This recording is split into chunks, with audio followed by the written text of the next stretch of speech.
something. Sorry.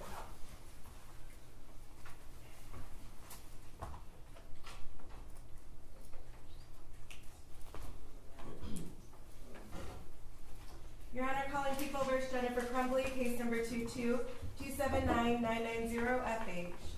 Good morning, Your Honor. Karen McDonald appearing on behalf of the people.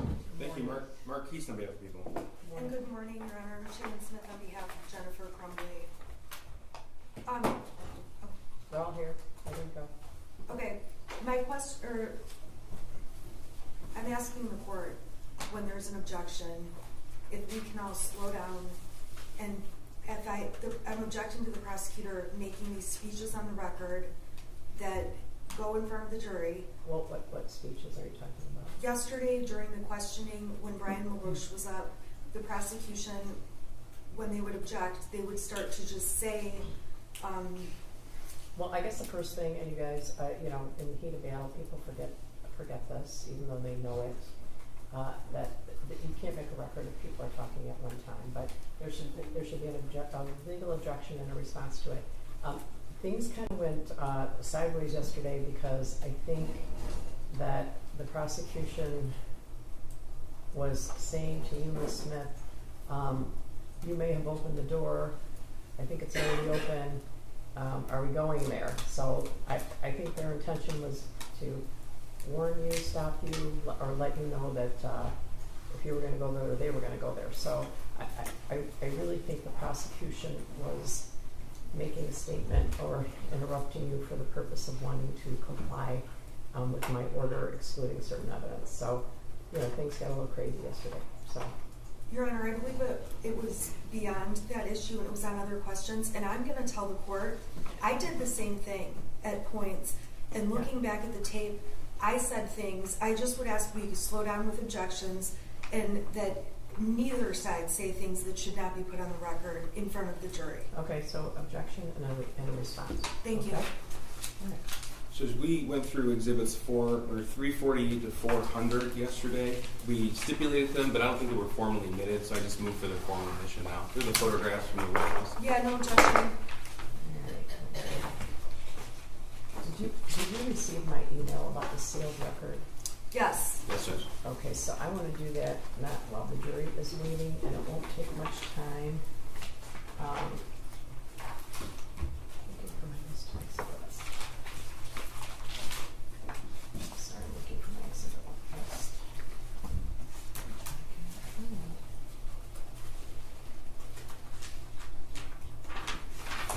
So, I'm sorry, Mr. Keese, you're moving for the admission of exhibit. There were 348 to 400. They were agreed upon by defense, but I don't think they were formally admitted by the court. I just want to make sure the record's clear. Yeah, I neglected to ask for their admission, Your Honor. Yeah, I think there was sort of an understanding. So 348 through 400, Ms. Smith, I need to. Yeah, I made no objection, and I did have down they were admitted, but either way, there's no objection. Okay, 348 through 400 are admitted. I have a lot of paper on my desk, so I suspect that's where my exhibit list is. Anyway, are you ready for the jury? I believe so. Yes. Who's the first witness? Lieutenant Willis.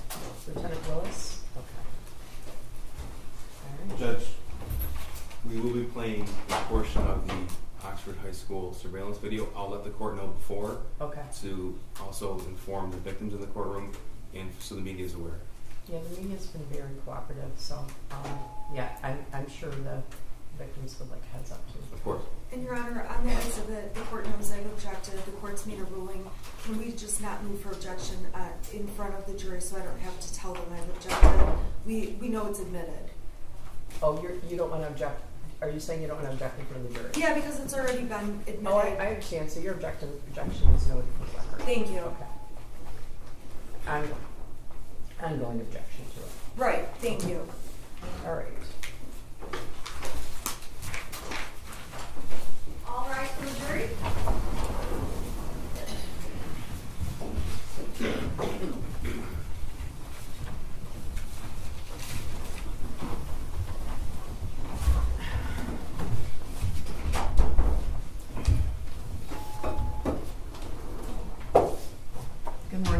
seated. Thank you for being so timely. We appreciate you.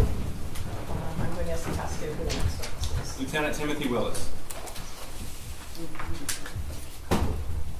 Could you raise your right hand? Please help with that. I do, Your Honor. All right, please step up, have a seat, and then would you please state your name for the record, start with your name. Timothy Willis, TIMOTHYWILLIS. Go ahead, prosecutor. Thank you, Judge. I just need to make sure this is connected. Is this on, Judge? What's that? Is this on? That usually is last. That usually is on last. So Thank you. It's only a second. Is the screen on, sir? Yes. Yeah, it's the last thing that goes on usually. May I proceed, Judge? Go ahead. Sir, how are you employed? I'm a detective lieutenant with the Oakland County Sheriff's Office. What is a detective lieutenant? My duties include, I'm one of two detective lieutenants in the Investigative Forensic Services Division. We offer support services through investigations to our agency and really law enforcement in the region. My duties include the Special Investigations Unit. I'm in charge of that. I'm in charge of the Fugitive Apprehension Team. I'm in charge of the Computer Crimes Unit, and I'm in charge of our Warrants Unit. Okay. And we've heard about the Special Investigative Unit through Sergeant Joseph Bryan. Does that individual work for you as well? He does. Okay, so specifically the Special Investigative Unit, can you tell the jury what they do? So the Special Investigations Unit handles major crimes for our agency. We often get requests from other agencies to assist with their crimes or handle them. These crimes range from high-profile cases, political cases, whatever really they kind of request. Our training is pretty expansive in as much that we handle like larger complex cases. Okay. And how long have you been a lieutenant? Since 2016. Okay. And all told, how long have you been a police officer? I hired in 1996, so I'm approaching 28 years. All right. Sir, I'd like to direct your attention to November the 30th, 2021. Do you recall that day? I do. Were you notified of an active shooter situation at the Oxford High School? I was actually at the prosecutor's office discussing another totally separate matter, and the prosecutor and her chief assistant came in and advised me, was I aware that there was a shooting at the Oxford High School, and I was not at the time. Okay, so you were meeting on a different case completely? Yes. Okay. And do you recall approximately the time that occurred? It was around, understand it was a very difficult time to remember exactly, but it was around 1 o'clock. Okay. And what did you do when you were notified? Prior to that, we had recently had a similar, but it was a false alarm incident at a different school. So my initial thought was this was another one of those, just someone pulled an alarm or something happened. I immediately collected my things. I got up and walked. I made a phone call. For the life of me, I've been trying to remember who I called. I cannot remember. I do remember them telling me it's real. Okay. And when you were told it's real, what clicked in with you? I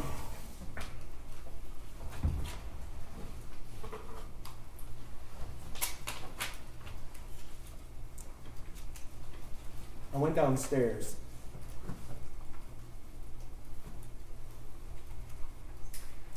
Okay. Excuse me. Take your time.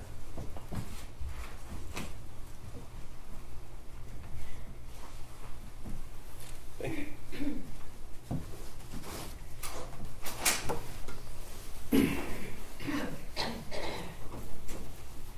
I went downstairs and immediately got in my car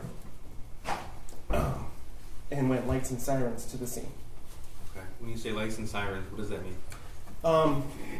My vehicle is an undercover vehicle for all intents and purposes, but it is equipped with lights and sirens to respond to different things. So, police term, we call it coding. It's just like when you see cops racing to the scenes. It was very similar to that, except my car is an undercover type vehicle. Do you recall how long it took you to get there? It was somewhere within 20 minutes, I believe it was. Okay. Do you remember the drive at all? I remember portions of the drive to the scene. If you're familiar with the area, M24, Lapeer Road is the major route that we took to get there. It's the major road to get there, and it was completely lights, sirens, cars, just flooding northbound on Lapeer Road, and it was chaos. Sir, I'm going to show you what's already been admitted as People's 5. This is a map of the Oxford High School. Can you see that on your screen? I can, sir. Okay. Can you tell me what you observed when you first arrived at the school?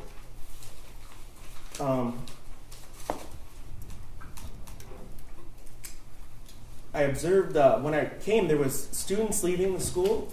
There was police officers flooding into the school. Emergency first responders. I know some of our people came right from their home address. It was I remember being shocked at, I live in a neighboring community, and I was just shocked that we have that amount of resources in a northern Oakland County school that quickly. Because I really moved to get there, and by the time I was there, people were just flooding that place. Do you recall where you went? First of all, let me ask you this: did you go inside the school? I did. Okay. When you went inside the school, what was the situation? I have no recollection of where I parked exactly, but I know I went in through the front office area. You can see on the right there where it says office. Okay. That entrance on the south there. So this would be the main entrance to the school? Yes. Okay. Captain Todd Hill, he was then a lieutenant, had already set up an incident command post, an interior post. Understand, we had a perimeter all secured.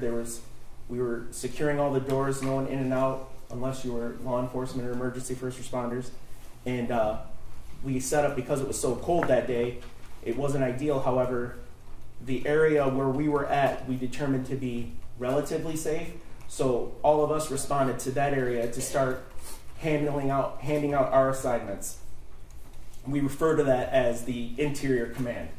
Okay, so you said incident command, interior command. Tell us the difference. I'm sorry. So the interior command is just the location on the interior. Incident command is where most, if not all, the decisions are made. So at the time, the incident commander, Captain Hill, his focus was casualties, safety and security of the building,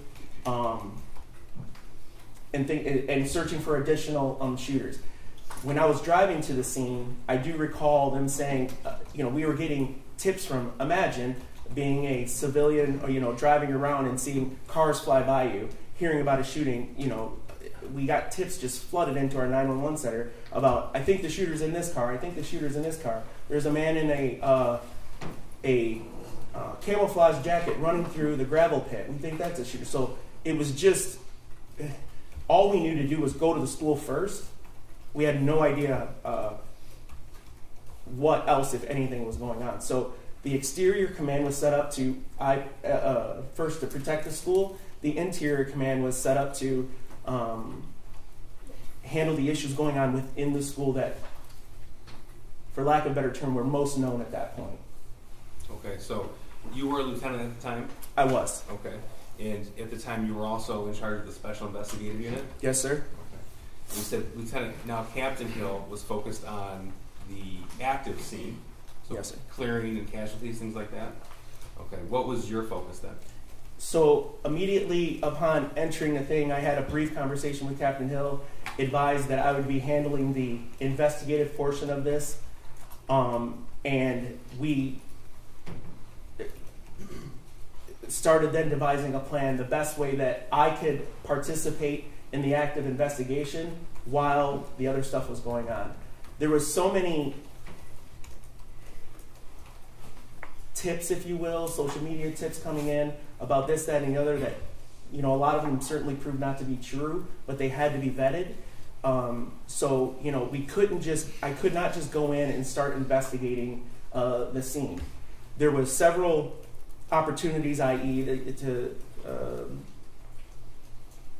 For us to interview. We heard victims were at hospitals that needed to be interviewed. There was obviously tons of staff, personnel, and students still on the scene that we wanted to talk to and discuss and try to figure out what had happened. Okay, so would it be fair to say that it was your responsibility to coordinate this investigative effort? Yes, sir. So my job, that's exactly what my job is. My job is to direct those resources to the follow-up investigation. Would it be fair to say that you are the officer in charge of this case? Yes, that's fair to say. Tell the jury, please, what does it mean to be an officer in charge? So, as I stated earlier, I direct the investigation, meaning identify and attempt to interview, or have my team attempt to interview victims, witnesses. I assist. You saw Bob Catellis up here from the crime lab. Him and I worked together about obtaining what evidence we deemed was going to be necessary for this case. I direct officers, to secure I directed the officers to secure the Crumbley home because we learned where the shooter lived. At the end of that, I comprised the information, and then I turned it over to the prosecutor's office, and then we discuss charging decisions. Okay. And that's what an officer in charge does in every investigation. That's right.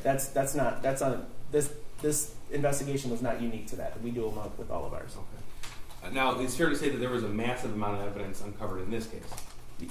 Yes. Imagine we estimated approximately 1,700 people in the school that day.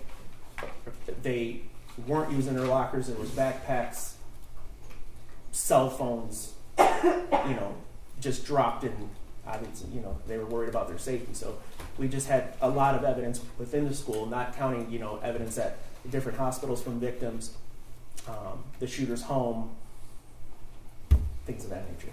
Okay. Judge, may I approach the witness? Sure. This is Exhibit 1. We have stipulation. Yes.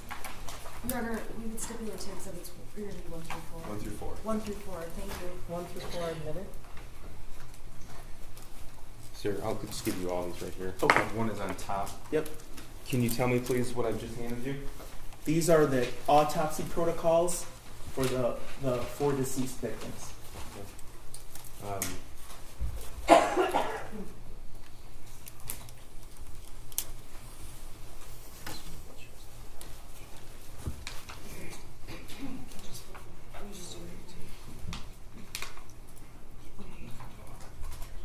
I just want to make sure that's all. Okay, thank you.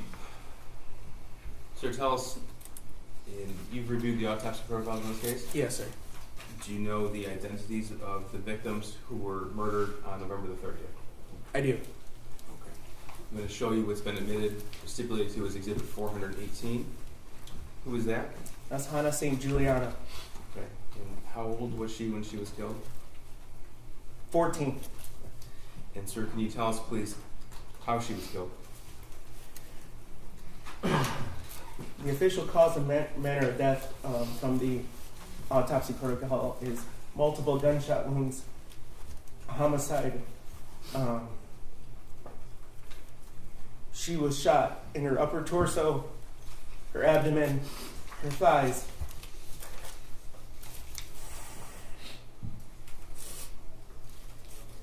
Could you refer to Exhibit 2? I'm sorry, and her left forearm.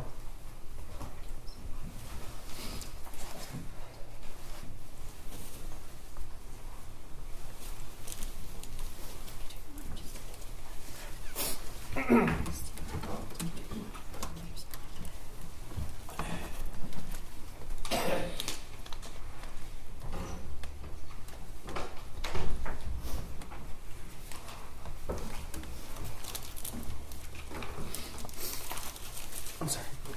You don't need to apologize. Referring to Exhibit 2 now. Lieutenant, can you tell me if you Did I promote or didn't promote you lieutenant? Can you tell me if you need a break? Yes. Yeah. I'm Okay, sorry. just let me know, okay? Yep. Thank you. Now, this is People's 419 on the screen. I'm also referring to, this has been stipulated to, also referring to Exhibit 2, autopsy protocol for Madison Baldwin. Sir, how old was she when she was killed on November the 30th? 17 years old. And how did she die? Again, cause and manner of death was gunshot wound to the head. Manner of death was homicide. It was a close contact shot, meaning the firearm was either on or near the victim's head when the trigger was pulled. Referring now to Exhibit 3. That's an autopsy protocol for Justin Schilling, is that right? I think I have Tate Mears 3. Justin Schilling's 4. Thank you, Tate Mears.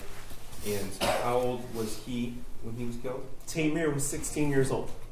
This is Exhibit 420. It's been stipulated to. Tell us, please, how Tate was killed. Again, the cause and manner of death from the autopsy protocol was gunshot wound. Tate had multiple gunshot wounds. Manner of death was homicide. Tate was shot in the back of the head at a further distance. Now, Exhibit 4, sir. And that's the autopsy protocol for Justin Schilling. Yes. I'm showing what's been stipulated to for admission is People's Exhibit 421. Sir, is that Justin Schilling? It is. How old was he when he was killed? 17 years old. Tell the jury, please, how he died. Justin Schilling, you'll see, you'll observe it, but he was cause and manner of death from the autopsy protocol was gunshot wound to the head, homicide. He was also shot at close contact to the back of the head. Sir, were others wounded and suffered gunshot wounds as well inside the school? Yes, Do you know their names? I do. Can you tell us who they are, please? There's Phoebe Arthur, Elijah Mueller, Kylie Osage, Riley Franz,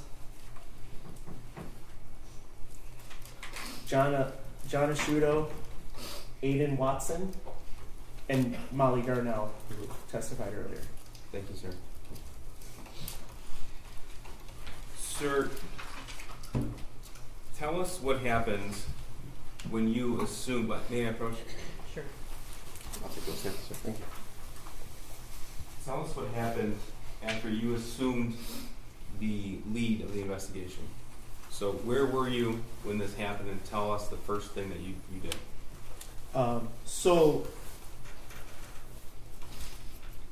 the first thing I did was collect myself because I was pretty overwhelmed, and then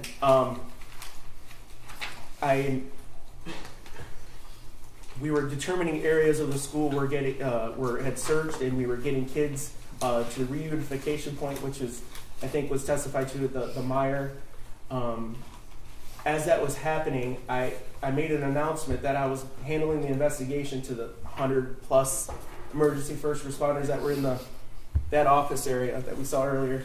And I said, if you're an investigator, come see me. And in hindsight, I don't know if it was the most efficient way of doing business, because 100 investigators started walking toward me. I'd never obviously dealt with anything like that before, but partners from the ATF is where I met Special Agent Brandon, partners from the FBI, local law enforcement from all over the region, all offering help.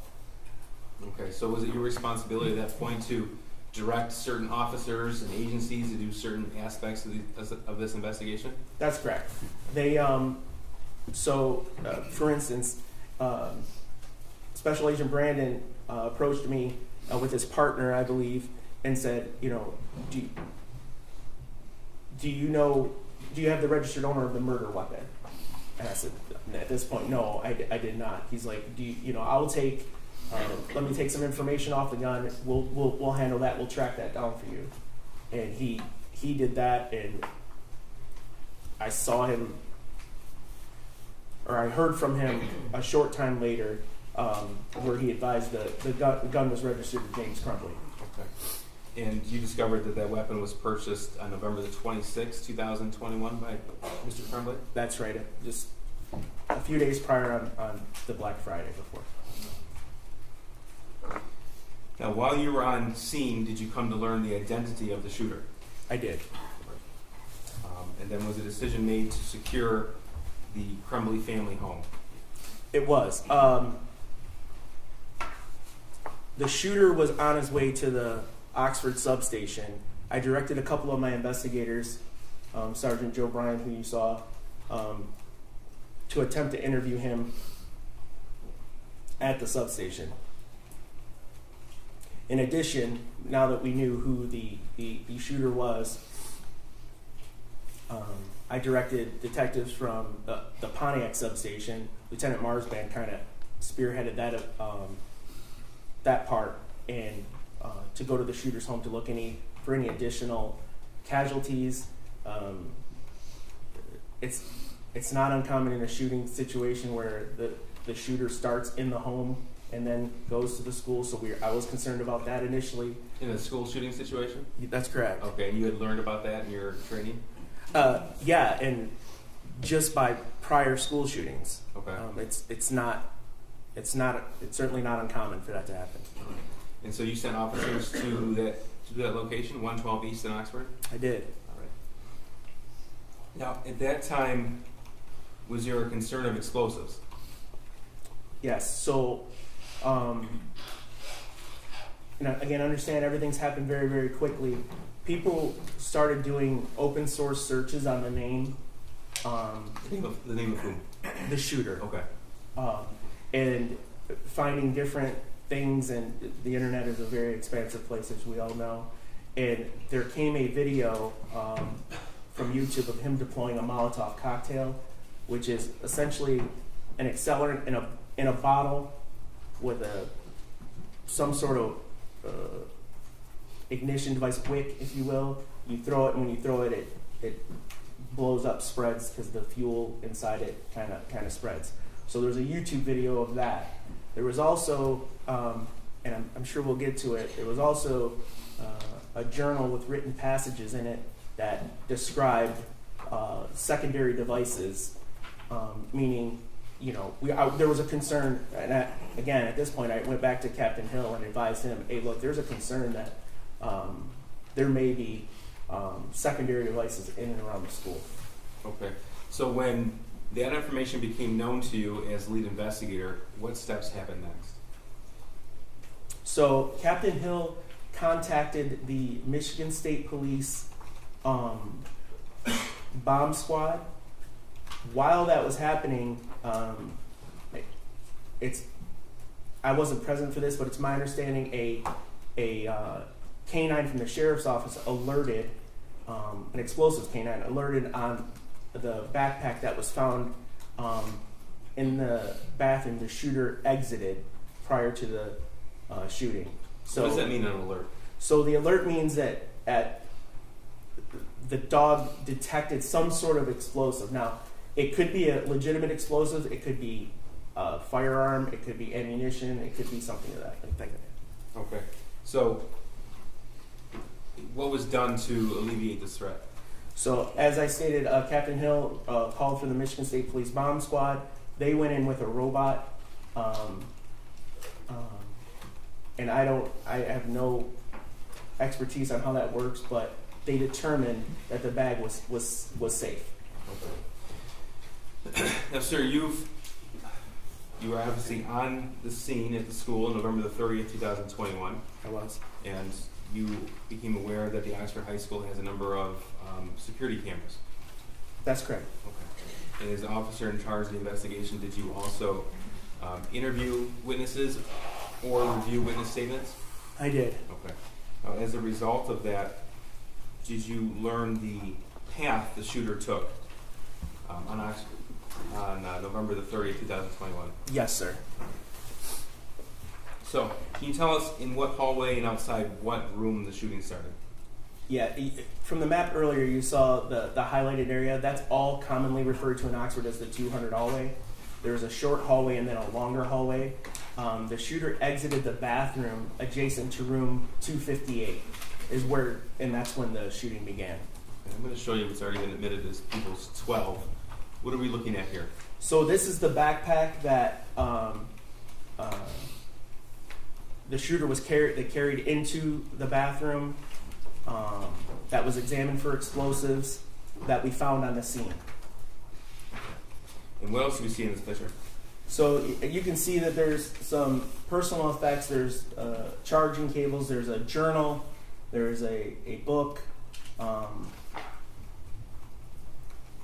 When you reference journal, this is what we're talking about? That's correct. Okay. Now, what of note was discovered on those pages of paper? Not in the journal, but the other pages. Yeah, so there was over 90 loose leaf papers you can see right there. They're different assignments or whatever. And can't hold me to it. Over 50 were had drawings of firearms on them. Now, sir, did you have the opportunity to review that handwritten journal that's depicted in People's 12? Yes, sir, I did. Okay. Describe what that journal is. So the contents, sir, or describe the journal? Both. So the journal was a hardbound leather type journal. Should be in there. You might be able to cut it open more. It was there was approximately 22 pages of written information in the journal. It appears from some of the dates that it was written from the back cover to the front. The earlier dates seem to be on the back side, if that makes sense to you. Like I said, it was about 22 pages total in length. Judge, I'm going to mark this for demonstrative purposes only as exhibits, so the record's clear. I believe that's 428, again, for demonstrative purposes. I'm sorry, may I please take a look at it? Yes, you can. Is that just the journal? It's just the whole thing? the hard copy journal. Okay, thank you. Yeah. Yeah, we give scissors.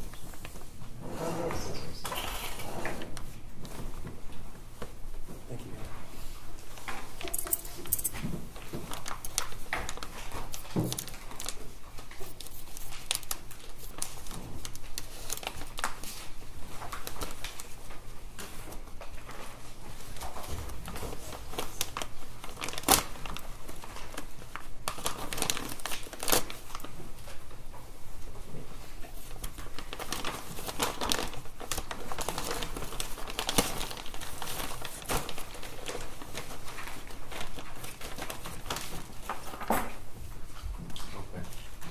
So that black notebook you're holding in your hand, that's what's depicted here in Exhibit 12 that I'm magnifying.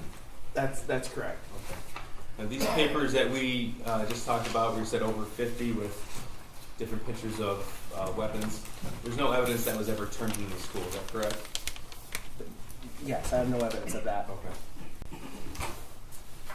Okay. And you've had the opportunity to read the entire journal? I have. Okay. Out of that notebook, how many pieces of paper have actual writing? 22. Okay. And does one of those 22 pages include just a drawing and a quote from a book? Yes. Okay. Now, out of the remaining 21, how many reference the school shooting? Every single one. So there are some that have been admitted, some portions of that. I'm going to go through those with you. Just so you're aware, we've numbered them to keep them straight for you as well as the jury. Number 1 is the drawing, page number 1. Page 22 would be the back cover of that journal. Is that clear? Yes. Okay, and the back cover of the journal has actual writing on it as well.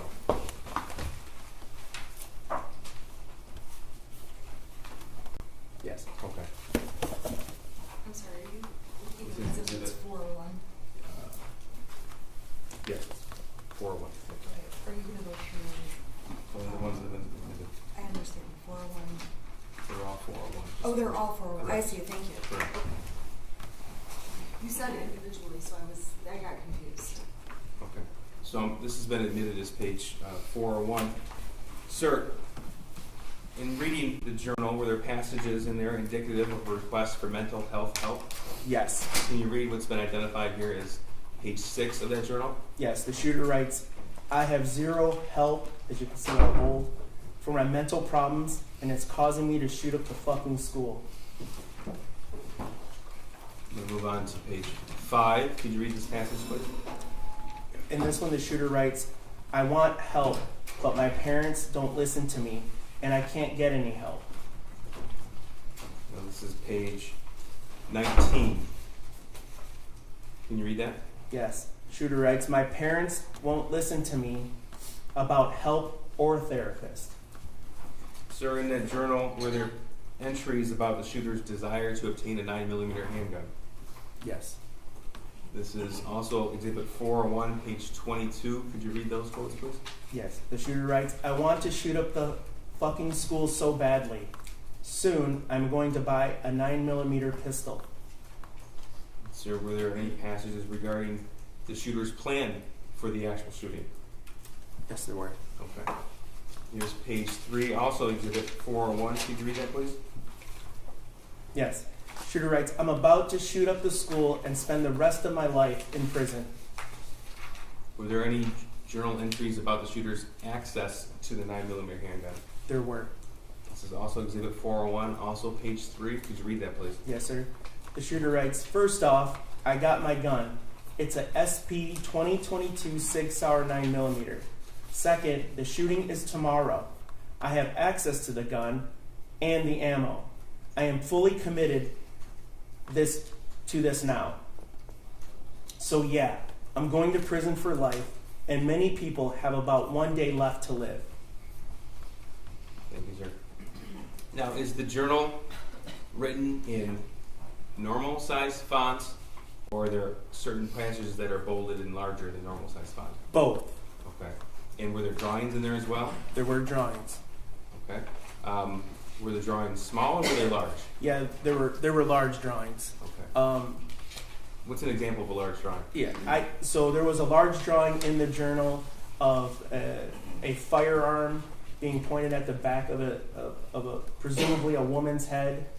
There was a drawing depicting a 9mm caliber round versus a .22 caliber round.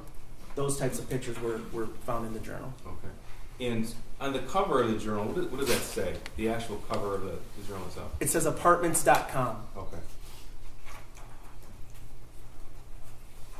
Lieutenant, you said you've seen the Oxford High School security footage that depicts the actual shooting. Yes, sir. Judge, we're going to introduce that now. This is Exhibit 402. It's been admitted. I would like, if the court could instruct the media not to play that. Yes, the media has agreed, and I'm going to request that the media not play, show the video in the school. That's surveillance footage of November 30th, 2021, and is People's Exhibit 402. 402. And the victims who are present are aware of the content of this specific video. Yes, correct? Judge. Go ahead.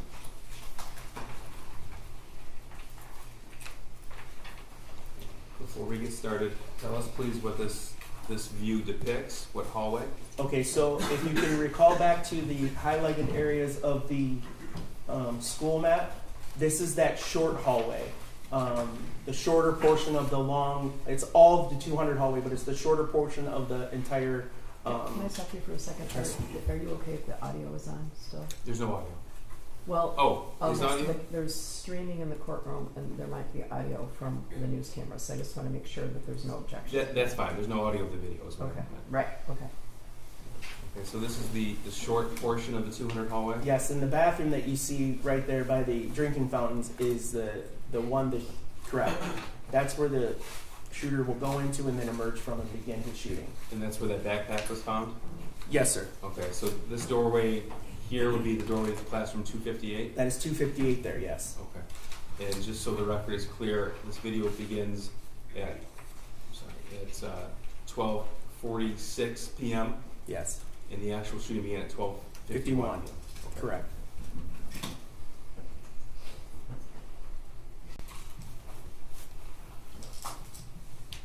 I'm going to play right now. Again, this is 12:46. Tell me if and when you see the shooter walking down the hallway. Okay. He is behind the young lady in the red sweatshirt right there. He's about, with the mask on, the black shirt, and the gray sweatshirt. Okay. And that's with his backpack over his shoulders? That's right. Yes, sir. And he's going to make a right turn into the bathroom here.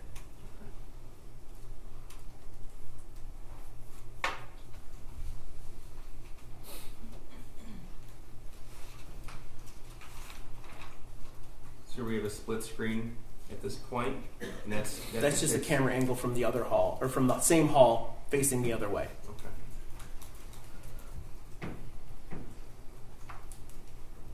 Okay.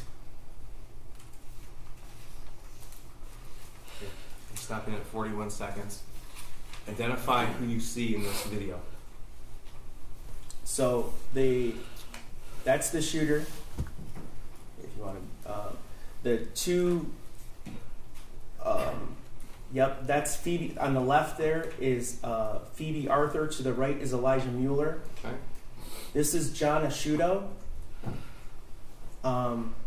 So these four young ladies here in the Carhartt or the brown jacket is Kylie Osage. Directly across from her is Hannah St. Juliana. This is Riley Franz in the pink backpack, and across from her is her sister Bella Franz. Okay. At the very end, you can see the beginning. That's Madison Baldwin walking up the hallway.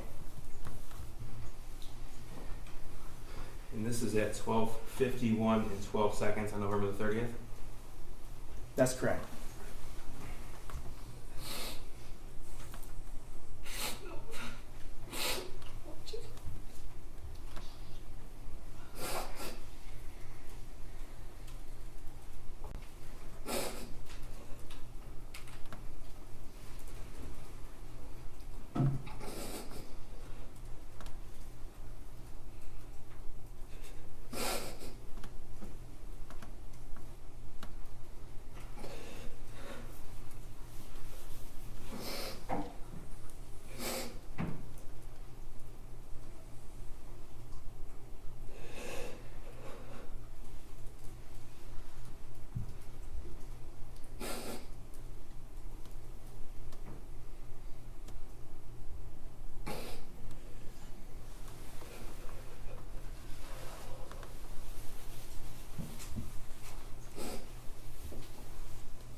officers have to run past Madison, Anna, and Kylie.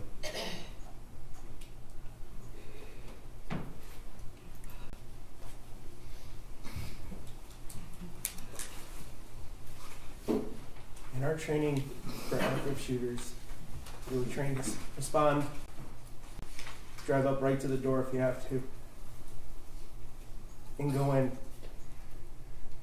search for stimulus, meaning sounds, gunshots, or whatever. Run to that and eliminate the shooter. Stop them, whatever, however you can.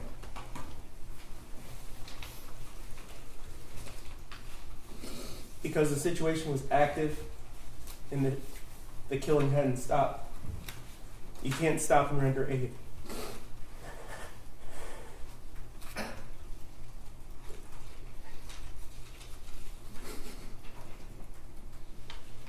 I know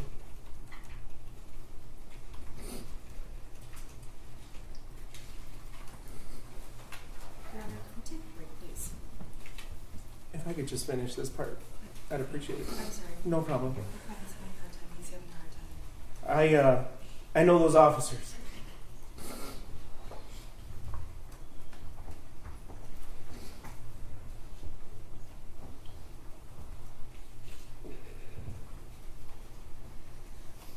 And that is the hardest thing they've ever had to do in their life.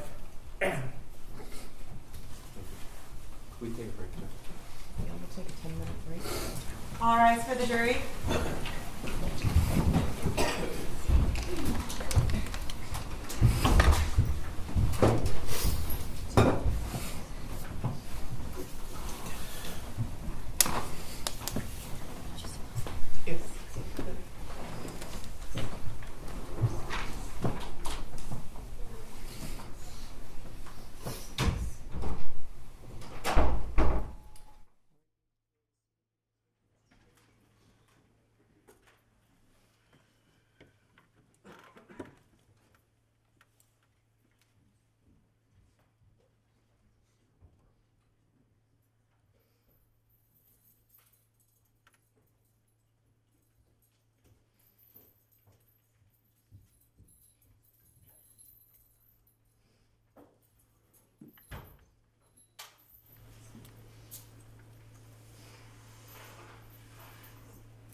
The show there. I know. It's impossible.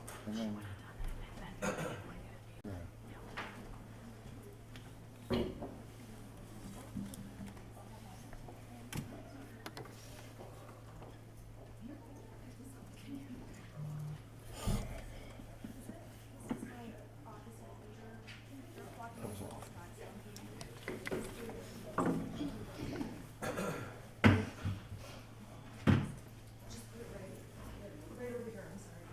Thank you. It was all. It's terrible.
victims and family of victims using the restroom in the hallway, and apparently a juror was in the same restroom as the juror walked out. There was no communication, no words spoken. I just wanted to place it on the record. Okay, no, I appreciate that. We, at one time, I mean, I don't want to tell you the inner workings of, we have 2 jury rooms going here, we've had personality issues, we have privacy issues. There are 4 bathrooms there, so, okay. Thank you. I just wanted to make No, I appreciate that. It's, that's why I don't want them going to the cafeteria. Okay. Ready for the jury? Yes, sir.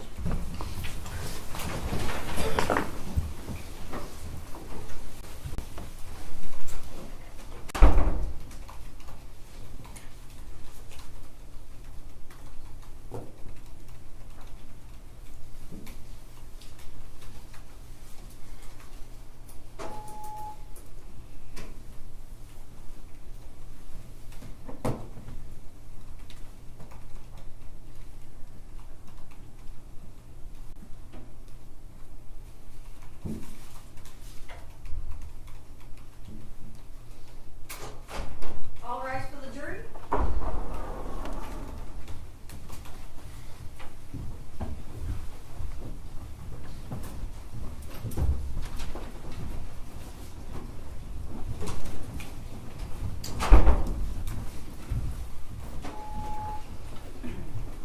All right, you may be seated.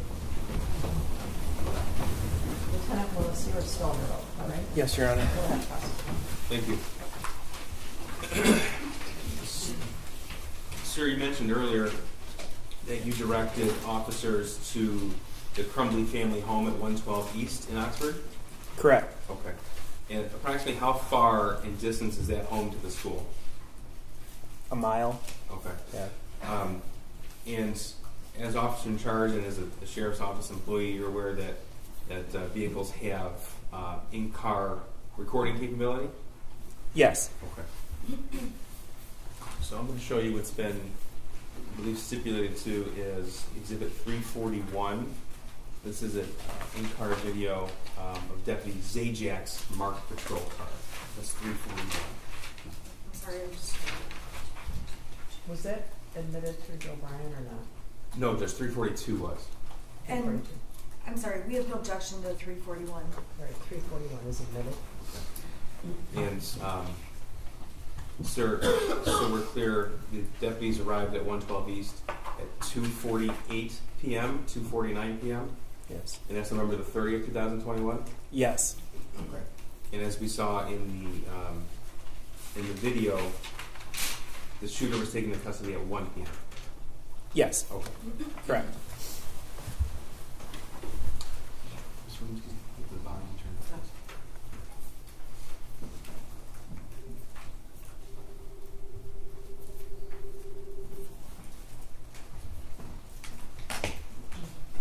Right now, why is she in handcuffs? I don't know. Can you take the handcuffs off of her, please? Carefully hold yourself. Okay, plug in first. You guys can make it. It's not going to be long for those handcuffs, I promise. Why am I in cuffs though? It hurts. Like it really hurts. Wow, what's that? Why am I in handcuffs? I don't know. I don't know. I asked them the same fucking thing. They didn't do anything.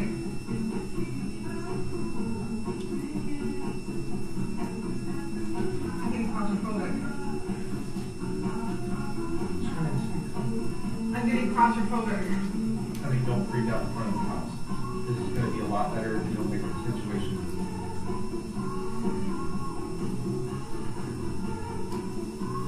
Why are they here?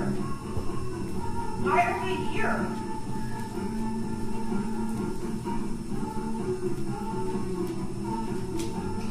Okay, can you push my glass in my nose, please? Put chapstick on my lips, please. And then my fucking phone. Why are I'm so confused? Why are you in fucking handcuffs?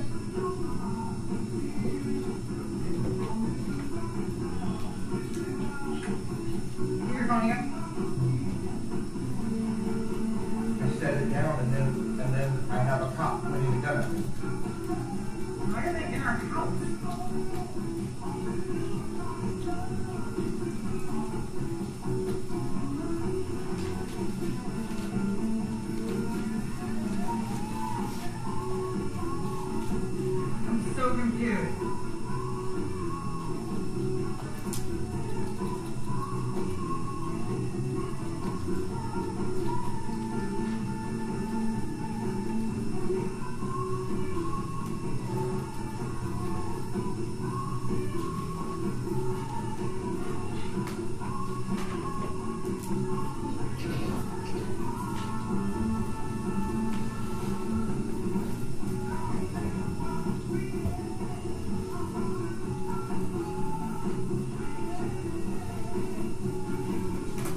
was this?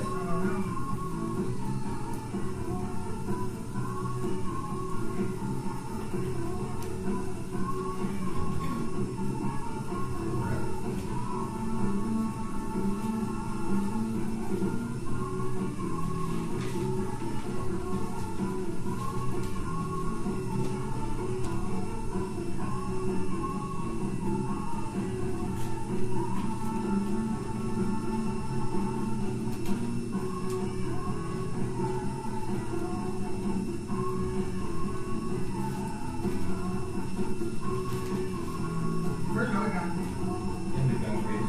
Where's that at? In this dresser.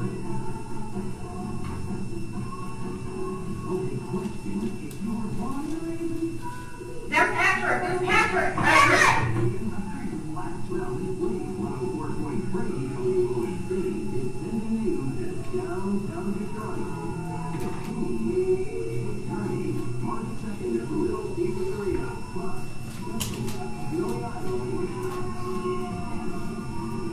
Patrick! Patrick! Patrick! He can't hear you, Jay. Patrick! He can't hear you. He's not going to be able to hear you. Patrick! Jen, he can't hear you.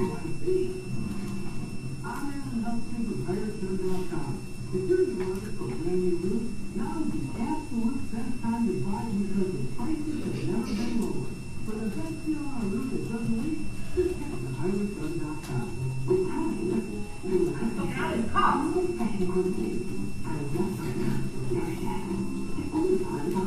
Honey, I love you in case something happens.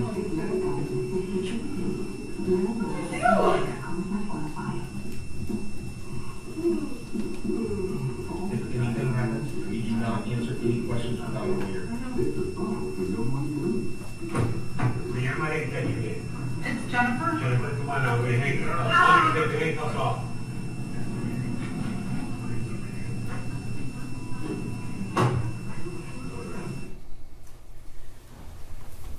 So, sir, that video started at 2:49 p.m. November the 30th. This was after they had spoke with Sergeant Joe Bryan at the Oxford substation, correct? Yes. Okay. And the video that we saw with Sergeant Pesky, that occurred directly after this. That's correct. Okay. So when she was taken out of the vehicle, she was placed in a different vehicle, and that's where Sergeant Pesky spoke with her. Correct. Okay. And then as Edward Wogrowski testified, they arrived home from the location data at 2:30 p.m. after the substation. Yes. Okay. Sir, do you know the date in which Jennifer Crumbley was charged?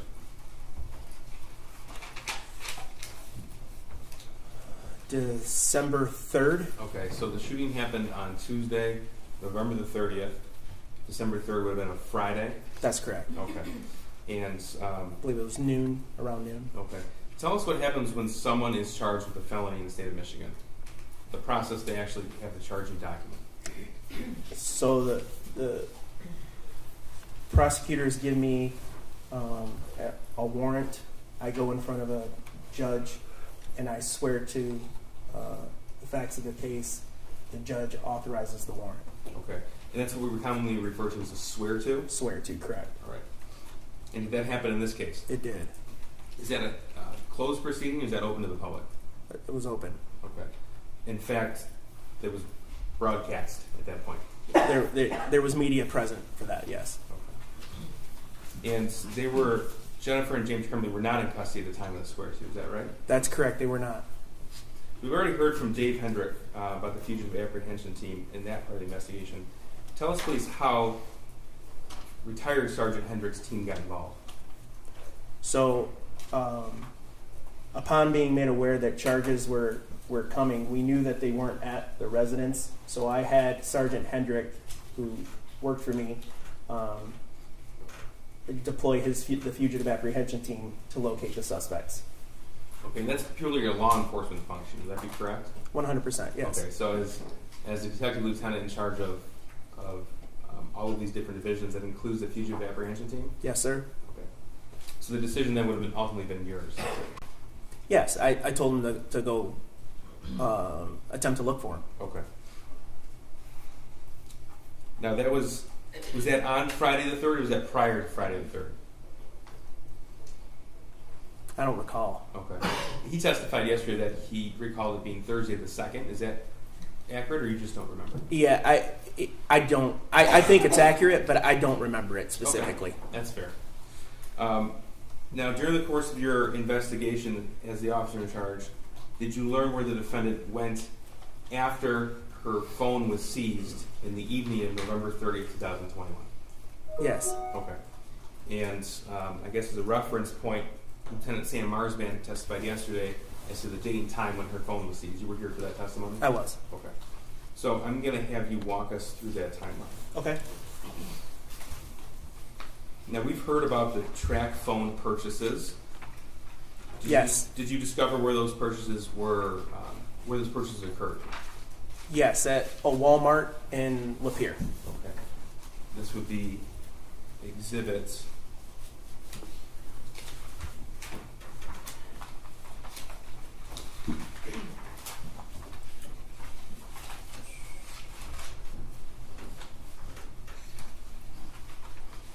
This is exhibit 404. I don't believe we have an objection. Any objection to 404? No. 404 is admitted.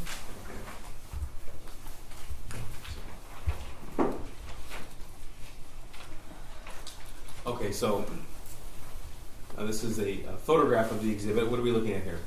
This is the purchase receipt for the track phones from the Walmart in Lapeer. Okay. And did you learn where they stayed that night? They stayed at a hotel in Lapeer. Okay. I'm going to show you exhibit 405. I don't believe there's an objection to 405 either. No. 405 is admitted. Thank you, Judge. This is 405. What are we looking at here? This is a receipt for the overnight stay at the Holiday Inn Express in Lapeer. Now, did you do the swear-to for the shooter as well in this case? I did. Okay. And when did that occur? That was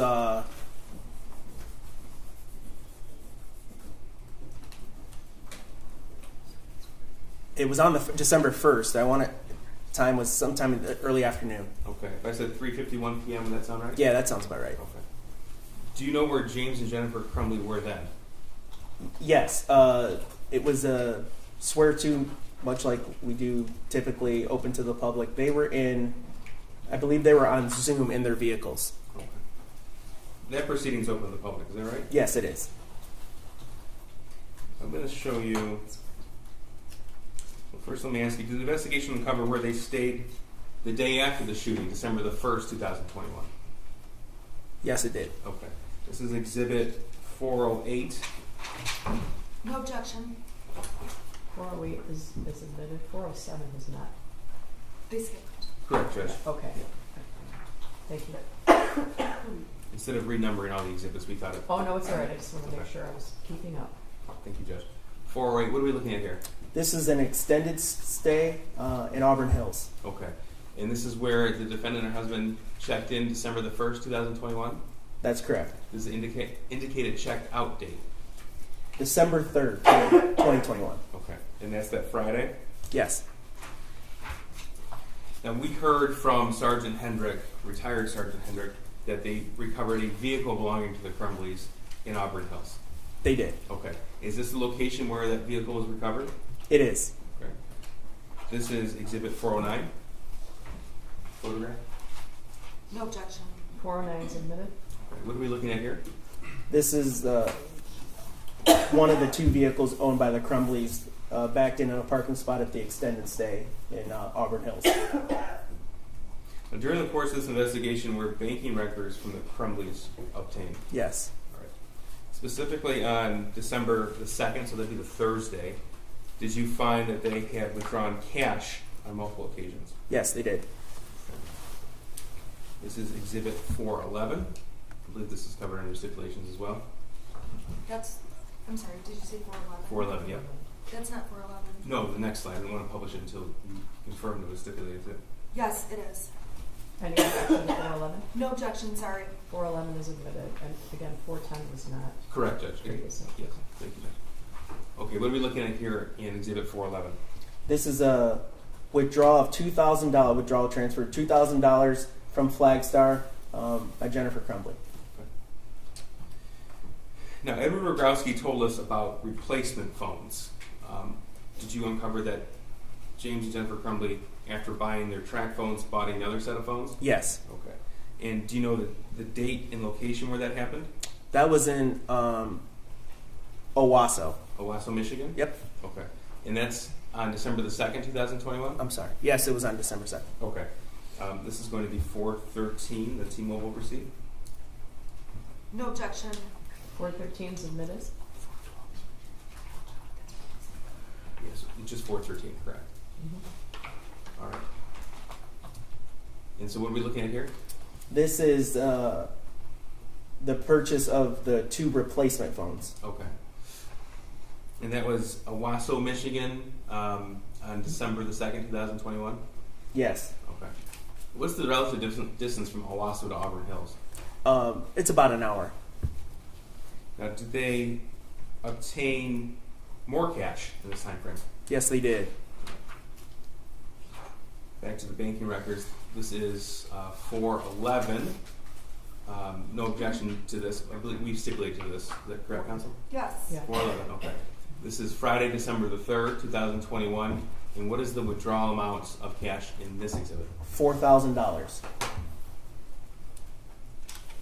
Now, was evidence uncovered in the investigation that showed you a transfer or withdrawal was made from the defendant's son as well? Yes. This is Exhibit 414.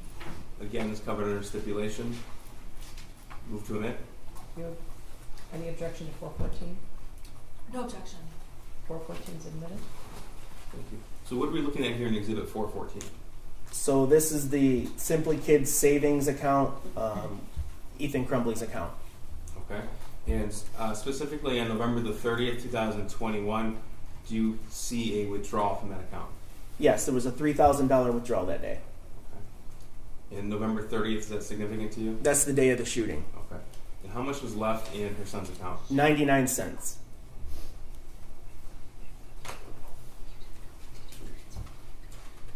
So what we can tell from the banking records and messages, at this date and time, the defendants obtained $6,000 in cash, $3,000 transferred from their son's account, and they were attempting another $5,000 from horse sales.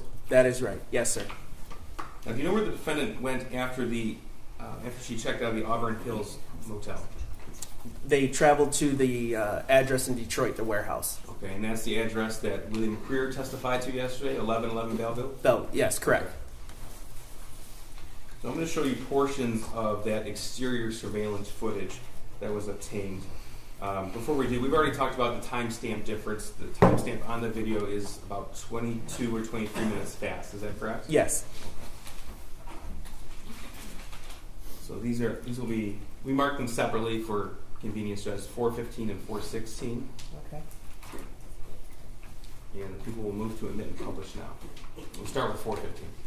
Any objection to 415 or 416? No objection to 415. There is an objection to 416 because Mrs. Crumbley's not a part of it. Judge, I think it is relevant to show what happened with the vehicle and why, especially in light of Mr. Kirkley's testimony yesterday and Mr. Creer's testimony yesterday. Your Honor, it doesn't involve Mrs. Crumbley, so I would object. I think it's relevant to their activities, and it's non-testimonial. I'm going to admit it. Thank you, sir. Thank you. Yeah, I'll start with 415. Before we hit play, again, the timestamp is 11:20 and 35 seconds on December the 3rd, 2021. That's right. Okay, so actual time would be approximately 10:58 a.m. Correct, sir. Okay.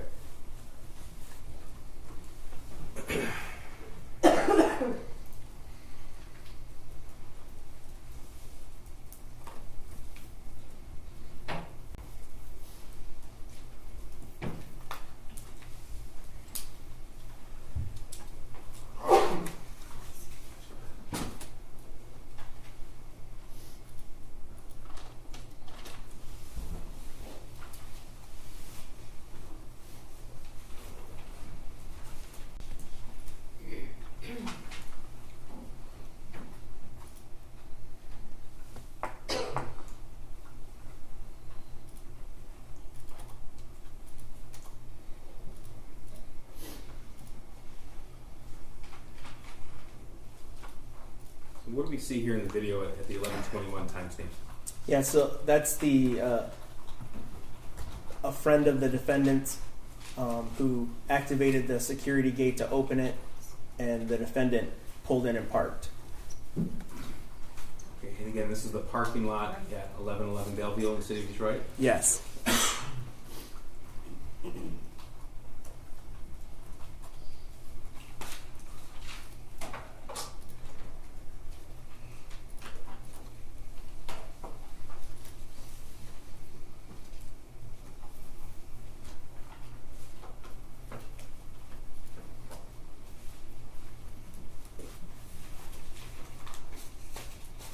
Tell me if you see anybody you recognize. I recognize the defendant. Maybe this person right here. Yep. Yes. And your friend you identified as this individual? That's correct.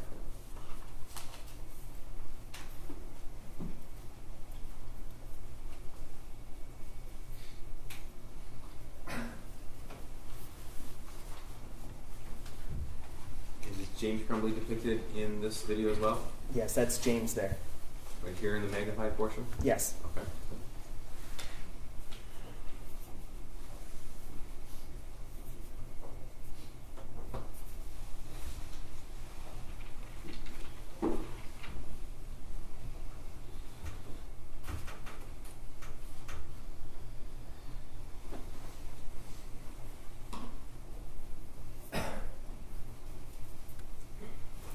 Okay, now I'm going to play you 4:16. Before we start again, the timestamp is 16:10. First of all, what is 1600 hours? That's 4 o'clock in military time. Okay. 4 And p.m. And this would be, so shortly before 4 o'clock actual time on Friday the 3rd? Yeah, 3:48, I think, or something like that.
So this is about 4 hours after the charges were officially announced? Is that That's right? correct. Okay. And about a day or so after the fugitive apprehension team began looking for them? Yes. Your Honor, When charges? Your Honor, I would object because this witness is saying no on the fugitive apprehension team. They came to my office on Friday. Hold on, And so hold on. Wait. Okay. He wouldn't have personal knowledge of the fugitive apprehension team, and he's saying the wrong date. Judge, Okay, well, counsel can't insert that. well, you can't testify, but I want to know from his personal knowledge. You know, one thing I think that would be helpful is, I don't think, would anything refresh your recollection about when the swear-to was? 'Cause it- The swear-to for, we mentioned 2, Your Honor. So you talk about the swear-to for the defendant? Yes. The swear to for the defendant was the December 3rd. December 3rd. December 3rd. Okay. Right. So when did you contact the Fugitive Apprehension Team? December 2nd evening or late afternoon, evening time to get an idea where the defendants were, because we believe charges would be forthcoming. But they said that he said they came on the 3rd. You mean Hendricks? Yeah, and Hendricks came to my office on the 4th. No. Hendricks, Friday the 3rd is when Hendricks testified that he showed up there. He was conducting surveillance prior to noon. Oh, he was there without me. Okay. It's all on the record. Okay, yeah, you have to rely on the evidence from the witness stand, okay? And you have to rely on your collective memories and your notes, right? Go ahead. Thank you. Okay, sir, you testified earlier that the swear-to that was broadcast was noon, Friday, December the 3rd. Yes. Okay, and this video is around 4 p.m. Friday the 3rd. Correct. Okay. Now, Luke Kirkley testified about looking at a poster online, and that's what spurred him to call 911. Do you recall that? I do. Okay. And so when a VOL or be on the lookout is announced, is the license plate of a vehicle also given? Yes. Okay. Was the license plate on this vehicle in the front of the vehicle or the back of the vehicle? It was affixed to the back. Got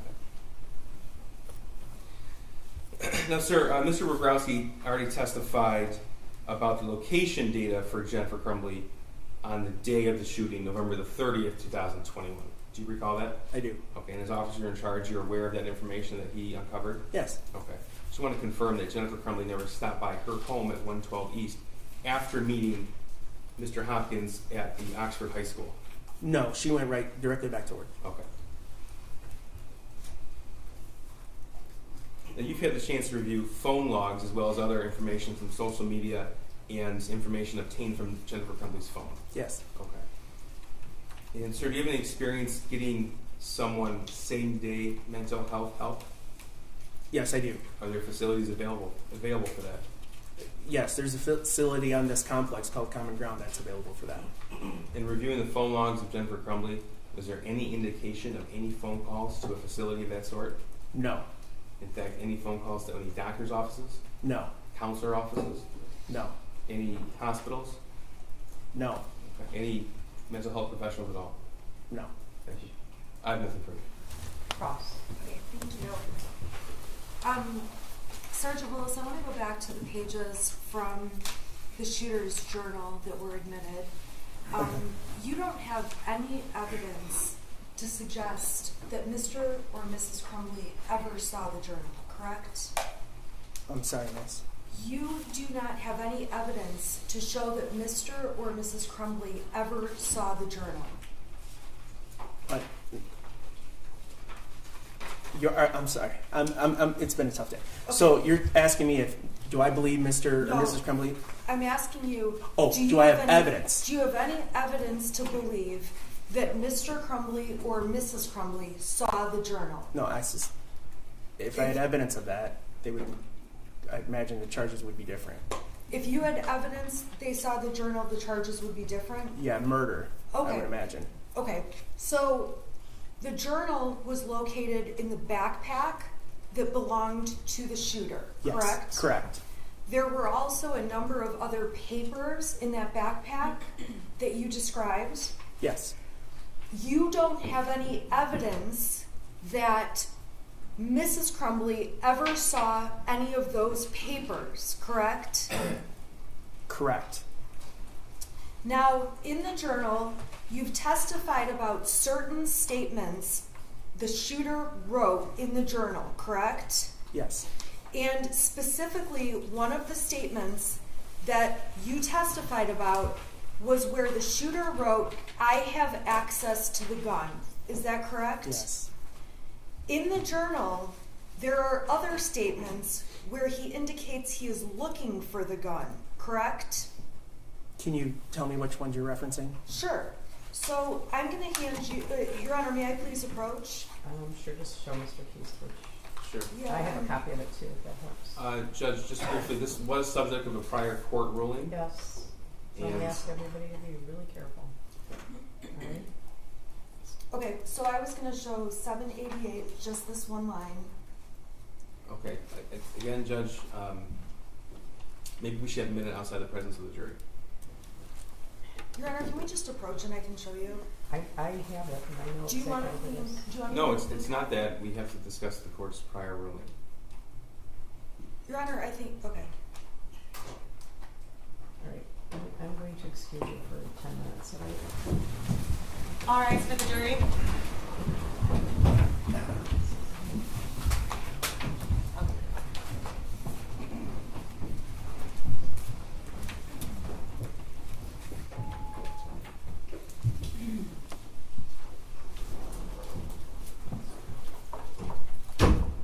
You can stay there or step down, however you're comfortable. I'm fine here, Your Honor. Thank you. I'll be brief, Judge. The court is aware where I'm going. I am well aware. Yes. So the court rules specific passages to be admissible under specific portions of the hearsay exception in response to defendant's request to exclude the entire journal. I don't want to speak for what counsel is doing, but if counsel is going to admit other portions that have already been ruled to be inadmissible, that's something that has to be discussed on the record, and I think it's something that has to be ratified, Judge. Well, I am, of course, going to warn everybody about opening the door because this journal is obviously very, very disturbing. However, if when you put the black robe on, you can read people's minds. So I'm assuming that Ms. Smith is seeking to admit on page 788, I don't know where my dad hid it. Yes. And also on page 795, where he says, I have to find where my dad hid the 9mm. Isn't that what she's seeking to do? Are you Yes. seeking That's to do? what it looks like. That's correct. Are you seeking to do anything beyond that? Be specific, because There's, you can't unring the bell, right? that's correct. I'm seeking to do those two with the claim about access to the gun. And the detective also testified to a statement about I'm going to get the gun. So I wanted to impeach him with, on 789, there is a statement that says, it's one line, however, I don't want to be caught as that will make me getting the 9mm impossible. It's not impeachment because he's not the declarant. Well, I'm hamstrung because these statements are coming in by a declarant that I'm not allowed to call as a witness. And under the Okay, same... well, I want to back up a second. I never said that you could not call the shooter as a witness. I was getting the vibe that would be the ruling of the court. No, that'll never be the ruling of the court. I'm not telling you that you can't. I am not, as a judge in this court, telling you cannot call the shooter as a witness. However, we've been over this before. We're going to go over it again this afternoon. Pursuant to case law that everybody's aware of, including a case called Jackaloni. It's 399 Mich 642, a 1977 case. No one is allowed to put a witness in front of this jury who was going to take the fifth. No one. It's not me. Well, I'm not keeping you from calling someone as a witness, but his Fifth Amendment rights have been asserted repeatedly. And I can't let you put a witness on the stand. Anyone, the prosecution too. I wouldn't let the prosecution put someone on the stand, knowing that that person was going to take the Fifth Amendment, take the fifth. If someone takes the fifth in front of the jury, it's over. It's a mistrial. I can't let you do that, right? And I also asked before, aside from what is your favorite color, I can't imagine something you could ask the shooter that would not implicate his Fifth Amendment rights. His current attorneys, the State Defender's Office, have asserted his rights. They've said he will not testify. I understand that. I have said I would still like him to testify, so I just need a finding by the court that under case law he's not going to testify. I'm not making a finding that he's not going to testify. His lawyers have asserted the fifth. You're not allowed to put someone on the stand that will take the fifth. And in reality, if they say he won't testify, I don't know what am I going to do? I'm going to insist that he testify and then hold him in contempt and put him in jail. Is that? Well, Your Honor, I understand the court's position, but for the record in this case, and by the way, I understand your position as well. I've indicated, I do. For as far as our position, I've indicated I don't believe the shooter should be allowed to plead the fifth because he was sentenced. He's made statements about the crimes. He pled guilty to all 24 counts in adult court, and so I don't. So you think that's over? Do you think that's over? Well, I think there is not case law that says he gets to continue his Fifth Amendment rights beyond that plea. I don't disagree with you. His appellate rights? He's going to pursue an appeal. I don't disagree. All right. So, what would make you think he does not still have Fifth Amendment rights? There's case law directly on point. I know, and some of those are indicated in the letter provided by the State Appellate Defender's Office, right? Yes, sir. Yeah. He is. I understand your position. I also understand to a certain extent. I don't. Even if he was called as a witness, you understand that then the prosecution would have a right to cross-examine him, right? So, I'm not keeping you from calling him. The law is keeping you from calling him. You are not permitted to put someone in front of this jury who is going to take the fifth. I understand. Yes. That's the ruling then. That the law doesn't allow me to. Is that correct? Okay. By smarter, higher courts than this one. If that's the ruling, is that the court is going to follow the law the court said. I'm going to follow the law. Then I've preserved the record and I'm moving on. Okay. So then these statements are coming in. They've come in as present sense impressions. Okay. And I'm not using them at all for the truth of the matter asserted because I don't know whether he found the gun or didn't find the gun or was looking for the gun. But this statement shows his state of mind, so I believe it falls under the exception, saying he doesn't want to be caught because it will make him getting the gun impossible. So his state of mind is not wanting to get caught. And that's important impeachment to the testimony from the detective that he said he was going to get the gun. Okay, so are you addressing that statement or also there's the I don't know where my dad hit it and there's a statement I have to find where my dad hid the 9mm. The two hiding ones are one issue, and then the second issue is I don't want to be caught. All right, and that's it. Okay, do you have any legal support for that? Just present sense impression. And just straight impeachment rules. Again, impeachment doesn't apply here. Impeachment is if a witness he didn't make the statement. I mean, that's not in dispute. It's not impeachment. I can impeach through other witnesses. I can impeach by omission. I believe under straight impeachment rules, I can use this. This is being admitted as substantive evidence. So I can impeach with something written on a napkin. Okay, but I guess what he's saying, and this came up too with regard to the privilege records, correct? Which we'll talk about again. Who are you impeaching though? I'm impeaching the shooter's statements that have been deemed substantive evidence.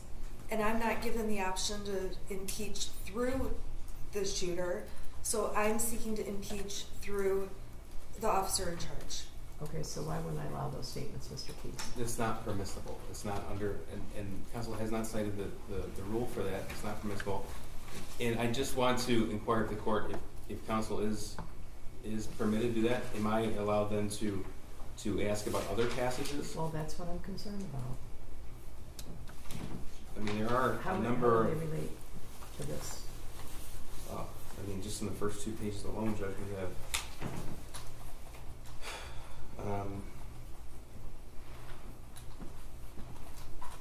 Once they see the picture of the gun on Instagram, we'll know what's up. We have. Yeah, all of these things, all these things, with exception of the period of time that I was stayed by the Supreme Court, to me could have been addressed, so this sort of doesn't feel like the time to be doing this. But. Earlier in the trial, when I found that the court wanted to know what objections were going to be made, I stood up and said, I know this is going to be an issue, and the court said, we'll handle it down the road in trial. I made the court aware of that. That was on Monday or Tuesday, when there was some friction about another objection. I said, this is going to be coming, and the court said, we'll cross that bridge when we come to it. Okay, because I guess my position is that we should have crossed that bridge before we impaneled the jury. That's just, Judge, we put the passages the court specifically ruled as admissible, nothing more. Okay, but why would her request to allow those 3 passages because they're present sense impression? Well, I don't necessarily agree there's present sense impression, because there's certain requirements for present sense impression as well as state of mind. We can't be talking about a future plan. And there's Brady, his friend is gone, he has no friends. My wrist hurts from writing in this, fucking book so much. I haven't felt generally happy in years. I can feel the evil around me, even dogs sense it. That's just on page 5. That doesn't impeach, though, anything that I'm using, and the prosecution didn't seek to admit those things. I also didn't. We've only admitted what specifically would be covered under the rules that the court permitted us to over a year ago. Yeah. We're not trying to push the envelope here, because as the court is, we don't want to inject any kind of error, Judge. So we kept this extremely close to what the court has specifically authorized. Well, which provisions specifically do you say are present sense impression? I don't know that they are. I don't know that they are.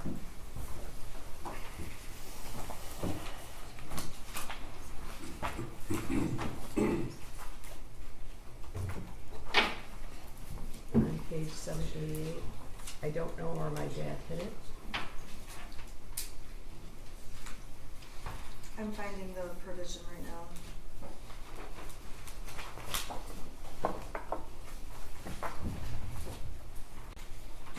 It's just, my concern is more along opening the door.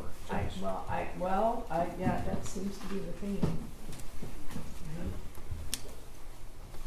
I don't believe that what I'm asking is opening the door to all the texts coming in. I believe my impeachment is very limited. It's limited to 3 sentences.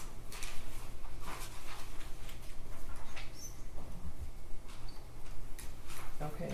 And then, okay, you're offering under 803. Under 803, and let me just find 803.3 is then existing mental, emotional, physical condition.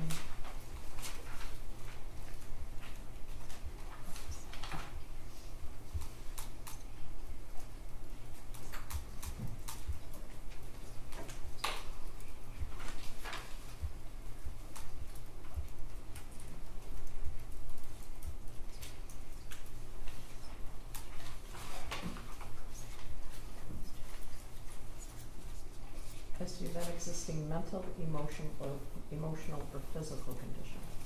I think that's a then existing. I have a headache. I feel sick. Right?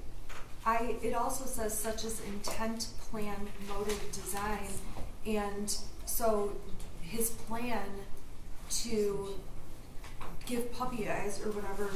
His plan to not give puppy eyes. I'm sorry. His plan to act in a way so he's not caught, I think, does fit under the rules. Because it talks about intent, plan, motive, design, mental, feeling pain, or bodily health.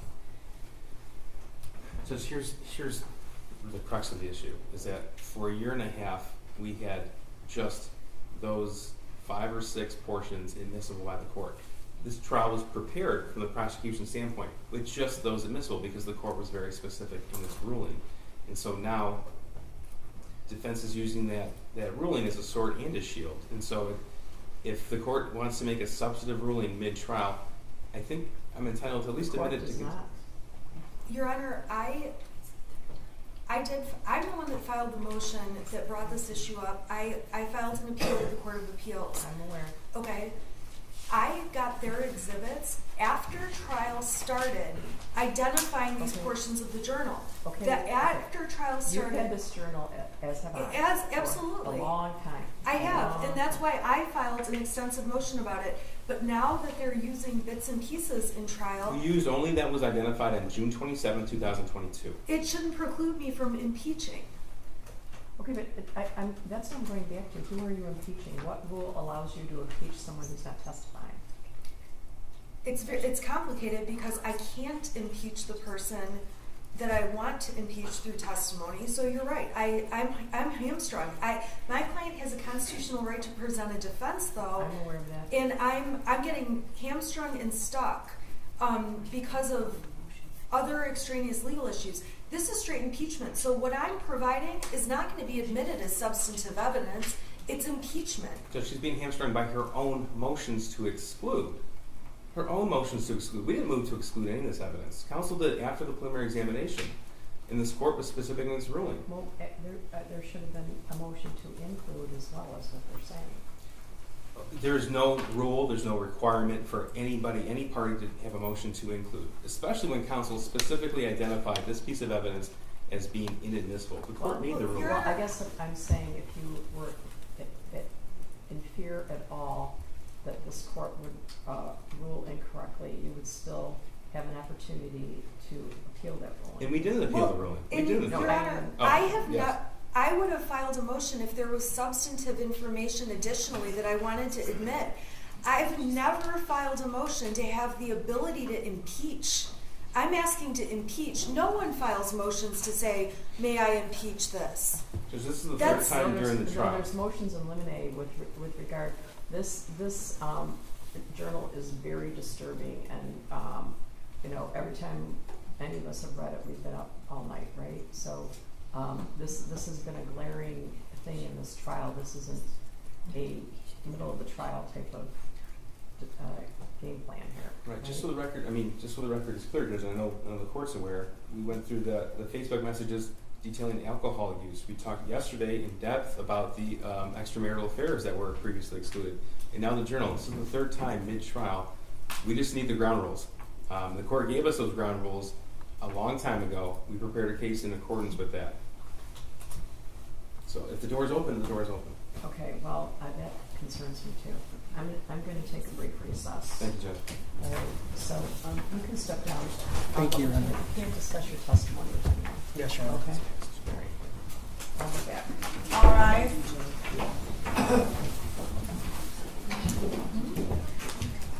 I got a spontaneous question. You may be seated. All right.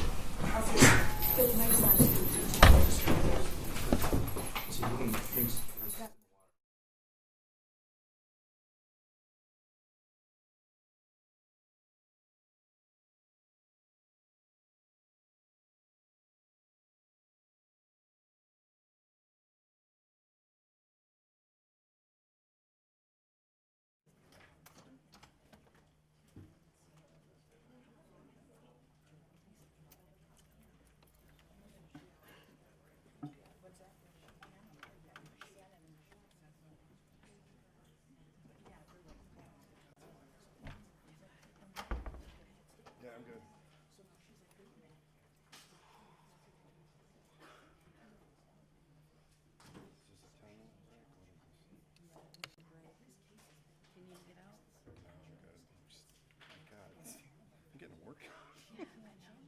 Standing like that?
so far.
Your Honor, calling people versus Jennifer Crumbley, case number 2279990, FH. Good morning. Thank you. Mark Keeson, bad people. Karen McDonald on behalf. And Sheena Smith on behalf of Jennifer Crumbley. Okay, so I'm going to have a couple questions for you. This is certainly one of the kind of things that you want to spend some time on. Initially, I want to point out that you have said you want a statement. However, I do not want to be caught, as that will make me getting the 9mm impossible. That's what you said you want. Okay, here's the problem with that. It might be a future plan, but this isn't a future plan not to get caught planning to shoot up the school. This is a future plan with regard to Jeffrey, right? Which is discussed extensively prior to this, right? Jeffrey, Jeffrey would be the bird and the bird head. Oh. Right? So. Oh, I see. Okay. That would open the door. Okay, I see what you're saying. Yeah. So. And of course I guess. I do not want to be caught, as that will make me getting the 9mm impossible. He's talking about getting caught with the bird head in a jar and the terrible things he did to baby birds. So I'm pretty sure that you do not want that to come in.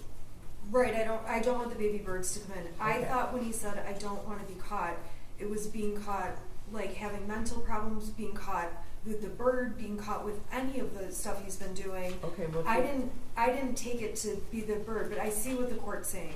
You're right. If that opens the door to the bird, then I don't want to open the door to the bird. There's an extensive discussion prior to that with a picture and about him dumping the bird's head in a bathroom, and I hope people will talk about it for the rest of the day because I want the attention. However, I do not want to be caught, as that will make me getting the 9mm impossible. He's not talking about getting caught with the plan to shoot up the school. He's talking about getting caught with putting the bird head in the bathroom and hurting the birds. So I think it's pretty safe to assume that you do not want that statement. That's correct, Your Honor. Okay, here's I know I'm going to regret this. I'm going to let you respond to this, but I also wonder. You say you want his statements. I have to find where my dad hid the 9mm, and I don't know where my dad hid it. It's hard for me to understand what that impeaches, because we just saw a video where Mr. Crumbley is telling Mrs. Crumbley, she asks him specifically, where was the gun? And he says, I put it in the dresser, right? That's the other gun. That's the other two guns. Okay, but there's also statements to the police about isn't there a statement on the video to one of the police officers? Yes, sir. About where it was? Was that the armwear one? Yeah, where she hit the bullets, Judge, yeah. No, she hid the bullets in the drawer with her jeans. Okay, well, isn't there other statements in this trial about where the SIG was? Yes, Judge. And there's lots of different statements. That's part of the case. It says it was Where? hidden. Okay. Yeah. All right. So anyway, the bird, Jeffrey's staying out of this. Yeah, I agree Okay. with that. All right. And I misread that. I did not. Okay. Well, it's hard to read, you know.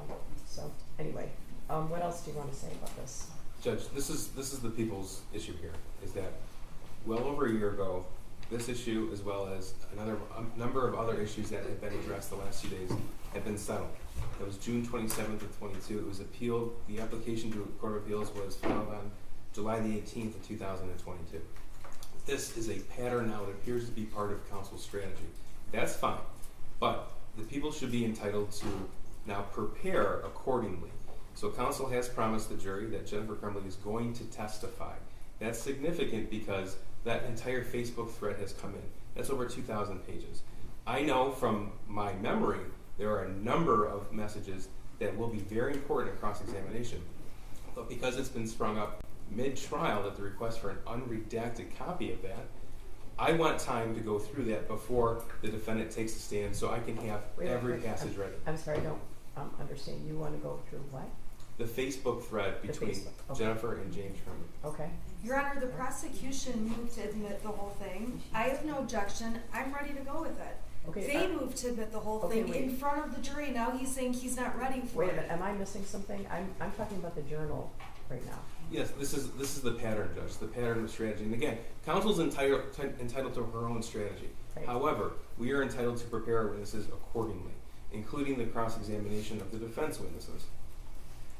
We responded to the defendant's motions with the journal in particular with a select number of passages that firmly fit within the instructions provided by this court. And that was in response to her motion, wasn't it? Yes, Judge, and it's the court's order, not the defendant's order. So we're following the court's order when we prepare for trial.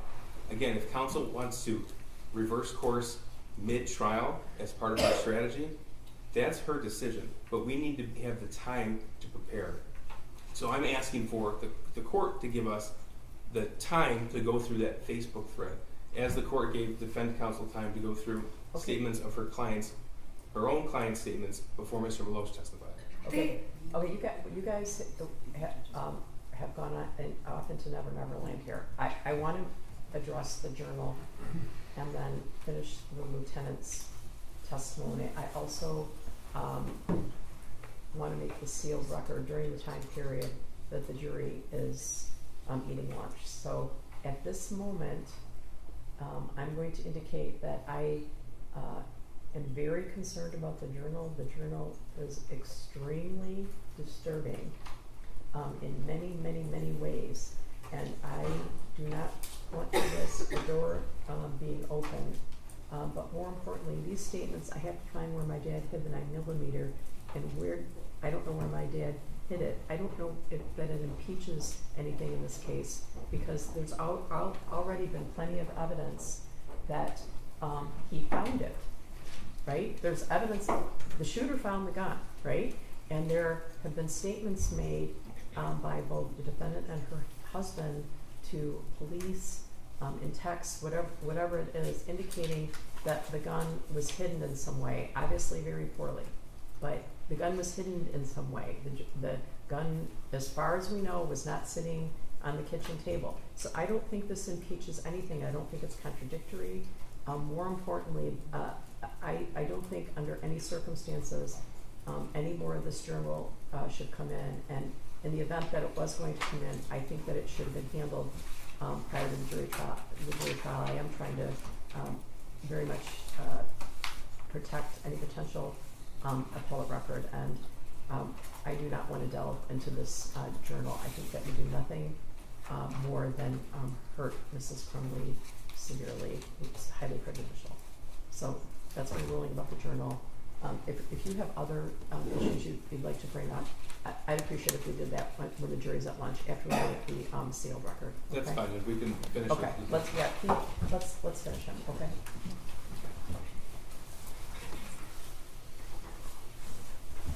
Okay, their lunch arrived, so they're eating it. Okay. Lieutenant, I'm going to indicate that you should not discuss your testimony with anyone because you're in the middle of your testimony. Yes, all right. So you can step down. Okay. I'm going to have. When did they start eating dinner? 2 minutes ago. So I'm going to indicate that they should be prepared to come back and hear testimony at 12:30. All right. In the meantime, you can step down. Yes, step down. I'm sorry, Judge. As I indicated to both of the attorneys as well, I think I sent had my assistant send an email. Yes, yeah. I think my assistant sent an early morning email to you about making a sealed record pursuant to Michigan Code Rule 8.119. Correct? Yes. It'll be brief. It'll be brief. Yes. All right. So because of that, I'm going to exclude everyone but the parties. We're going to do that briefly. Then I'm going to allow Ms. Crumbley to go downstairs and eat her lunch, and we're going to break until 12:30. Just before we go off the record, I just wanted Okay. to complete the record that we were speaking. Okay, go ahead. So we've gone through this. I don't want to belabor the point. The issue that the people have is that it appears that counsel is trying to usurp the court's order without notice to the people, and that makes it impossible. Okay, let's start over with this issue because I was talking about the journal and then Yes, you started Judge, telling me. it's- So start over. Okay. Thank you, Judge. The journal appears to be a pattern of strategy, which is without notice, mid-witness, shifting from what the court has already ordered to what counsel chooses to be convenient. And again, if that's trial strategy, that's trial strategy. But we have the court's order, not the defendant's order. And I don't believe it is appropriate for any party to usurp a court's order. And I also don't think it's appropriate that the people will have to respond off the cuff. I want to make sure that our witnesses are prepared. Okay. I want to make sure the materials necessary for cross-examination are prepared as well. Okay, so the issue right now is the numerous Facebook communications between Mrs. Crumbley and Mr. Crumbley. That's the issue. That came in. And Your Honor, That's the piece of evidence. Okay. Within that piece of evidence, there are a number of issues to explore. Okay. Within that piece of evidence, it includes items that defense counsel had previously sought to exclude, and this court did in fact exclude. So Your that Honor. was the discussion that we had when Mrs. Crumbley was placed on the record, and she said under oath that it was her decision upon consultation with her attorney, knowing that we could cross-examine. I just want to make sure that people are given the opportunity to review all of those 2,000 messages or 2,000 pages of messages appropriately before that cross-examination begins. Your Honor, I just want to point out that the prosecution moved to admit the entire thing in front of the jury. So I believe if I objected, it would look like Mrs. Crumbley is hiding materials, and we've taken the trial strategy actually based on their trial strategy, bring it all in. Okay. And so when Mr. Keese It was a redacted copy. Okay, I don't But listen, understand. I don't when- understand why we're He's- taking a trip down memory lane. The whole thing came in already. Right, it came Right. in, but I'm saying he asked for it. That was days ago, and I'll tell you what, And then you agreed to it. I did. And since that time, I've read the whole thing and I'm ready to go with it. What Okay. he's saying is that he's not ready to go with it, even though he moved to admit it, and even though it was days ago that he moved to Just admit to it. correct the record, we moved for a redacted copy and for counsel to specify exactly what portions were redacted in accordance with your order, And Judge. the next day I got back to them, which was days I'm ago, going to ask and you to I keep said, your voice down because the walls are paper thin Sorry. and the jury could hear you. I got back to them the day after and I said, we're not asking for any redactions. They said, fine. We made a record with Mrs. Crumbley, no redactions. Okay, when is this going to come up anyway? How far are we going to get after Lieutenant Willis? I guess it depends on how often this comes up. And this is why I bring it to the court's attention that This will come up when Mrs. Crumbley testifies if she does, right? certainly. Okay, is that the only time? Well, I brought up the pattern to the court's attention because it does appear to be a pattern. The only reason I bring it to the court's attention now and our objection to that is because it appears to be a continual theme. So I want to bring it to the court's attention now, and I want a record made of it. That's why I bring it up now. Okay, well, you can't admit something and then unadmit something. There's no court rule that says you can do that, right? Okay. No, it's the redacted portions. It's the portions within that would have been inadmissible prior to. Yeah, I get it. Okay. Yeah. And we said we We're letting it all hang out. We're letting it all hang out. Okay. And I don't want any redactions because I think it makes it. Mr. Keast has made it look like if we put redactions in there, we're hiding stuff. I So don't I'm even not. know why we're talking about this. We The shouldn't whole be. record came in. It is in evidence. It is fair game. Okay? All right. That's You're what we're doing. With respect to the sealed record, I just like to rely on my written pleadings. Okay. Well, you probably are, but I'm going to make a record of those because privileged, there are privileged conversations between the shooter and a therapist in those pleadings, and I'm going to make a record about that is sealed because I am. So, all right. So, Are they all going? yeah, I'm throwing everybody out. So. Recording stopped. But this will be on the record. Oh yes. This.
People v. Jennifer Crumbley, case number 222799990FH. Karen McDonald on behalf of the people. Thank you, Mark Keese on behalf of the people. Thank you. I'm Shannon Smith on behalf of Jennifer Crumbley. Good afternoon. We had a hearing that was conducted under seal pursuant to 8.119, and the court ruled that there is an absolute privilege that belongs to the shooter. Therefore, none of the psychological or medical records of the shooter will be eligible to be admitted in this matter. All right, are you ready for the hearing? Yes. Yes, Judge.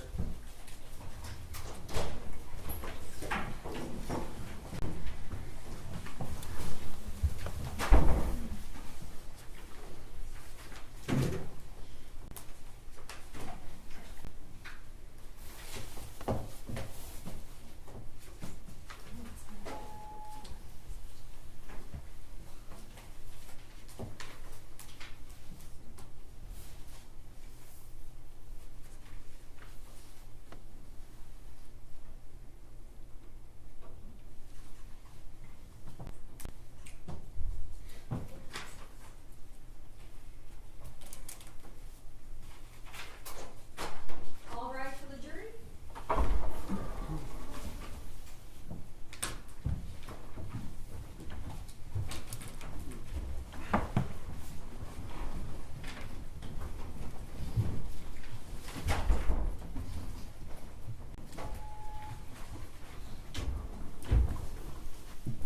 Good afternoon. You may be seated. Who is the next witness prosecutor?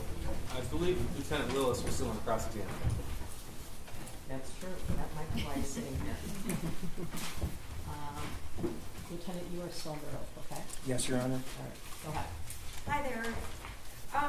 You were testifying that on December 1st, I believe you said you got an arrest warrant for Ethan Crumbley, correct? Correct. And I'm sorry, for Mrs. Crumbley, for the shooter. Correct. And on that date, he was on Zoom for a court hearing. Yes. And during that court hearing, Mr. and Mrs. Crumbley participated on Zoom from their vehicles. Is that a fair statement? Yeah, it appeared they're in their vehicle, but they're on Zoom. Now, on Friday, you went to the court and did what you call a swear-to in this case. Is that correct? That's correct. That's when you went in and you told a magistrate or judge the facts that you swore to in order to secure an arrest warrant for Mrs. Crumbley, correct? Yes. Now, on that date, you never told and I'm asking if you ever told Mrs. Crumbley, you personally did not tell Mrs. Crumbley you need to be here at the court, correct? I did not. And when you were at the court, were prosecutors present? For the swear-to, are we talking about? Yeah. I'm not sure. I don't recall. You don't recall seeing me there, correct? No. You recall seeing lots of media there, is that right? Yeah, there was lots of people there, but yeah. Yes. Was it media or people? Both. Okay, so lots of media and people. Yeah, I didn't know everyone's credentials, but there was people, so I don't know who was intermixed in the group. And on that date, you secured the warrant. Is that a yes? Yes. And the next thing that happened was the prosecutor had a press conference and announced it, correct? Objection is the relevance, Judge? Well, it was on the media in the We public can domain. stipulate that it was Yeah. him. Yeah. Do not. Okay. I think that's even. Okay, yeah, you can answer. You can answer that if you know. Can you say it again, please? Yeah, the next thing was the prosecution announced at a press conference that there was a warrant for Crumbley's arrest. I don't know that. After the arrest warrant was secured, you're aware that a search was started from fugitive apprehension teams, U.S. Marshals, Border Patrol, to find the Crumbleys. I'm not aware of that. You're not aware that there was any kind of search? No, that's not true. I was aware that there was a search that I directed our fugitive unit to conduct. Okay, so you were aware that there was an outstanding warrant for Mrs. Crumbley, Yes. and you were aware that there were going to be efforts to locate Mrs. Crumbley because of the warrant. Yes, if I recall the swear to, the judge said the defendant had, or her husband, but the defendant had to turn herself in by 4 p.m. That day. Okay, and defendants can do a variety of things. I believe we've already established this in trial. They can drive around in their car with an outstanding warrant and end up getting a ticket and taken into custody, correct? That can happen. They can go to the police station and turn themselves into police, correct? Yes, that can happen. They can have a lawyer make arrangements, set up a time and go to the court to turn themselves in. Yes, that can happen. Okay, so there's a couple of different ways that a person can come into custody, correct? Yes, there's several ways. I have no further questions. Redirect. Just briefly. That hotel in Auburn Hills where James and Jennifer Crumbley stayed, how close is that to the Auburn Hills Police Department? I don't know exactly, but it's like right across the street. It's very close. Okay, nothing further. All right, you can step down and you're excused. Who's next? Chris? Maybe we have an overtime? Sure.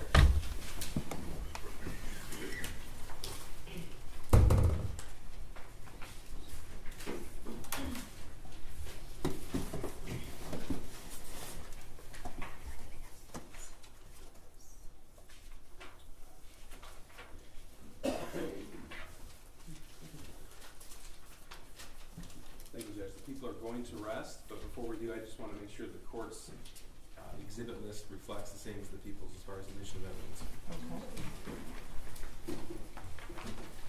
Okay. You're following along too, right? Yes, Okay. I have my offices. So I'll go page by page, it might be easier.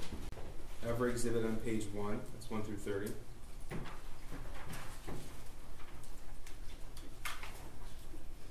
Every exhibit on page 2, 31 through 59. Exhibits 60 through 76, and then 78 through 94. That's on page 3. All exhibits on page 4, that's 95 through 122. 112 was admitted, correct? I have 112 as admitted, yes, Judge. Okay. All exhibits 123 through 148. Exhibits 149 through 160. Exhibit 162. Exhibits 164 through 169. Exhibits 171 through 179. Exhibits 183 through 186. Exhibits 188 and 189. I'm sorry, 181? No. No, 183 through 186. And then 188 and 189. Exhibits 191 through 205. You have 187 not admitted, Correct. So we have 188 and 189, two that are admitted. And then 191 through 205 are all admitted. Exhibits 210 through 213. Exhibits 215 through 223. 206, 207, 208, 209. Not admitted though. I'm only identifying. Not 215? Oh, thank you. Not 215. Thank you. 215 was not admitted. Okay. Exhibits 216 through 223 are admitted. Exhibits 231 through 239 are admitted. Exhibits 242 through 247 are admitted.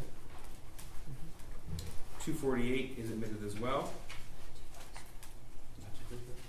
Thankfully, we have Ms. Nella here. 247 was not admitted. Right. That's right, thank you. 248, yeah. 248 was admitted. 253 through 256 were all admitted. 278 through 284 were also.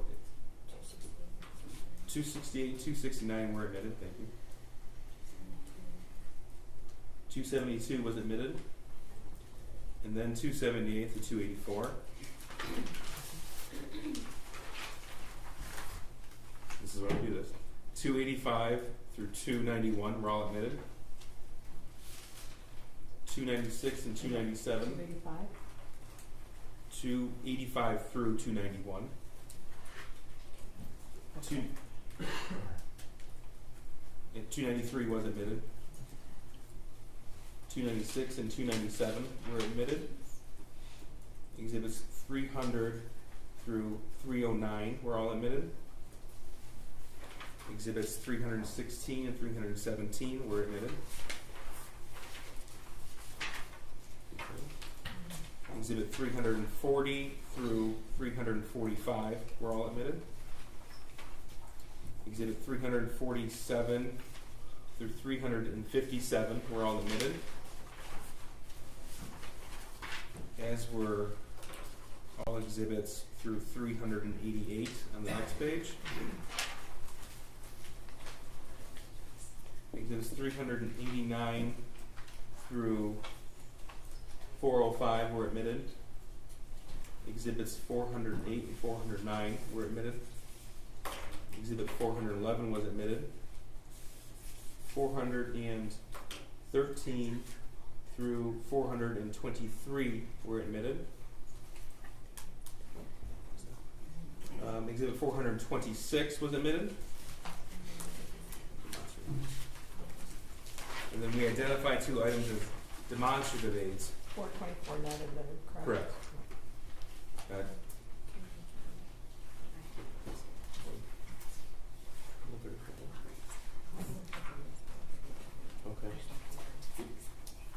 135, John, can we go back to that page, please? That was not it. I just want to confirm that I said that correctly.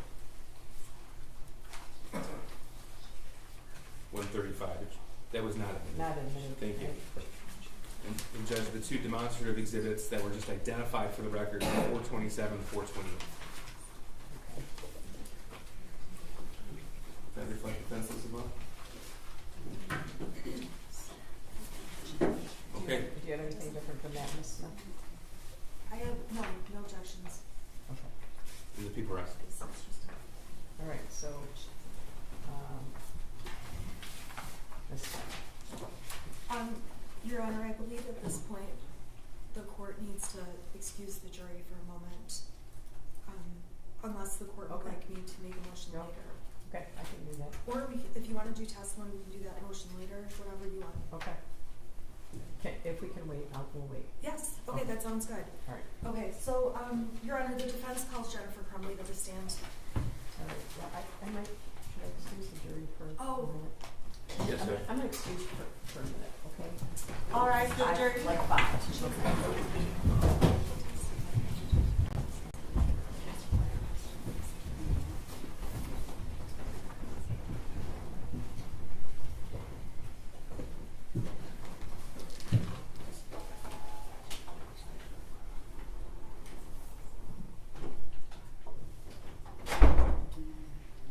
Seated. You could make that motion now if you wanted to.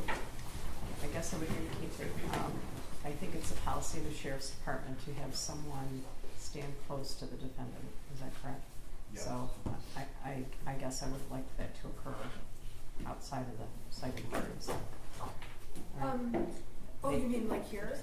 I think that they're going to require that a deputy stand here. So rather than make that obvious, I would invite a jury to have her have a seat and have the deputy standing behind her prior to the jury being brought in. Okay, can she go up there now? Sure, unless you want to bring a motion.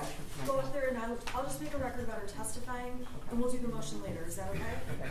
Okay, go have a seat up there, and the deputy's going to be behind you. You're just going to start in the box, okay?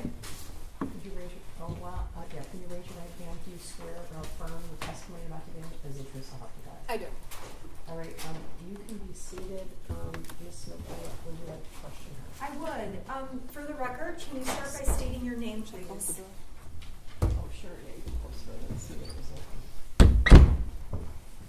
Hi. Can Hi. you start by stating your name? It's Jennifer Crumbley. And Mrs. Crumbley, you and I have been working together since December of 2021, correct? Correct. And is it fair to say that over these last 26 months, we've discussed whether or not you intended to testify a number of times? We have. Do you want to testify in your case? Yes. Do you understand that if you did not testify, this judge, this court, would give the jury instructions that it cannot be held against you? Yes. Do you understand that after I question you, the prosecution is going to be able to cross-examine you? Yes. And do you understand they're going to be able to cross-examine you about all of the evidence that's been admitted in the case, including all of your text messages or your Facebook messages to your husband, all of those messages with Mr. Milosh, all the evidence in the case, Yes, correct? I do. They get full reign on cross-examination. We've gone over that, is that correct? Correct. And do you have any questions for myself or for Judge Matthews about testifying? No, I don't. Are you doing this because anyone has threatened you or coerced you into testifying? No. Is this your choice? Yes. Is it voluntary, freely made by you? Yes. Is there anything you think the court should know about this decision? No. Just. Do you have any questions for me, Mrs. Crumbley? I do not. Okay. All right. Should we address counsel's motion while the jury's out? I guess she mentioned that maybe we can do it later, but we can reserve it. I'll reserve it. Sounds good, thank you. All right, so, are you ready for the jury? I am.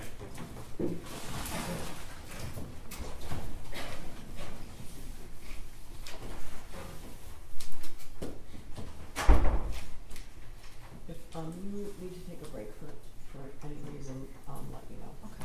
Thank you.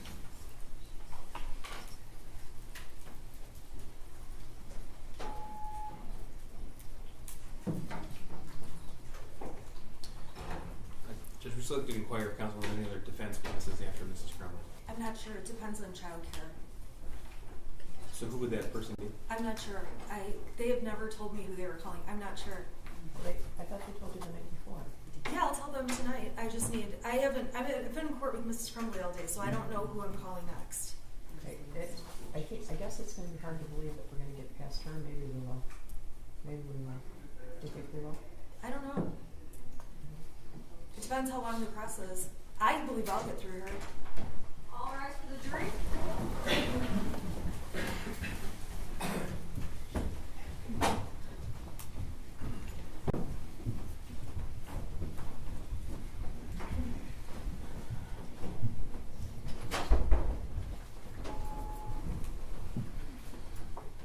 All right, you may be seated. Ms. Smith, you become the client, correct? Yes, thank you. All right, Mrs. Crumbley, would you raise your right hand? Do you swear or affirm the testimony about today is the truth, so help you God? I do. All right, thank you. Would you state the name for the record, spell your first and last name? It's Jennifer Crumbley, Jennifer Crumbley.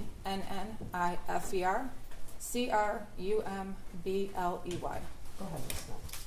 You know, Your Honor, I'm going to pull the podium up just so I can see a little bit better. Okay, sure.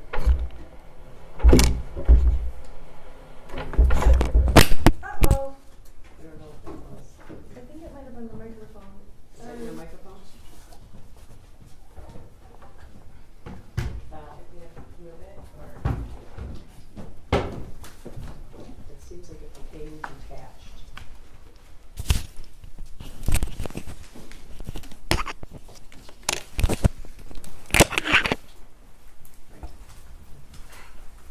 All right, good afternoon.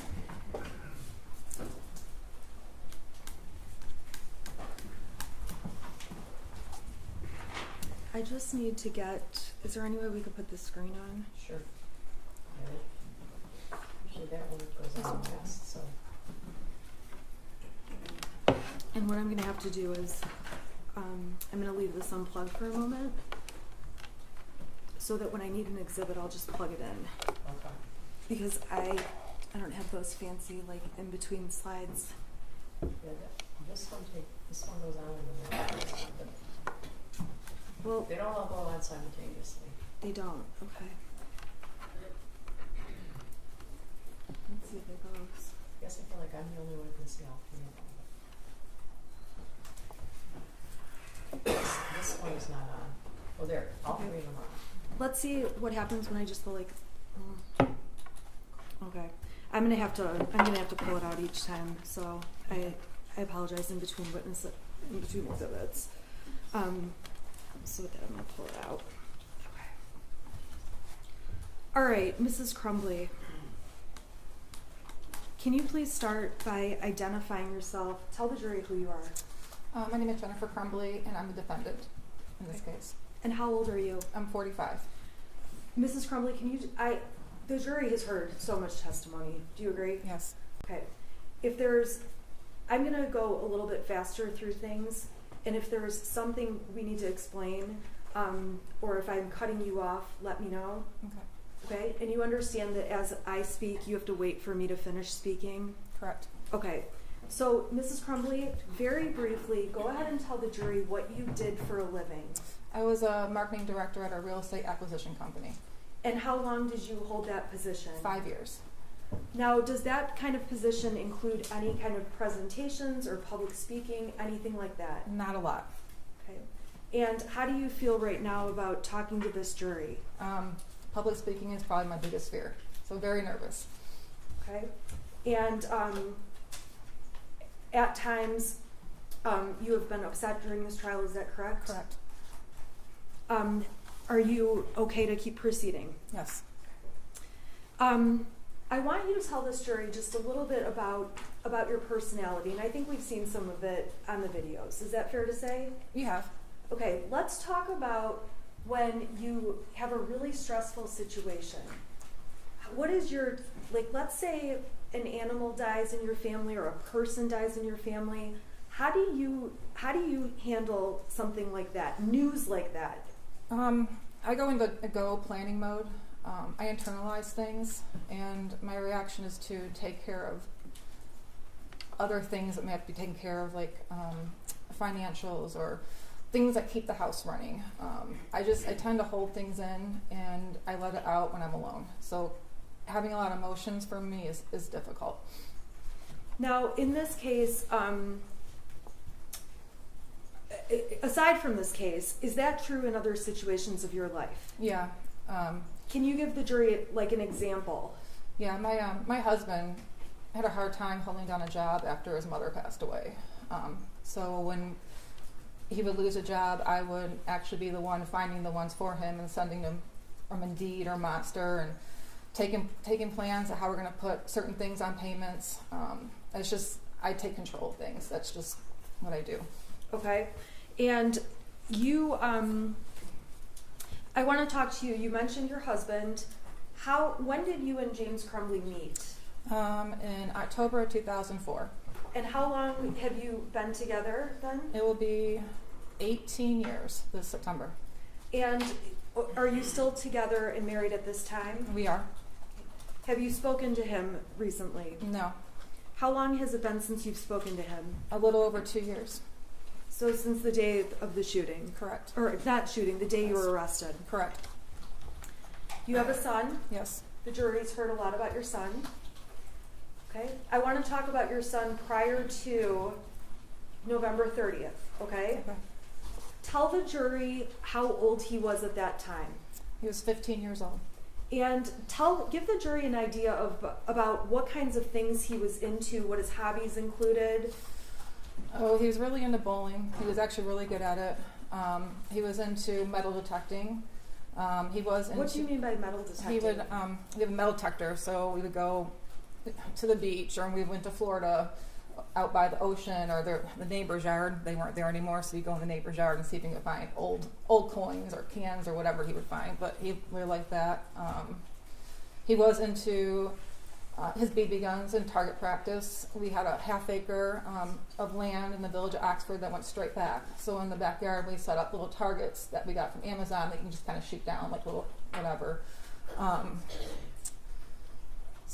He was into his video games. He did soccer from age 3 until 9th grade. He had a lot of different interests. Coin collecting. Do you have some interests? I do. Okay, we've heard about horses. I like horses. I also snow ski. I'm a big reader, and I worked a lot, so I didn't have a lot of time to do the reading. But Okay, now when you say snow skiing, did you ever, back up. Were there any activities that you and Ethan enjoyed doing together? yes, I joined the ski patrol because the family can ski free, and also to help people out. So I got him into skiing at the age of 7, and he would come out with me on my patrol shifts and come skiing with me. So we were in that together. What about horses? Did he ever go out to the barn with you? He did, but he didn't really like horses. The one horse I had was kind of aggressive, so it intimidated him, and it kind of turned him off from going to the barn. It's kind of boring if you're not the person with the horse. There's a lot of standing around and a lot of nothing. Okay. So would you spend time together with him at home? Yeah. Okay, tell the jury what kinds of things you guys did as together or as a family. We did a lot of board games. We also had the virtual reality set for the PS4, so we did a lot of the Beat Saber. You can probably Google I that. don't even know what you're talking about. It's like you're holding lightsabers and has music, and you have to like hit the beats, but it's all in 3D. So it's a virtual reality headset. Okay, so you would do that with him? Yeah. Okay, what else? We had a pool. We liked swimming together. Really just normal stuff. Okay, did you do holiday things? We did. Give us some examples. So every year around Thanksgiving, I always cook Thanksgiving dinner. The day after, we would go cut our Christmas tree down. And then we would decorate that weekend. We'd watch National Lampoon's Christmas Vacation. Halloween, we grew our own pumpkins. So we always carved our own pumpkins and had a whole bunch put around the house. Easter, it's normal family stuff. Did you have an interest in like home improvement kind of stuff? Yeah, our house was an auction house. So basically it was wrapped in blue tarp when we bought it at auction. So we've been trying to improve the house since 2015. So we new roof, exterior, and then I've been working on exterior and interior ever since. Were there things that your son was interested in outside of video games? Was there anything academic that he was interested in? He really liked history. He was a big history buff. We can play Trivial Pursuit, and he would get me in history every single time. But that was probably his only favorite subject. The rest he could do without. How did he do in school? He did good if he applied himself. His problem was he didn't try as hard as I think he could, so he had up and down grades. I would say he's about average.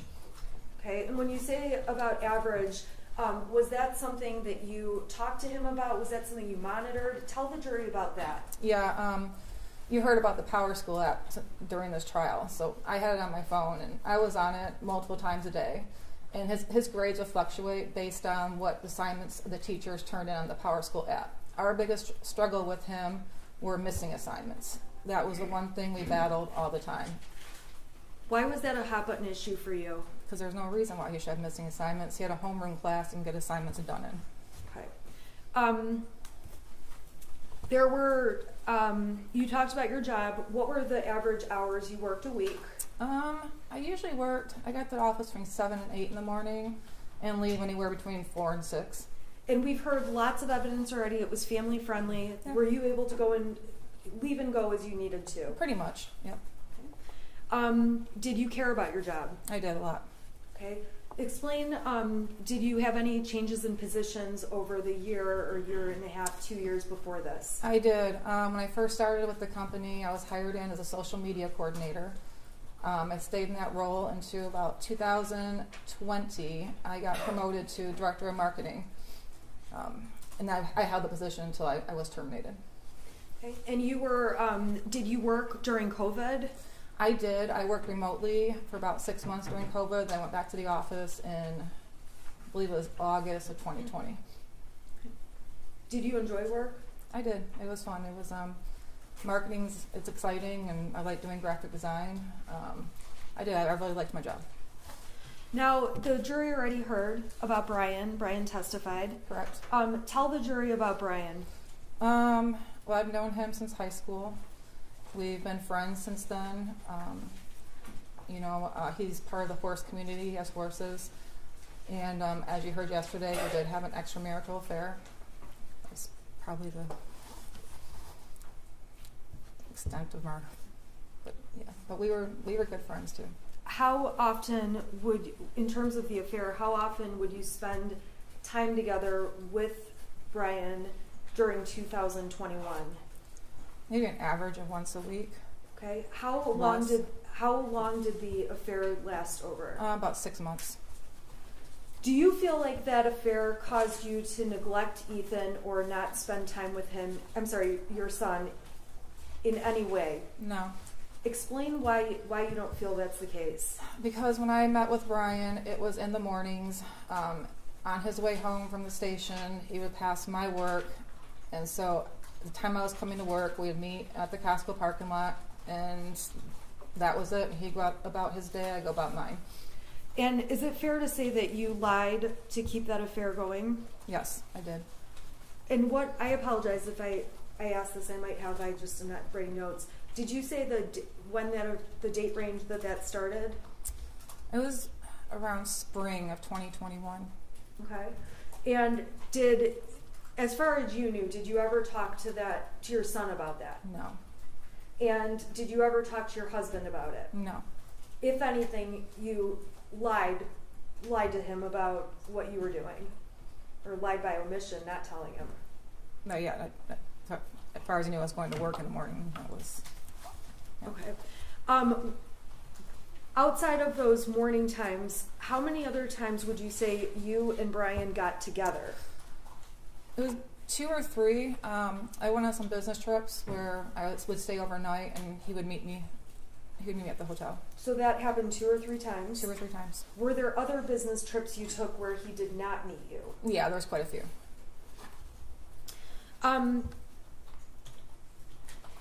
When Christy Gibson Marshall testified, do you remember who she was? I do. Who was she? She was the assistant vice principal. And she commented she knew Ethan in elementary school, or she knew your son in elementary school, correct? Correct. And she said she testified obviously already about recognizing him. Did that surprise you? No. She also mentioned something about emails with you. Do you recall having email exchanges with her? There was one regarding his report card, getting additional help in math. Was there any time at that point or into high school that you ever had to email with teachers about discipline issues? Not discipline, no. How often would you email about missing assignments or grade type issues? That was a regular thing. Okay, and you said you monitored power schools every day. Approximately how many times a month would you say you went to the teachers, or was it weekly? I don't know. It would be, I wouldn't say it was on a regular basis, but when it happened, it was a series of messages. He'd be struggling in geometry, and so me and the teacher would message back and forth quite a bit, and then he'd start getting better and it was die off. So it was sporadic, but it was a lot when it happened. Now, we saw pictures of your house. Yes. How did you feel about seeing those pictures? Horrible.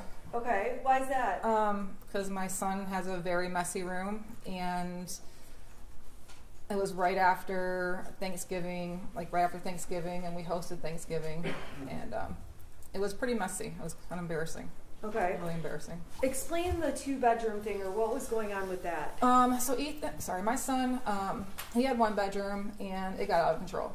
And every time I go to clean it, I just shut the door. I just didn't want to deal with it. So then I told him he could just use the guest bedroom until I could get his room deep cleaned.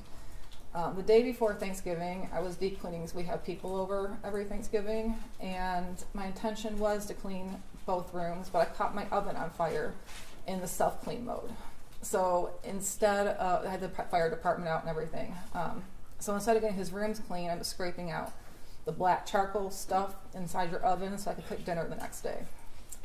But yeah, he was in a 2nd bedroom because I didn't want to clean his room anymore. It was enough. Did you have any plans to do anything with all that stuff? Yeah, we're going through a lot of stuff because he outgrew a lot of the clothes and the shoes. There's a lot of, I don't know if you want to call it, like, abuse, but it was a lot of abuse. And so toy-like things that he doesn't use anymore, so we were just going to pack it up and donate it. Okay, and when were you planning to do that? Between Thanksgiving and Christmas, before he got new stuff. Now, we saw a video, I guess I want to talk to you about, there's one friend in particular your son spent a lot of time with, correct? Correct. Okay, we're not going to say his name, but let's just refer to him as the friend. Okay. Okay? Overall, was that your son's only friend? That was his only friend that came over. He did have friends that he talked to during school, but that was the only one that he spent time with outside of school. And how often would you say he came over? Oh, he used to walk home with them every day from school. The summertime, he'd go on camping trips with us. Sometimes he would spend more than a week with us. He called him my second son. Okay, he was the second son. Did you know he was going to be moving away at any point? Not that abruptly, no. Okay, so when he moved away, is it fair to say it was a surprise to you and your son? It was. What kinds of things would the boys do together at your house? Oh, they go down to the lake and go fishing. They would walk to Little Caesars or Frosty Boy. They go in the backyard, shoot the BBs. They go swimming in the pool. We took them bowling a lot. They played video games. Now, when you had him over at the house, or I guess was it more common for him to be at your house or for your son to be at his friend's house? My son has never been to his house. Okay, why is that? Because he had OCD, not my son, but his friend had OCD issues, and he didn't want other people in the house. At your house, did that friend exhibit any issues? No, not at all. Okay, so were you surprised when he moved? Yeah, very surprised. We saw evidence that you had Life 360 on your phone, and it was on James's phone, right? Correct. Can you tell the jury what Life 360 is, what the point of it is, why it's on the phone? The family tracking app, so you know where people are at. My husband's mother-in-law got sick in the middle of April, and instead of me worrying about where he was while he was down in Florida with his mother and I was up here, we just installed the app on his phone, so I knew if he was at the hospital, if I knew he was at his dad's house. So just that way I have to bother him. I'm always worried about him and places he goes, so it was just one thing that eased my mind a little bit. Do you, is that something you frequently message your husband, where are you, where are you, where are you? Mm-hmm, a lot. Okay, so the jury's going to see the entire stack of exhibits. If they go through all of your messages, how often a week would you say you're on top of him about where he is? Daily. What about your son? Were you ever worried about where he was? I mean, not during the day. He was at school. If he didn't get home from school the time he was supposed to, I'd worry about him. Okay. And did you ever ask James about him in messages? Yeah. Okay. Yeah. The prosecution introduced evidence that makes it sound like you and James only talk about these horses. Actually, the form of the question makes it sound, and this is direct exam, not cross, so this should be non-leading questions as well. How often would you say you discuss your horses versus your son when you're messaging each other? A lot more with the horses. Why is that? Because my horses, at least, were accident prone, and my husband didn't know a lot about horses. They were more my thing. With him working from home, a lot of times I'd have him go out and check on them, tell him what to do. He started getting into them. He had questions. I knew my son was at school. I knew where he was at during the day. I can talk to him after school. Horses can't talk, so if something's wrong, we've got to kind of figure it out. But yeah, we talked a lot about horses. Is it fair to say that, did you have additional conversations with James about horses and or Ethan? Yeah. How often would you and James talk about or talk to Ethan? Well, talk to him every day. Talk about him probably every day too.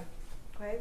What did Ethan have scheduling things you had to work out? Yeah, he had bowling practices throughout the week, bowling matches, and he worked part-time at a diner. So we had to work out transportation and scheduling with that. In terms of your relationship with your son, how did you think your relationship was? I thought we were pretty close. We would talk. We did a lot of things together. I trusted him, and I felt like I had an open door, and he can come to me about anything. I felt as a family the three of us were really close. Okay, you're getting a lot of, no, it's okay. You're getting a lot of redness here. Is that normal? Yes, because I'm talking in front of people and my nerves act up, so I get splotchy and I might break out in hives, and I apologize. Okay, but you are okay? Yeah, I'm fine. Okay. So with regard to your son, did you ever go through his text messages, go through his bedroom? What kind of a parent were you in terms of going through those things? I did not go through his text messages. I didn't have a reason to. His bedroom I would go through when I clean it. When I come across things, I look through it to see if there was something I needed to keep or throw away. But I never went through his text messages. What about, you did say you went through his grades. Correct. Did you end up having discipline issues with him? A couple of times we did, yes. What kind of things would those be over? Missing assignments in his grades. Okay. Any other things that were discipline issues? No. At school or at home? No.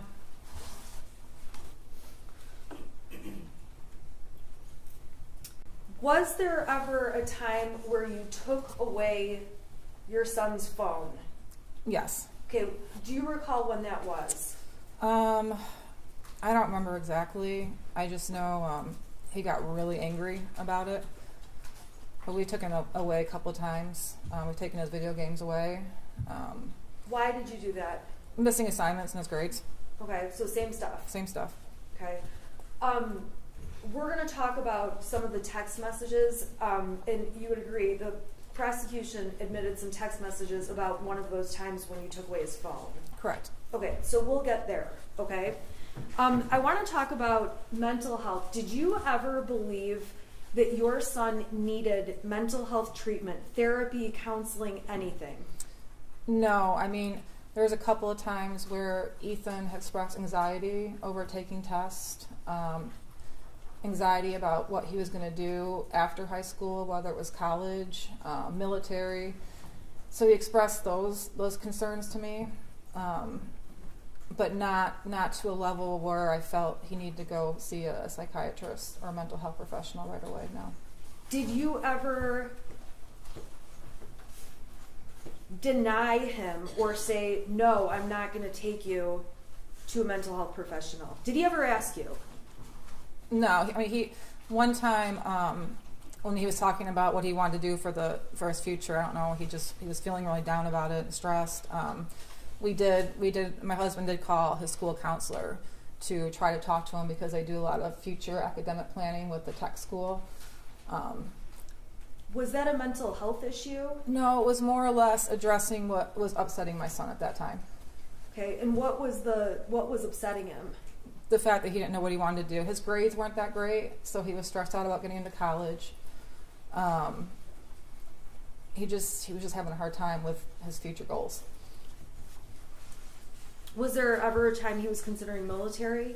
He talked about it, yes. Okay. Any other things that he talked about? He wanted to go into video. He wanted to design video games. He wanted to own his own car shop, like not be the mechanic, but own the shop that mechanics worked at. But that was about it. Okay. Were there other kinds of health treatments you did get for him? Like, did you take him to the doctor? Yeah. How often or for what? When he got sick, if it was obviously, during COVID it was different because every little thing I freaked out about, so we'd take him to get a COVID test or take him to the doctors. But growing up, it would just be if he had a headache that persisted for longer than a week. But most things are nothing serious. Did he have insurance? Did you have insurance coverage on your son? My husband did. Okay, always, or were there times where you didn't? All the way up through October of 2021 when my husband lost his job. And I was gonna add him onto my health insurance in November of 2021 at the end of the enrollment period. That was the only time that insurance lasts with him. Was that one of the outstanding things going on the day that all of this unfolded? It was.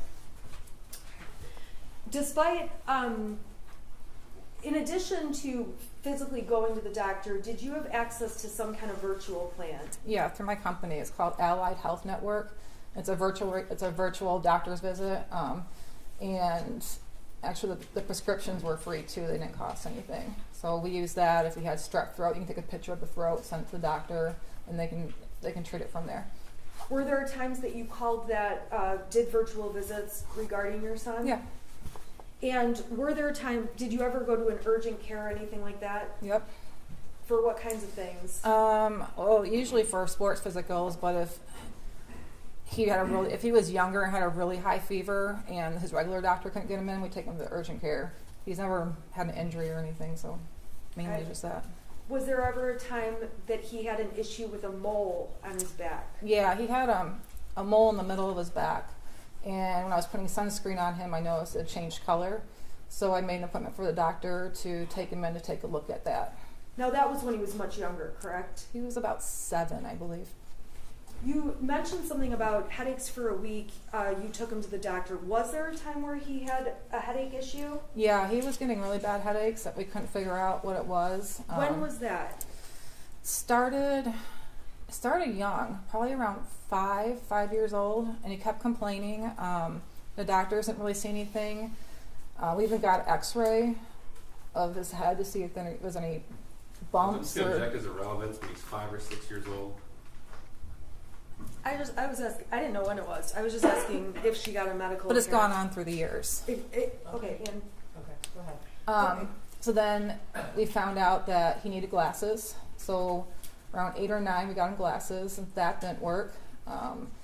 He got X-rays done for dental in middle school. Found out he had a severe underbite, which was causing tension in the back of his neck. So we got him braces in 8th grade, and once he had his braces, that seemed to fix the headaches. Okay. Now with the braces, was that an easy process? No, Why not? because he's horrible at brushing his teeth. He used the water pick we got him. He wouldn't brush properly. He would constantly get cavities in his braces, so we ended up taking the wires out because one time he had 13 cavities under the braces. And we're trying. I'm sorry. Prior to him getting braces, did he ever have cavities? Yeah, he had a few. Okay, but did the braces? Was it more after the braces? Yeah, because he wasn't brushing properly around his braces, so he was getting them under, and we had to get the wires removed and take them to get those filled until we could get the wire put back on. Okay, so it was like an off and on procedure. Yeah. Okay. I want to go through some exhibits for you that the defense has proposed as exhibits B through XX, and I'm going to ask. I wanted to add one more on as YY. Judge, counsel's proposed a number of exhibits appear to be from Facebook, not from a Subright extraction, but from Facebook. Some predate the incident by years. So as far as relevance, Judge, I don't mind any exhibits around the date of the offense or even the relevant time periods, spring of 2021. But prior to that, it doesn't appear to be relevant. Your Honor, they have the specific pictures I was using since October. The specific pictures, isolated, not all the pictures, but specific pictures I was using. They never filed a motion to exclude any of those. They don't have to, right? Okay, so we'll go exhibit by exhibit. I haven't seen any of the exhibits, so they obviously will be treated differently. Okay, Your Honor, would you like me to bring you the hard copy, and then if the exhibit's okay, we can put it on the screen? Yeah, if it's admitted, we'll put it on the screen. Okay, and I did them just. They have three copies of all these. That's it. Okay. All right. Yeah, I haven't seen any of them, so. And I've actually had them redacted and then sent the redacted version to cut out the faces of any minors. Okay. Okay, so I'm going to bring the court what's been marked as B through, this is YY if it's admitted, B through YY. May I approach? Sure. Thank you. Okay.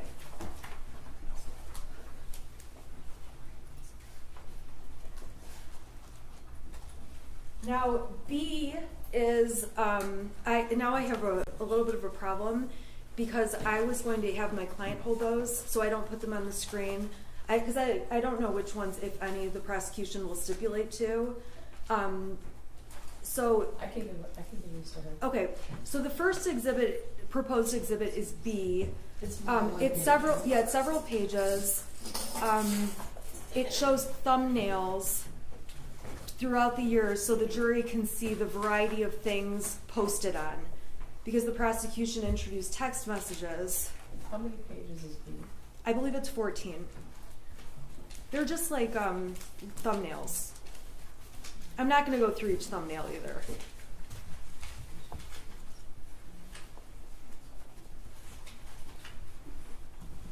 I'm just wondering, where does the second one start? It's C. Exhibit C. Exhibit C would be the next exhibit. Okay, let me give it to you. Okay. Do you recognize what the court has just handed you? Yes. Okay. What is in Exhibit B? What does it appear to be? These are pictures I've posted on Facebook. Okay. And there's a lot of them. Is that a fair statement? Yes. Okay. Are those are all the pictures you posted on Facebook? They're not from any, they're from the whole period, correct? Well, I mean, What's the period? Well, when do those start and go through? I would say mainly 2000. Is the defendant 20? dates on that copy? There's I'm no just- dates on my I copy. don't think there's any dates. I can tell by the. Looks like from 2020 to 2021. Now, do you post on Facebook a lot? I do. Like way too much? I do. Okay. So I am not going to go through every Facebook post you've made. You understand that, right? Yeah. Okay. Would this exhibit give the jury an idea of what you post about generally if they just took a look at the variety of pictures? Yes. I have to object as to relevance. Again, it's from the time period that's relevant, I have no objection to these coming in. But even the defendant doesn't know with specificity when these were taken. She says they start in 2020. She thinks. No, I know. And there's no dates on there. Yeah, you'll have your turn. There's no dates on there. And if it's from the spring of 21 onto the shooting event, that's fine. Your Honor, That's the the time we talked prosecution has about. made it sound like. Okay, well, you specifically asked that you guys have to talk at the same time. Sorry, Yeah. I did. All right, so B appears to be a thumbnail version of pictures. The rest of the exhibits are pictures with dates next to them. okay. And that might be the best way to go through which ones are from the right date and which ones aren't. Okay, well, date-wise, this happened November 30th, 2021, That's right. and things have been put into evidence with regard to the defendant and the shooter as early as April of 2021. March. Okay, so Yeah. Your Honor, I believe they've gone back longer in terms of some of the testimony that's come out. well, I guess I was going to say that. So I don't think that the pictures starting in 2020 are that remote. I don't know if there's any. I don't know if there's anything amongst those pictures that is particularly problematic. It's hard to look at them all, but the time frame in and of itself, I think, is appropriate. Well, there are some, just so the court's aware, there's posts from 2017, 2019. Wait, Those are in the following ones where I did picture by picture. So those will go through after this exhibit. This exhibit B Is 2020 and 2021. okay, so just with regard to the time frame itself, I think the time frame is close enough in time. So I'm going to overrule an objection Okay. with regard to the mission of those pictures just based on the time frame. All right. But there's a lot of little pictures, so I don't know if any. No, that's fine. We can go exhibit by exhibit. I'm sorry? I said we can go exhibit by exhibit. Okay. The pictures in 2020, the pictures in Defendant's Exhibit B are small, so the exhibit contains a lot of little pictures, so I haven't Right. looked at those. I assume the prosecution has, so I don't know if Yes, any Judge. pictures are objectionable with regard to the individual pictures, so. Just, it's the relevant dates was the objection. Okay. Okay, so Mrs. Crumbley, the jury is going to get these if they want to sit and look at all of them. Okay, I don't want to go through all of them. There ends up being pages and pages. What are all of these? The ones that are on the screen right now is Christmas of 2020 with the 2 white dogs and us posing in front of the Christmas tree. I'm just trying to get like an over idea of topics that are in the photos. Animals, us going on vacations at the Sleeping Bear Sand Dunes, Leelanau, camping, holidays, more camping, horses, garden, my home stuff, cooking, more camping pictures. Okay. We got a bathroom remodel, another Christmas picture. Okay. And so these pictures give an idea of the variety of things you posted. Yes. Okay. So if your Facebook messages appear to have more discussion of horses, how would you characterize the amount of horses on Facebook compared to the rest of your life? Over the last couple of years, more. It was hard getting a picture of my son as he got older. He didn't like me taking pictures of him. But yeah, between 2020 up until end of 21, there was a lot of pictures of horses. Okay, I'm going to unplug this and move to Exhibit C. Oh, you want me to give this to her? This goes back to 2019. I just put like 1 or 2 pictures from that year as Exhibit C. Well, C and D. And so if the court just wants to let me know what. C. Okay, so C and D. You can identify this picture. Correct? Yes. What's in C? What's the date of it? It is June 26, 2019. Okay, and what is that? What is it a picture of? It's a picture of my son holding his chinchilla. Okay, and then what about picture? Let's see here. D.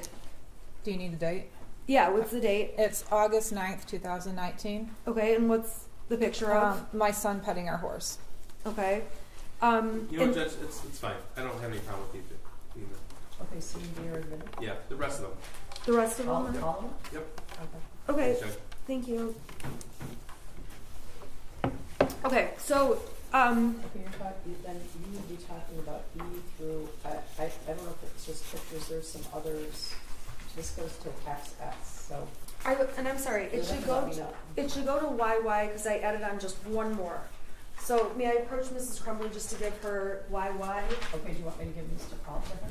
Yes, and then Okay. we'll just go through each one. Do you agree with all these exhibits or just these? Yes, we just need the dates identified. That's all. We'll put Okay. those on the record. Well, I'm not That's going to hand them to her if I need to look at them first, so. I think they're not objecting to any of them, are they? No. Okay, No. okay. So, Mrs. Crumbley, the jury's going to have access to these, so let's just go through them. We are going to identify the dates for the record, though, okay? So, going to exhibit, let's see here. This is C. What's the date on C? That's June 26, 2019. And what is that? That's my son with his chinchilla. Okay. Now, I'm going to go down to D. What's the date on that one? That one's August 9th, 2019. Okay. And what's going on in there? That's my son with our horse. Okay. I'm going to go to E. That's his first day of 8th grade. That's August 26, 2019. Okay. And it's fair to say that I just picked out, these are not all your posts, No. right? I don't want to keep rejecting, but the form of the question has to be appropriate. Fair to say, this is a Okay. direct example. I'm asking a really stupid question, but I'll ask it in a better way. Am I showing every photo from your Facebook page? No. You post more, or how many? Do you post more photos than what we see? A lot more. Okay, we're not going to go through all of them though. No. Okay, so this is the first day of what? I'm sorry, last day of. It's the last day of middle school. It's his first day of 8th grade. Okay. I'm gonna go down to F. What's been admitted is F. What date is that on? October 11th, 2019. Okay, and what's happening in that photo? He just got his braces put on. Okay. And let's go down to the next one, which is G. What's the date on G? October 13th, 2019. What's happening in G? We're apple picking. Okay. So these are just post of events. Or things you're doing, correct? Correct. Okay, this one is older. It looks like, or maybe not older, but what's the date on this one? November. I'm sorry, I'm on H. Mm-hmm. Okay, go ahead. November 7th, 2019. Okay, and we see your son in this picture on the left, correct? Correct. What's going on in this picture? He's on his, it's the 9th grade Washington, D.C. trip with the school. Okay, I'm going to go down to I. What's the date on I? May 23rd, 2020. And what's happening in that picture? Can you scroll up a little bit? We're somewhere up north. I don't remember where, but we're on probably a camping vacation. Okay, he doesn't look thrilled to be in the picture. He doesn't like pictures. Okay. Let's go down to J. What's the date of J? May 23rd, 2020. Who's in this picture? It's my son and James. Okay. I'm going to go down to K. This is a post you made? Yes. What date? August 5th, 2020. What are you showing there? The house when we first bought it and the improvements we made so far. Okay. So this is like a comparison before and after? Yes. All right. L. What's the date on L? August 16th, 2020. Okay, and there's a large black box out. What's under the box without saying who it is? His friend. Okay. So where are you guys in this picture? Looks like we're up north. Okay. Then we're going to go to M, and we're on September 28th. I'm sorry, what's the date of this picture? September 28th, 2020. Okay, what's this picture? That's a picture of my son and our horse. Okay. I'm going to N. What date is this? October 23rd, 2020. Okay, and what is this a picture of? Something Ethan drew. Sorry, my son drew. Okay, and why did you include this? Why did you post about that on Facebook? Because he's always a really good drawer. He just draws all the time, and we got a lot of artists, actually tattoo artists in our family, a lot of good drawers. So said it was in his genes. Okay, that's why you said art is in his Correct. the genes. Correct. Okay. All right, I'm going to O. What's the date on this one? October 30th, 2020. Okay, and what's going on here? We are carving pumpkins for Halloween. And there's a big black box. That's his friend. Okay. I am going down to P. What's the date on that one? November 21st, 2020. Okay, and who is around for this picture, even if you can't see them in the picture? It's me and my husband and my parents. We're down in Florida over Thanksgiving. And what is this that you're doing? We're playing Dark Tower. Okay. Did you guys play games with Ethan often? Yes. What games did you guys play? We played Trivial Pursuit. We played What the Meme. We played Yahtzee. We played card games. We played a lot of Uno. The one with all the dice, Farkle, I think it's called. Yeah, Farkle. I don't know. We played a lot of games. Okay, I'm gonna go down to Exhibit Q. What date's that? That's November 24th, 2020. Okay, and we see who's in the picture? My husband and my son. Okay, Exhibit S. What's the date? January 22nd, 2021. Okay, what's going on in R? My son and his friend are playing Jenga. Okay. S. Do you know the date on S? Can you scroll up? It's for some reason this one is different. Well, it looks like it says February 25th, 2021. And what's going on here? What's happening in February of 21? They're at a bowling match. Okay. Now let's go down to T. What's the date on T? February 26th, 2021. And what's happening here? My stepdaughter came up and visited from Florida, and that's my son with his arm around her. Okay. And with these photos, again, are there, on your real Facebook profile, are there more photos, or is it just what we're seeing? There's more. Okay.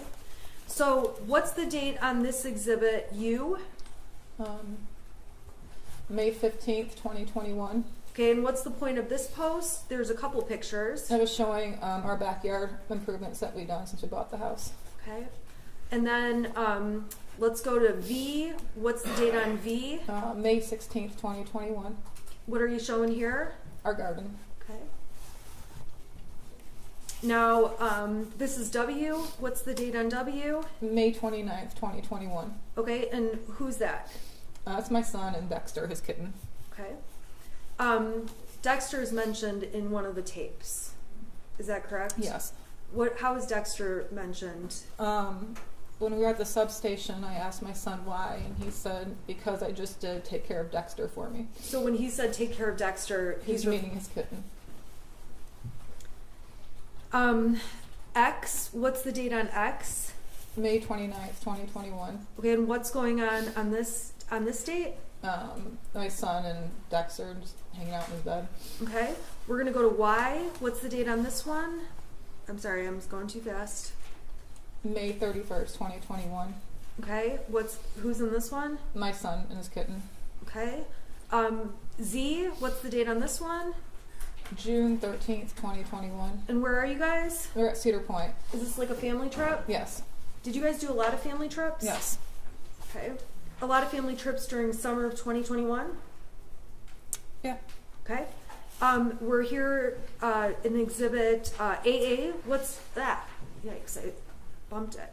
What's the date on this one? June 26th, 2021. What are you showing here? My garden. Okay. This is exhibit BB. What date? June 27th, 2021. Okay, and what are you doing there? In the pool. Did you guys go in the pool with your son often? Yeah, he'd join us. Okay, and then let's see here. We've got CC. Date? July 4th, 2021. What's going on here? My son and his friend are playing badminton against my parents. Okay, is this at your house? Yes. DD. Date? July 11th, 2021. Okay, what is this? Me and my son and his friend we found a little spot off the Pollyant Trail, which runs through Oxford, and there was some weird big boy stuff going on, so we kind of walked around and checked it out. Okay. Let's see here. EE. It looks like there's two posts on this date. What date is that? That's July 30th, 2021. Okay, and what's happening in these posts? The first one I posted, my son and his friend were both passed out from a lot of hiking we did that day. Okay, what about the next photo from... Those are pictures of the campground that we were at. Okay, and so you took, is it fair to say you had the friend on vacation? Yeah, most of the time. Okay. July 31st, I'm sorry, what's the date on this one? I'm on FF. July 31st, 2021. Okay, what is this? We went to Sleeping Bear Sand Dunes. Okay, and where it says like plus 29, what does that mean? There's 29 more photos that go along with that. Okay, we're not going to show them all though. Okay. All right, we're going to GG. What's going on here? What's the date? August 21st, 2021. What are you guys doing August 21st, 2021? My son and his friend were putting up a tent in our backyard and doing backyard camping. Okay. What's the next one? You posted this on what date? I posted on August 21st, 2021. Okay, and what's the point of this post? It was a memory from 3 years ago of my son and his friend with our horse, and I was pointing out to my son's friend's mom that they were so small 3 years ago. Okay. What about this one? What's the date on, let's see here, August 25th, 2021. Okay, what's this? That's his first day of school. Okay, what grade? 10th grade. And let's go to JJ. What's this date? August 29th, 2021. Okay, what's going on in this picture?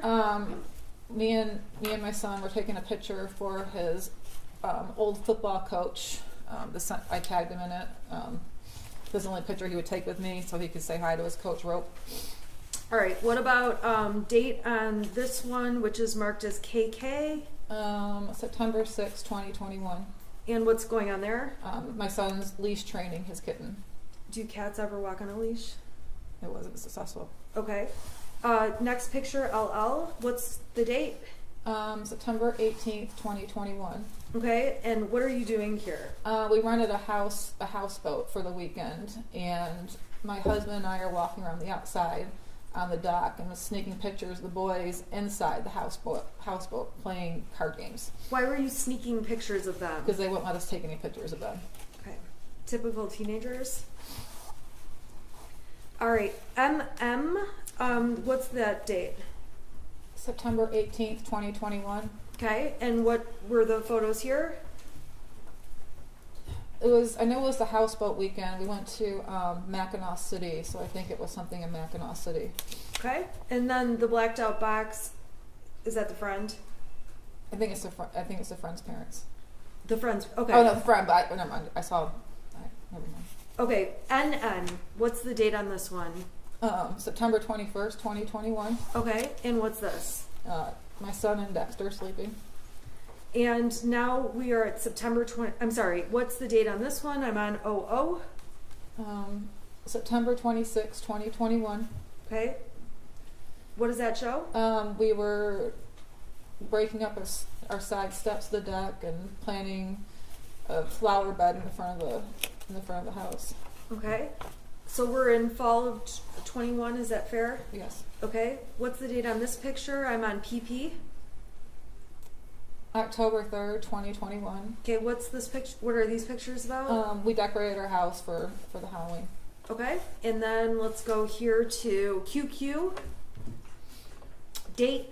October 9th, 2021. And what's shown in this picture? Our front porch that we redid.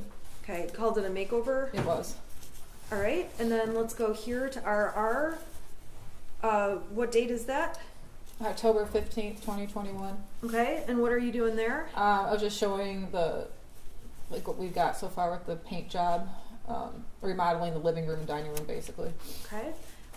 Next one is SS. What's the date on this one? October 25th, 2021. Okay, what is this? This was a text I sent to my son. Him and my husband were going somewhere, I don't remember, but I was just checking in. I said, you guys are okay? And my son made the comment, no, we're in the back of a white van headed to Alabama, because he's very sarcastic, and I found it funny, and I posted it. Okay. Was he sarcastic? Yeah. More? I'm sorry. Go ahead. Explain the sarcasm. I mean, that's an example of it right there. Okay. Yeah, he was always sarcastic, always messing around with us. Okay. When you say messing around with you, we're gonna get to that when we talk about some other posts. Is that fair? Okay. Okay. So let's go down to this photograph. TT. What is this? What date? That's October 29th, 2021. Okay. And what are you doing? That's where we're on the virtual reality playing Beat Saber. Okay. And then this one, UU. Okay, what's the date on this one? November 26th or 25th, 2021. Okay, and what's going on here? Thanksgiving. Okay, Thanksgiving, is this Thanksgiving Day? Yes. So this would have been Thursday. Correct. Okay. We're going to talk more about the next couple of days more slowly, but I'm going to go through the pictures first, okay? And then I'm going to take them off the screen so we can talk a little more. Is that all right? Yeah. Okay, so what is this post? What's the date on this one, VV? November 25th, 2021. And what is this picture? What are these pictures showing? Our family, my aunt and uncle, my cousin, her husband, and then me, James, and my son. And then it shows us playing dice. Okay. Or left, right, center. Is this on Thanksgiving? Yes. All right. And then on WW, what day is this on? That's November 26th, 2021. Okay, and what were you guys doing on this day, November 26th, 2021, which is a day we're going to talk about in more detail? We were cutting our Christmas tree down. Okay, and then ultimately we have XX. What date is this? November 27th, 2021. Okay, so this would have been Saturday? Yes.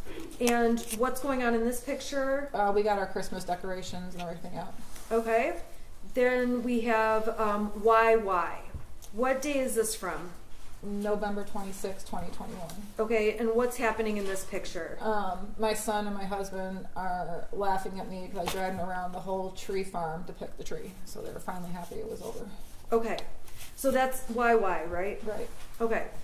I'm gonna close this for just a minute, and just make sure that exhibits B through YY were admitted.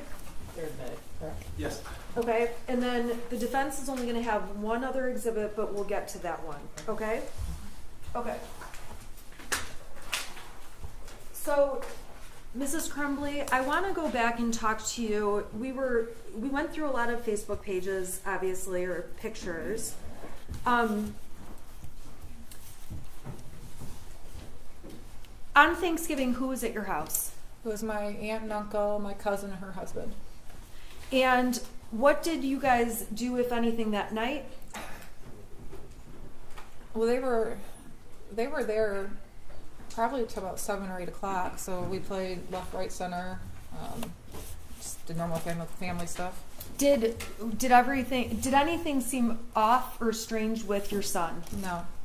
Was he spending time with family members, or was he in his room? What was he doing? He was back and forth. He would come out and play games with us, or when it got to adult talk, he would go in his room and play his video games. Now, we definitely saw a lot of his friend in the photographs. Were there other times where he would not have his friend with him? Yeah, there were times. Okay. Was he happy? Was he okay without his friend? How was he? Yeah, I mean, most of the times it was just the three of us. It was usually out of state travel. Okay. Let's see here. Okay, so on the day after Thanksgiving, what did you do that day? I went shopping. I go shopping every year, day after Thanksgiving, Black Friday shopping. I wake up about 4 o'clock and I go shopping. Okay, so where did you go that day, if you remember? I usually go to Meijer, and then from there I'll head up to Marshall's and Lapeer, and then sometimes I will hit the not Home Depot, the other home improvement store, Menards. I would hit Menards. And on that date, when you went, it was the 26th, correct? Yes, correct. Do you know, when you left your house, did you know what James and Ethan, your son, were going to be doing that day? No, they were sleeping when I left. Okay, when you got home, were they home, or were they where were they? They weren't home. Did they ever come home? Yeah, I texted my husband and asked where you're at, and I believe he called me and told me that him and Ethan were at the Acme firearm store looking at guns. Okay. And then they came home from there. Okay, did they purchase a gun that day? They did. Okay, the prosecution brought in exhibits showing the receipts, all that. You weren't with them when they bought the gun, correct? No, I was not. Okay. You did post on Facebook a photo of the gun. We saw the post, correct? Correct. And in the post that's been admitted already, you described it as your son's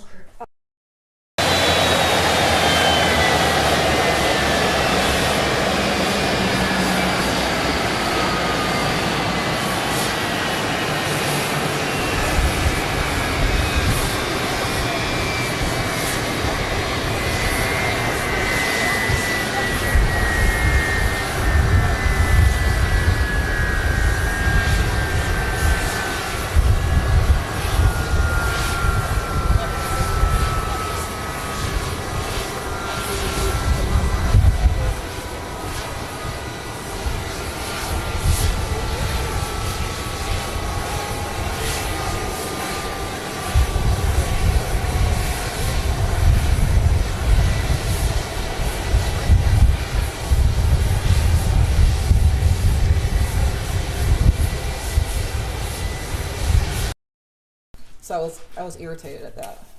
When they came home, did they show you the gun? Yes. Okay, and what did you guys do? They just showed me it was on the kitchen counter, and then my husband put it up and we went to the Christmas tree farm. What do you mean by put it up? He put it back in the case with the cable lock and back in the bedroom. Okay. let's talk about just guns overall. This jury needs to understand some details, okay? If I ask a question you don't know what I'm talking about, let me know. Because Okay. are guns your thing? Not really, no. Okay, but do you have awareness about guns within your home? I do. Okay. Who is responsible for storing the gun? My husband is. Okay, explain why you say he's responsible for that role. I just didn't feel comfortable being in charge of that. It was more his thing, so I let him handle that. I didn't feel comfortable putting the lock thing on it. I just rather not let him do it. And I think in one of the messages that was admitted with Brian, you called it a string lock. Yeah, Okay, do you understand now it's a cable lock? I do. Okay. So, were there ever any times where you would take the cable lock off or put it on? No, Now, there were, prior to buying that gun, did James own any other guns? he did. How many? 2. And by 2, the jury has seen the Derringer and the Kel-Tec. Were those the other 2? Correct. Okay, so those are the other 2 guns. How were those stored? They were stored in a safe. Okay, and was that different than the 9mm? It was. Okay, explain to the jury the difference. We had a gun safe, so when they bought the 2 other guns, they transported the 2 other guns into the gun safe, and then everything else. Well, I don't know. Everything went, like the cable lock and the other case went somewhere. The 9mm was in a case, but it was locked it was in the case locked with a cable lock. Okay, and how the cable lock that was on the 9mm? What did you have to use to get the cable lock opened? A key. Okay, did you have possession of the key? No. Okay, where was the key? I collected German beer steins, so it was in one of the beer steins. Where are those located? Throughout the house. We have them on top of there's a ledge over the refrigerator in our kitchen. So they go from wall to wall. Then we had corner shelves in our house that had them. We had a lot. Okay, did you know which particular beer stein the cable lock key was in? No. Do you know if your son knew which beer stein it was in? No. What about ammunition for the 9mm? Was there any bought on the 26th when the weapon was purchased? No. Okay, so that day we saw, obviously, your Facebook post. You describe it as your son's gift. Did he have free access to that gun? No, it was for him to use at the shooting range only. Was he allowed to take it out? Not without my husband around. Did he know where it was kept? My husband hid it usually in our bedroom in different spots. Okay. What was the intention of hiding it? That's just what you're supposed to do. Okay. And when it was hidden, was it locked in any way? It had the cable lock on it. Okay. And you again testified about the key being in a beer stein? Correct. Would the beer stein be right by the cable lock? Or? No. Okay, so where would the beer stein be? It would probably be in one of the ones in the kitchen. Okay, so the key's out there, and then you've got did you know where the gun was hidden in your room on November 26th when you put it away? No.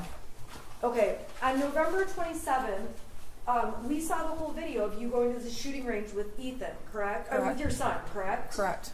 Okay, on that day, we see in the video that you carry the gun case into the gun range, right? Correct.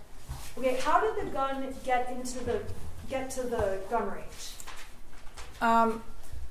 Well, my husband had got it ready for me and put it in the back of my car, and What does that mean? Got it ready for took you? the cable lock off. I guess I put the magazine things in the case and put it in the back of my car, and then I drove with my son to the shooting range with the gun in the back of my car.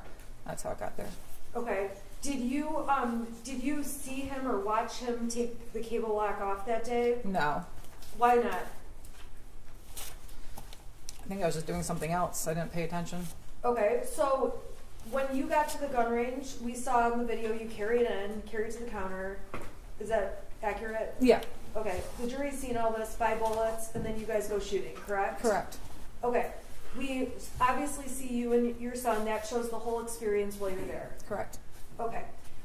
So while you're there, how interested were you in shooting that weapon? I shot it a couple times. I don't know. Shooting's kind of boring. I'm more like skeet shooting, where actually something's going on. So I shot it a couple times, and he did the rest. Okay. And did you end up posting something about it being a Mother's-Son Day? I did. How did you feel about that day? It was a fun day. He asked me if I wanted to go to the shooting range with him, and he's never asked me, just me, to go before. My husband was doing DoorDash, and I felt good about it. How many times had you been to the shooting range before that day? Once. And when you went the one other time, who else was present? My husband. So this was the first day you're the only adult going? Correct. Okay, so we see obviously in the video you carry the gun in the case out. Did it have the cable lock on at that point? No. Okay, so what did you do from there? This is when we're leaving? Yeah. I put the gun in the back of my vehicle and drove. Explain where in the back of your vehicle. So in the back of the SUV, it has a little thing that opens up to where the spare tire is. I put it under there. Okay, and then where did you go? I went home. And did you take the gun in the house? No, I took the bullets in the house and hid them, and my husband took the gun in the house when he got home from work.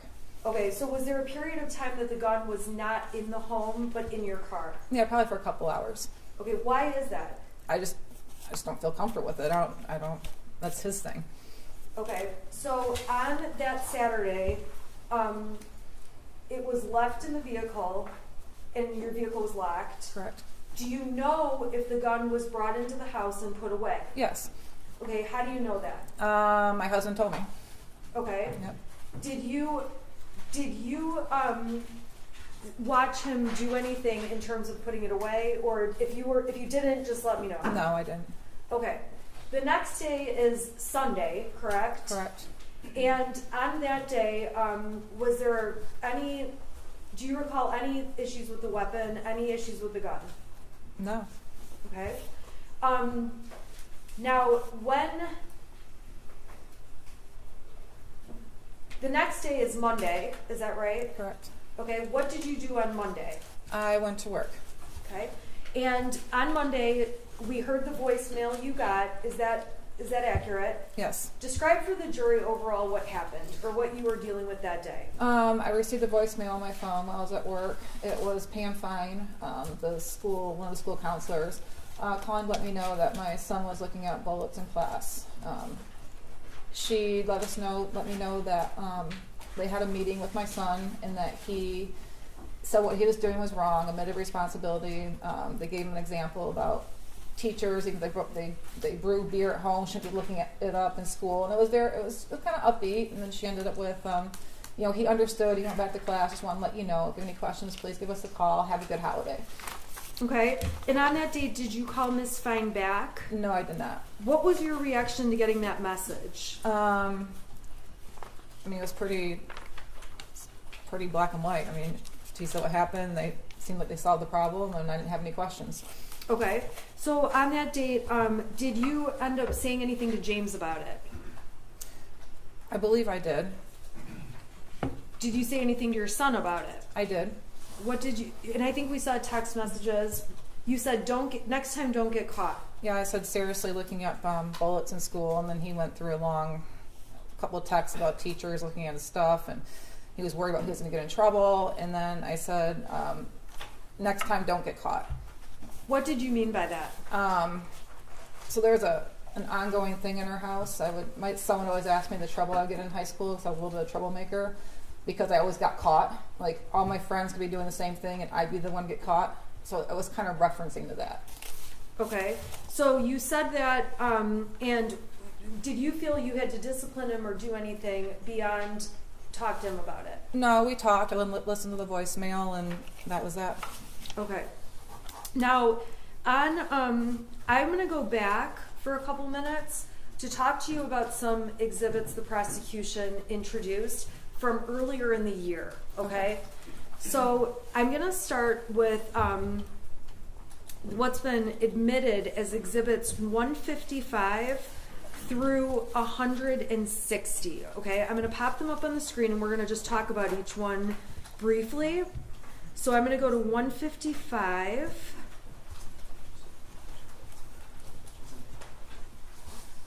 Okay, plug my...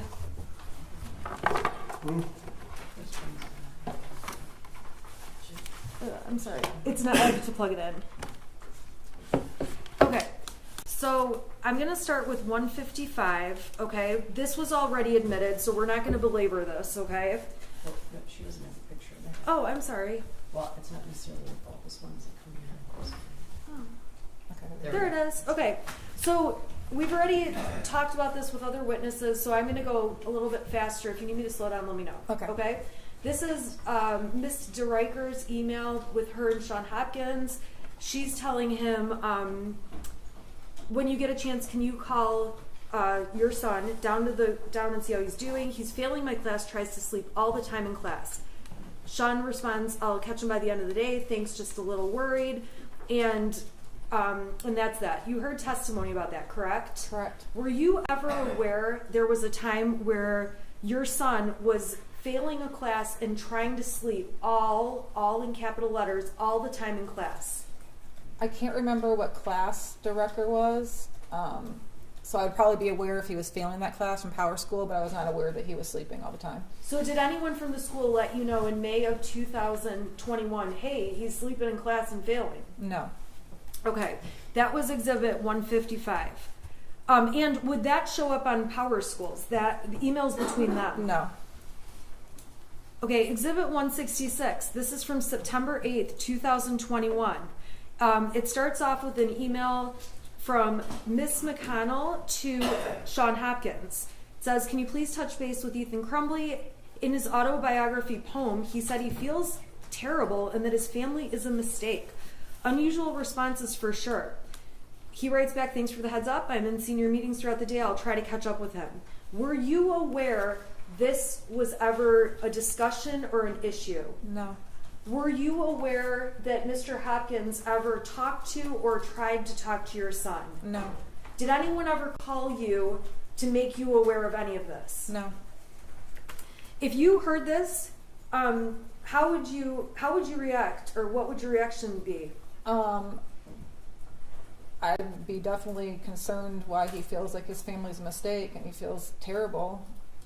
So that would be a concern to me. Okay. So this is something you were unaware of. Correct. And in fact, when did you find out these emails existed? When we started getting discovery. Okay, so in this case. Correct.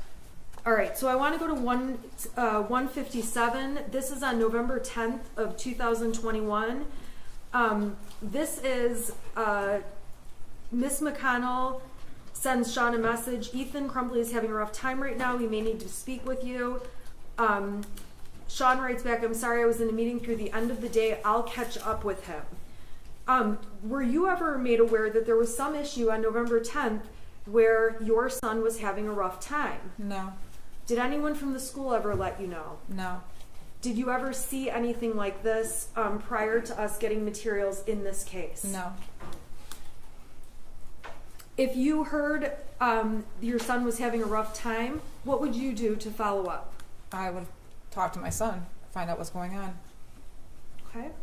And I am going to minimize these for 1 second. I want to go back to some other dates that were discussed and exhibits were admitted. And I'm going to go back to March 20th. I'm sorry. I'm going in order. So March 16th of 2021, the prosecution has admitted exhibits 85, 86, 85 through 94, and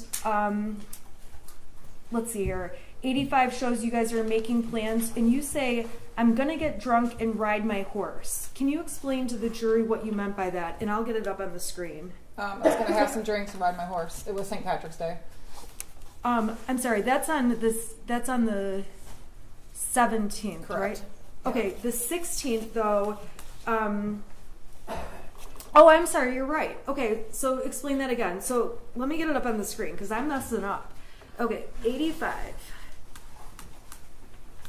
Okay, so 85, I'm sorry, you're right. So on page 85, 432 is the page number. You write, I'm going to get drunk and ride my horse. What was your plan that night? I was going to have a couple drinks and go for a trail ride with my horse.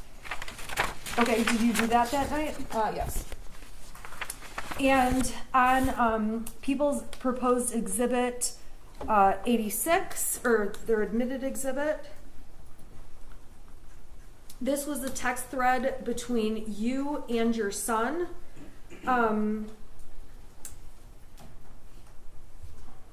Let's see here. This is a text where the prosecution admitted to show that your son texted you, okay, the house is now haunted. What time was that text at? It says 6:03. Okay. I don't know if it says -4. I don't know what that means. Okay. And then the next text, some weird shit just happens and now I'm scared. Next one, I got some videos and a picture of the demon is throwing bowls. I'm not joking, it fucked up the kitchen. I'm just going to be an outsider for a while. Can you at least text back? Okay, do you recall this day on March 17th, 2021?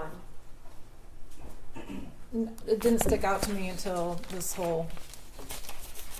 No, I don't recall it exactly. I just remember it ever since we got discovery on this case. Okay, so on March 17th, there was a point when did you ever see these texts? I probably didn't. Not that time. Do you recall seeing these texts at any point prior to this case? I'm sure I did, but they weren't. No, I don't remember. I mean, I'm sure I saw them, but they just didn't stick out to me until this case. Why didn't they stick out to you? Because it wasn't anything that was anything serious. It was Ethan just messing around. You gotta explain to the jury, how did Ethan mess around? So he's been convinced our house has been haunted since 2015. So it was built in 1920. Around that time frame, him and his friend would go down to the basement and play a Ouija board. So they thought we had a house ghost. So it was around that time when he would mess with us that things were going on in the house. Silverware was flying across the room.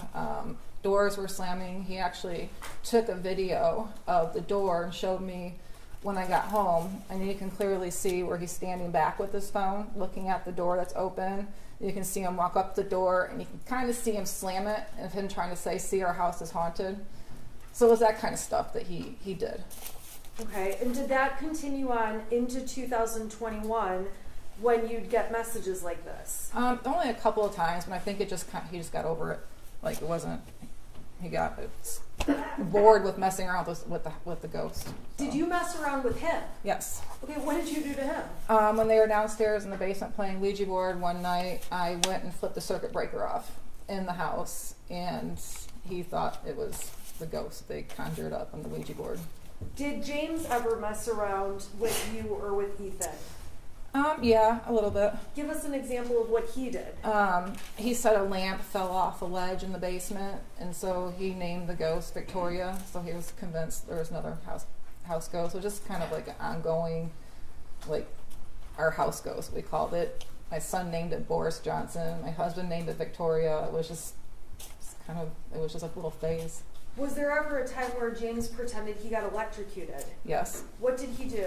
We were remodeling our living room, and he was taking the old ceiling fan down and having to figure out what wires go where to the new ceiling fan.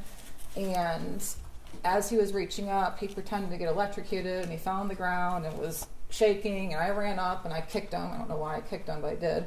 And then he stopped, and I realized he was joking, and my son had the phone recording the whole time. So this kind of stuff between you, your son, and your husband was like typical joking around kind of stuff. It was. Okay, so when you look back at these texts now and you see that there's a demon throwing bowls and things like that, now looking back, do you think, oh my gosh, he had mental issues? No. What do you think was going on? Just what I said, that it was just him messing around. He only did it when we weren't at home, and it was for a short period of time, and then he got bored. Okay. So on that date, the prosecution admitted all kinds of stuff to show you were with your horse, and James was with your horse, correct? Correct. And you guys were with your horse? Correct. How long would you have been out there? What was a typical trip to the barn? Usually about 3 hours. It takes about a half hour to get the horses tacked up and ready. We usually rode for about an hour, and then anywhere from a half hour to 45 minutes to cool them down. And with respect to the horses, did you and James go out there? Did you go every day? No. How did that work? Who went? How did you guys pick? Whoever felt like going or had the most availability. Sometimes I'd work late, past 6 o'clock at night. I couldn't go. There's nights that my son had to go to bowling that had taken him. Whatever happened that day, we just say, I'm going, or you're going, or it just was a day-by-day thing. Okay, so I'm going to skip ahead. This has been admitted as Exhibit 84. This goes to March 8th and 9th. Okay, do you remember talking about those dates? I think so, yeah. Okay. Now, on those dates, the prosecution admitted Exhibit 84, which is up on the screen. These are texts between James and you, and it looks like you're saying you're going to have to skip the barn tonight. Do you recall that? Yes. Okay. And then you ask, is Ethan going to bowling? Correct. James says IDK. What does that mean? I don't know. All right. And you ask him about that. Okay, and I want you to describe, what are you doing in these text messages up on the screen here, these 4 in a row? Can you go back to the green one? Yeah. Okay. Here, I'm sorry. No, it's fine. I got it now. I was just texting him, asking him if he was home from school yet. Okay. And if he had his phone on him. So you're texting... I think, looking at this, we must have gotten into an argument about his grades and took his phone away the night before, which is why I was asking if he had his phone on him. Is it common for you to text repeatedly about someone? Are you home? Where are you? Yes. Okay, so in your messages, is it fair to say we're going to see that a lot from you? Yes. Okay. Your husband wrote back, he does not get home till 3:16. Did you know what time Ethan got home every day? I knew it was after 3, like shortly after. I wasn't sure to the minute. Okay, well then you wrote, I told you to pick him up because he's upset and I don't want him to do anything stupid, goddammit. What did you mean by that? I don't know, just if he walked home, I was worried if he was upset, he would just walk to Little Caesars or Frosty Boy and not let us know, and then I'd worry, or he'd take the route through, there's some kind of woodsy area to get to the trail to our house, and there's some homeless people that live back in there. It was just more or less, I was just worried about him just not wanting to come home because we got an argument the night before. So when you say, I don't want him to do anything stupid, were you worried he'd hurt himself or anything like that? No. And James responds, dude, chill, he is fine, and I am trying to fucking work. Your next question, does he have his phone? Is that right? Correct. Okay. And then he says he won't answer while he's walking. The exhibit speaks for itself. And then you start up with, I'm seriously freaking out. Is he home yet? And then it looks like a blank message. Yeah. Why are you freaking out so much? Because he didn't tell me he was home. So, and I think he must have, I don't know, did something with work. I couldn't get a hold of him. So it was like, why can't I get a hold of you? Why can't I get a hold of anybody? Okay. Did this concern you ultimately that something happened that day, or did this get resolved? I think he just got home and that was it. Okay. Now, the next day, which would have been the 9th, you and James, we can agree, went to the barn together that day, correct? Correct. The prosecution provided a picture, GPS exhibits, phone data exhibits, correct? Correct. All right. On that day, we agree you guys are at the barn together. Correct. Okay. I'm going to go to the prosecutor's exhibit 82 that was admitted. Okay. And you send him a message to Ethan that says, where are you? Or Ethan sends you a message that says, I'm sorry. You send a message to Ethan saying, "Where are you?" at 3:17 and 32 seconds, UTC -5, correct? Correct. All right. So then Ethan sends you all these texts. Can you get home now? I think that someone's in the house. Someone walked into the bathroom and flushed the toilet, left the light on. I thought it was you, but I came out, no one was home. There is no one in the house, though.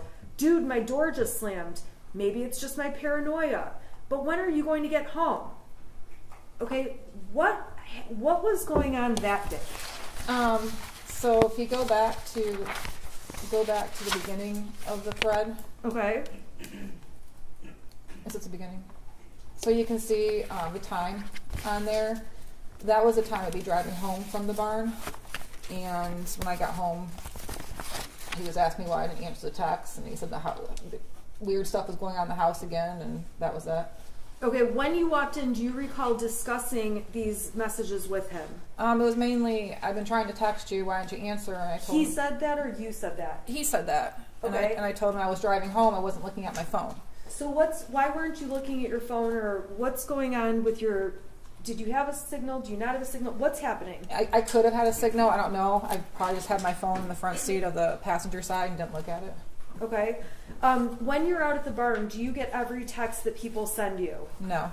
What's your signal like out there? I have Metro PCS, so it's not as good as somebody had AT&T and Verizon, but there's very limited spots at any barn I've been at where there's any type of signal. Usually you have to find the one spot you'll see everybody standing at talking on the phone, but it's not all over the barn. What about on the roads to the barn? So that barn we were at, it was between Oxford and Groveland area. So all those roads, once I pass the market, there's no signal until I got to a fire station. Then I have a signal, and then once I pass the fire station, I wouldn't have a signal. When I hit a grocery store, I'd have a signal. Once I got past the grocery store, all the way to the barn, I had no signal. Looking back on these texts now from March 9th, okay, seeing him say, "There's someone in the house, I think. Someone walked in the bathroom and flushed the toilet, left the light on." Do you think he was having mental issues that day? No. What do you think, what is your conclusion about these messages at this time? He was just messing with us. Okay. Is this the kind of messing you previously talked about? Yes. All right. I want to go to March 20th. This is People's Exhibits 96 through 100. They established on this date you're out at the barn. This is you, yes? Yes. Okay. And another picture of you. Yep. And we've got data showing that you were out there, correct? Okay. And there's a text message exchange that was admitted as People's 96. I'm going to put that up on the screen for you, okay? Okay. So in People's 96, this is between you and your son, correct? Correct. He says, "Can you at least text back?" You're asking, "Where's your dad? Text me when you're done yet?" And he starts up with, I finished picking up the room. I cleaned until the clothes started flying off the shelf. This stuff only happens when I'm home alone. I picked the clothes back up though." That's at, it looks like 2:34, and we may be off by an hour or so because it's that UTC. This one's -4. Your next text is, "Jumping in shower, text your dad if I don't respond." And your text, no matter what the time zone is 6 hours later. Do you recall getting these texts? It's 2 days. Messages? It's 2 days and 6 hours later. Oh, I'm sorry, you're right. 2 days and 6 hours. So do you recall, though, getting these couple on the 20th about, "I finished picking up the room, I cleaned until the clothes started falling off the shelf"? Do you recall that? Only when we got discovery. Okay. Now, looking back on these days, are you thinking, "Oh my God, he thought things were happening that were crazy"? No. Do you think anything of it now? No. What do you think is happening in those messages? I just think he was messing with us. Okay, so those are 3 times where you guys are at the ranch and he's messing with you. Is that a fair statement? Yes. And at that time, that was months and months before November. It was in March, is that correct? Yeah. Okay, so beyond March, was there other times where he was saying these goofy texts and messing around? No, I don't think so. So there's two more dates I need to ask you about. I'm going to go to April 4th, which was a Sunday, and that is going to be exhibit that was admitted 101, okay? So exhibit 101 are text messages, and these are between, who are these between? Those were between my son and his friend. Okay. Now, prior to this case, did you ever see any of these messages? I did not. Were you aware any of them existed? I was not. Okay, so this is from April 4th, and your son's saying, he's the one sending messages that say, I hear people talking to me and someone in the distance. I actually asked my dad to take me to the doctor yesterday, but he gave me some pills and told me to suck it up. Like, it's at the point I'm asking to go to the doctor. Was there ever a time where he asked to go to the doctor around this time? I don't think so, no. Then he says, my mom laughed when I told her. Was there ever a time where he's asking for help and you're laughing? No. He writes to his friend, and this is just later that night, but I'm having bad insomnia and paranoia, and I need help. I was thinking of calling 911 so I could go to the hospital, but then my parents would be really pissed.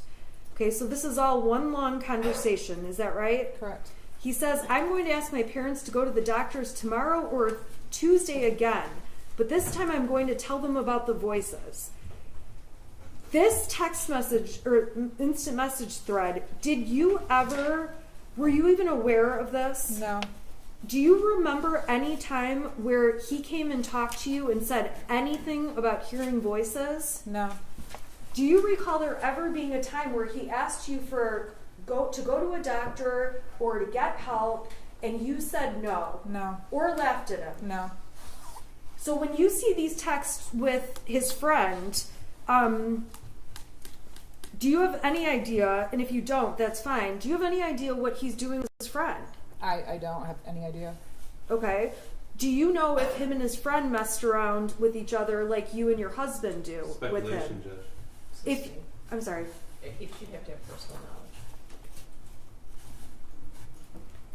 knowledge. When you were testifying earlier, you mentioned that your son and his friend would play within a Ouija board. Is that right? Right. When did that happen in relation to 2021? I know he got the Ouija board for Christmas of 2020. So for a few months after that, they were really into playing it, and then they got bored with it. And it's probably sitting on our shelf getting dust. Okay. On April 29th, I'm going to turn your attention to that day.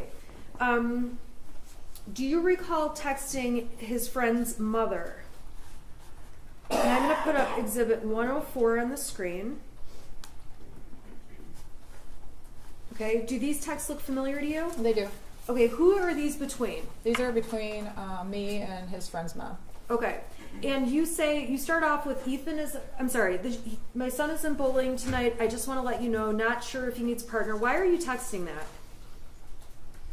I don't know why he wasn't bowling tonight, off the top of my head, but they have partners on certain nights of the week, and so him and his friend were always partners, so I was letting her know that he wasn't going to be there.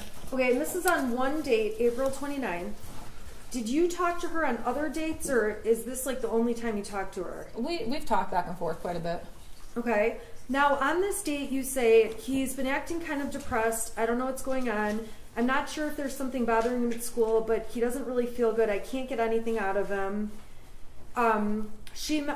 Friend's mom mentions he stayed home from school today, too. The only time they're happy is when they're together. talking about grades. You had mentioned, this is all new to me. I'm not used to my son being moody. He's usually pretty happy and will talk about anything. I do know he's been stressed about school and his grades. We called the school, but she wasn't in social do it tomorrow. I think his grades have a lot to do with it. I just got to a point where he's got so far behind and we were out of town. He's having difficulties making it up. Where were you guys out of town? In Florida, my mother-in-law had passed away, so we were gone for a couple of weeks in the middle of April, taking care of funeral arrangements and everything. And at this time, when you describe your son as being moody or depressed, did you think it was anything that warranted getting medical attention? No, he was just being quieter. He's a quiet kid. He was just being quieter than normal. And I'd ask him if there was okay. He'd say fine, but I could just tell he was a little sad. And I thought maybe I didn't see his friend in a couple of weeks. I don't know if maybe they got into a fight and they weren't talking. So I was asking her if there was anything going on with his friend, which might have caused my son to be quieter than normal. But I think he was just really stressed out because those 2 weeks that we were in Florida, he got pretty far behind on his grades. Okay, so then it goes on and you end up saying, yeah, me too. I'm glad they're getting along. And it wasn't an issue with those two as to why he was being depressed. The online school is horrible. I've given up too. I told him just to do his best. Don't worry about it. Next year's a new year. And then maybe if his friend is feeling better, he wants to come over to work, and then you're talking about shooting up a gun range in the backyard, correct? Yeah, targets. Okay. So did this issue of him feeling depressed or acting moody, this one period of time, did that go on or did that discontinue? It discontinued. I mean, it was a little phase, and he seemed to be fine. Him and his friends started coming over more. I think it was more or less his friend wasn't coming over as much, and he just seemed quieter than normal. And you guys were you had just been out of town, right? Yeah, and he just lost his grandmother, so that was sad too. Okay. All right, and then there was one other conversation that you had with his friend's mother that the prosecution introduced as Exhibit 105. I'm going to put that up, okay? So this is actually from, let's see here, starts off on, I'm going to go to Halloween, so 10/31 of 21. You say to her, James filled me in on his friend last night. I'm so sorry you guys are having to make such a hard decision. Please let me know if you need anything. What was that about? We had found out the day before Halloween that his son, my son's friend, went to Wisconsin to an OCD treatment school. We didn't know. We had Halloween plans. And we were texting with his friend's parents, about his friend still coming over to carve pumpkins on Halloween, because they do that every year, and then they go out and trick or treat. And we didn't hear from him, and all of a sudden my husband found out through his friend's dad that they drove to Wisconsin, and he's at an OCD treatment center for at least 90 days. So it hit us really hard because we didn't really expect it coming. He didn't expect it coming. It was hard. Did you do anything different as a parent when his friend was taken away, essentially, to the hospital or the other school? I don't understand. Did you do anything different as a parent in terms of spending time with your son? I mean, we did as much as we could. Okay, tell us about that. Tell us about that month.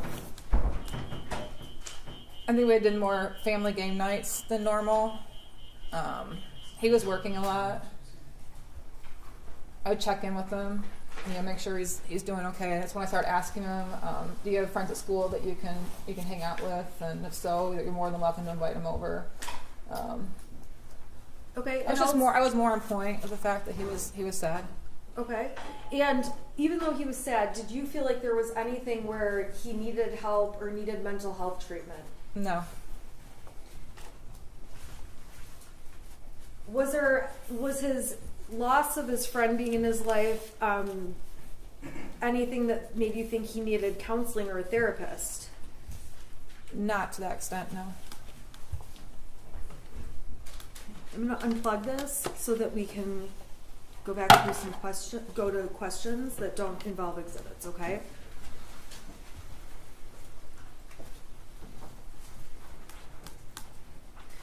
Okay. So we were talking earlier about the mother-son gun range day, right? Correct. You've already told the jury how the gun was put in the car and taken out. Okay. Now, did you ever tell Brian Maloche about the mother-son day at the range? I'm sure I mentioned it, yeah. Did you ever tell Brian that the gun was in your vehicle? Yes. Okay, when did you tell Brian that the gun was in your vehicle? On the day I went to the shooting range. Did you tell Brian you put the gun in your car the day the shooting happened? No. So when he testified to that, was that accurate? No, I think he was confused. Okay. Did you specifically tell him about the gun being put in your car that other time? Yes. Aside from that time that you drove to the range, was the gun ever in your car? No. Were you aware Brian had memory issues? No, I was not. Brian testified that he never met Ethan. Later in his testimony, he said he did. Did he ever meet Ethan? Yeah, a couple of times at the barn. Okay. And we went, he came to our house, he helped deliver a big TV that we got, and my son was there. Did you ever tell Brian anything about your son saying things or making you upset in any way like that? No. Did you ever tell Brian anything about he had mental health issues that you were worried about? No. So when we read your messages, which the prosecution admitted, the 77 pages, okay, it's fair to say the jury can read what you guys talked about and you reflect on all the, you talk about the past with Ethan, correct? Correct. Okay, so the jury can read those. We don't need to go through those. You agree? I agree. Okay. So we got to Monday. Monday is 2 days after you guys go for the Mother's Sunday at the shooting range. Monday, Miss Fine leaves you the voicemail. We talked about that already. Talked about you talking to your son about it, right? Okay, I want to go to Tuesday, the 30th, okay? Okay. Do you remember Tuesday the 30th? I do. And that day, we saw an exhibit of you going into work. That happened? Yes. And we heard lots of testimony already about you getting a call from Sean Hopkins. Correct. He left me a voicemail and I called him back. Okay. When you called back, Mr. Hopkins testified that he sent you something. What did he send you? He sent me a copy of a math worksheet that had the scribbled out drawings on it. Okay, and I want to ask you, the night before that scribbles out drawing thing came to you, did you have any interactions with your son? Yes, we did. What were those about? I saw in Power School that he had an E in geometry, so we got in an argument again about his grades. We took his phone away and told him that he couldn't go to the shooting range until his grades were brought back up. Okay, so you guys had this argument the night before. We saw lots of messages where you thought everything was fine that Tuesday morning. Is that how you felt? Yeah. Okay. So when you got that math paper texted to you, do you recall saying anything to Ethan on the phone, on speaker? Yeah, I asked him why he did that. Okay. What were you thinking at that point? I was actually kind of angry because I thought he did that in like defiance of us yelling him about missing assignments, and here he is drawing pictures on an empty assignment page in geometry. So you felt like it was specifically him sending you a message about the night before? Yeah. Is it fair to say you took it personally? Yeah, I did. Okay, so what did you do? I had asked Mr. Hopkins if he had the original, and then he sent it to my email, which then I opened up and looked at it, and it's like, okay. What did you think when you saw that? I was a little concerned. I was pretty concerned. He had asked for a parent to come to the school to meet with them, and at this time I tried calling my husband to see if he could go because he was out in the area working, and I couldn't get a hold of him, so I decided to go to the school. on the way to the school, he finally called me back and he met me at the school, so we went together. Okay, and when you went into the school, what did you think was happening? I thought he was gonna get in trouble for what he drew on his assignment. I thought I was gonna get like suspended. I was expecting like a disciplinary meeting. Okay, how did you feel about what you saw on that paper? I felt concerned after seeing that. Okay, and so we saw that you sent pictures of the math papers to Kira, to Andy, to Brian. It's fair to say you sent them around to people. I did. Okay, and to all those people, we've already seen all the exhibits. You expressed that concern. Correct. Okay, so what happens when you get to the school with you and James arrived separately? I think the detective testified that he was wrong at first, thinking you went together, but you guys were separate. Got there at the same time. Correct. Went in. What was it like walking into the meeting with Mr. Hopkins and Mr. Ejak? Who was there? So when we first got there, Mr. Hopkins met us out in front of where the administration is and walked us back to his counseling office. When we walked in, it was just him, and then my son was sitting in a chair in front of his desk working on something on his laptop. So when he walked in, he kind of showed us where to sit, and then we shook hands, introduced himself, and started the meeting. Did you try to hug Ethan or do anything like that? I didn't. Okay. And when, how did that meeting go? It was pretty nonchalant. It was pretty brief. He started to tell. He basically filled me in on what my son and him were talking about for the last hour and a half. He said that my son told him that he was feeling sad over the death of a dog that we had. My mother-in-law lost his friend.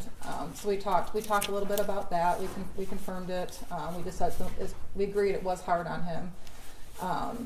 He told us that he didn't feel my son was a risk, and actually gave him the option if he wanted to stay at school or go home. My son wanted to stay at school, so we all discussed that. Did you feel like you were taking the position of I am leaving him at school whether he can be here or not? No, absolutely not. Okay. Were you surprised or were you not surprised? Did you have any feelings about whether or not he could stay at school? I didn't really. I thought the advice that they were giving us was a good advice. We talked about him being sad, and then he said being around peers usually helps. So we all agreed to that. My son gets very stressed out when he does virtual school, so we agreed that it might stress him out more to do his school remotely the rest of the day. But there was never a time where I would refuse to take him home. I could easily, if he wanted to go, take him with me. I had no issues with that. Okay, so ultimately, did you take a paper from the school? The counseling papers, yeah. Okay. There was a stack, like maybe 10 sheets with multiple counselors listed on them. Okay. And were you planning to do anything with that sheet? Yeah, actually, we were going to start. I gave it to my husband out in the parking lot, and I told him I had phone calls at work the rest of the day, so I told him to start making calls once he got done doing his DoorDash. Okay. Now, the prosecution introduced and admitted an exhibit, which was a search off of Yahoo about clinical depression treatments. Do you recall ever Googling, but do you recall ever searching that topic? I don't, and I don't usually use Yahoo as a search engine. I always use Google, so I don't know. I don't recall it, no. Okay. Do you recall how or if you ever saw anything on Yahoo about clinical depression? I don't remember specifically seeing anything. I might have looked at something when my husband was going through a really hard time after his mother passed away. He was he was drinking a little bit more than usual, and you just tell that he wasn't right. So I might have looked at something at that time, seeing if he was depressed, but not. I don't know where Yahoo came from. You don't know how the Yahoo came to No. be? Okay. When you're on Facebook and Instagram and all those things, do you ever hit the clickbait stuff? Sometimes on accident. Sometimes I do on purpose. Okay, so that search on Yahoo, you don't remember ever putting that in the search bar? No. Okay. But you are saying it's possible you looked in it. Is that? It's possible. Okay. All right. So let's go back. So you're at the meeting. How did the meeting end? So we all decided that my son was going to go back to his class. So we wrote him a pass to go back to class.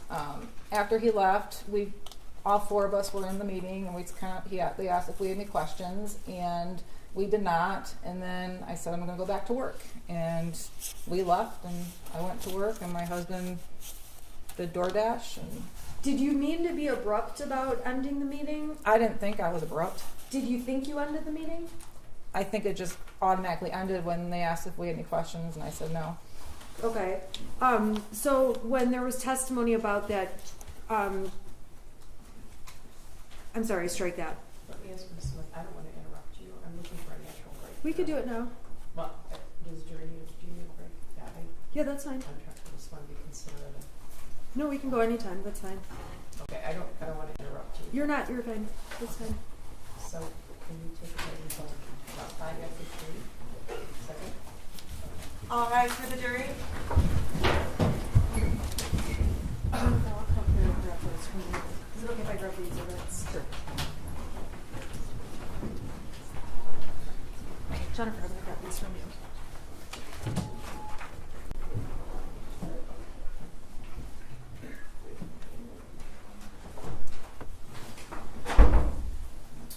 Need to be seated. I don't usually like to interrupt people's direct, but I know you have quite a bit more, and they've been at since 12:30. So we're going to take about 10-minute break to 5 after 3. Okay. Judge, based upon the testimony, I need to pull some exhibits, so it'll be longer than 10 minutes. I'd like to get ready to cross after direct. So, we'll do that right now, but it'll be longer than 10 minutes. Okay. If that's okay, we're going to need some time. I think just. Okay. Well, you have quite a bit of direct left, I think. I You have quite a bit. Your son. I don't know how to. I've gotten through 3/4 of it, so I'd say I have a quarter of it left. Okay. And a lot of it is probably going to go pretty fast because the exhibits speak for themselves, and they've already admitted videos of all of it. So, Okay. All right. You can take them down, and can you guys let me know then? I don't like to let them sit very long. If you let me know, Sure. I mean, you're not talking about half an hour, or anything, right? Not an hour, no, but There's, we're trying to avoid standing up and saying we need a time and having to take another break, but No, I get it. we'll go as fast as we can. There's a lot of things you testified about. I think that Mr. Keese wants to. right. Well, I just. Your Honor, I moved fast with their exhibits. I it's kept good, going. it's I good. didn't take breaks in It's between. Good. It's good. I'm more concerned about the jury sitting than anything. Sure. Okay. Yeah. Sure, thank you. All right.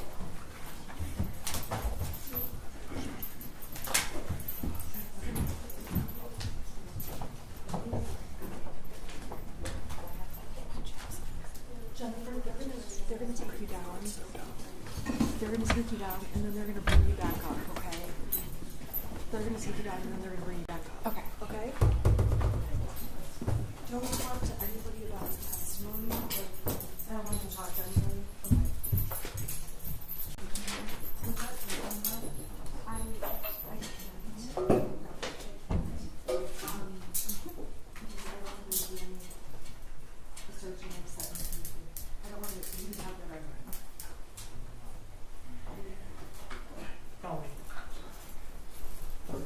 Okay.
You ready?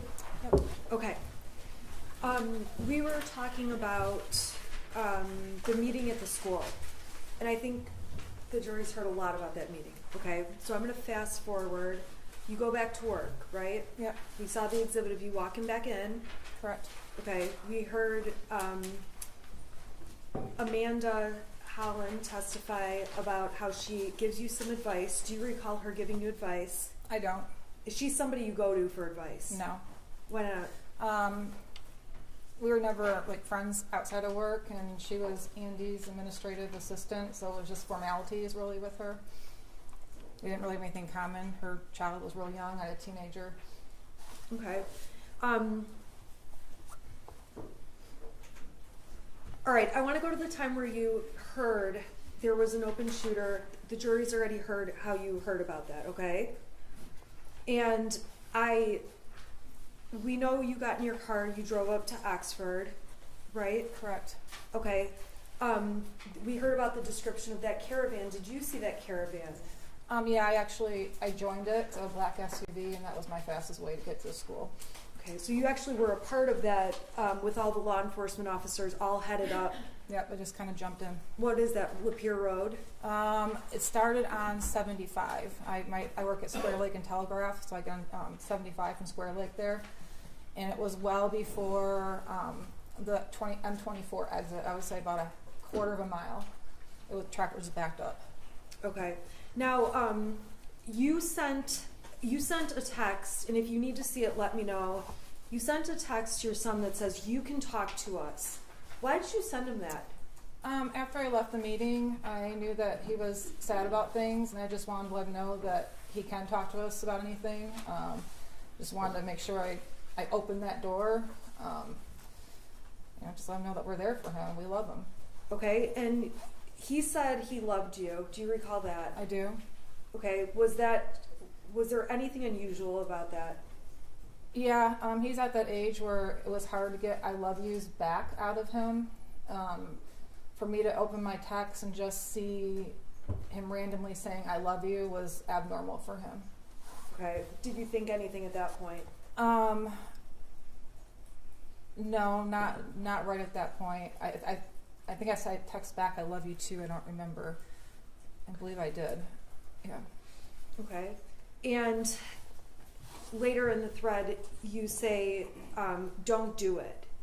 So when you hear there's an open shooter at the school, I want to know in your mind, what do you believe is happening? Well, my husband had called me when I was still at work, and he said there's an active shooter at Oxford High School, and I can't get a hold of Ethan. And that's when I opened my phone and I saw the I love you text. And then I texted him, are you okay? In the process of it, I was getting my stuff and running out the door, letting my boss know that I had to go to my son's school.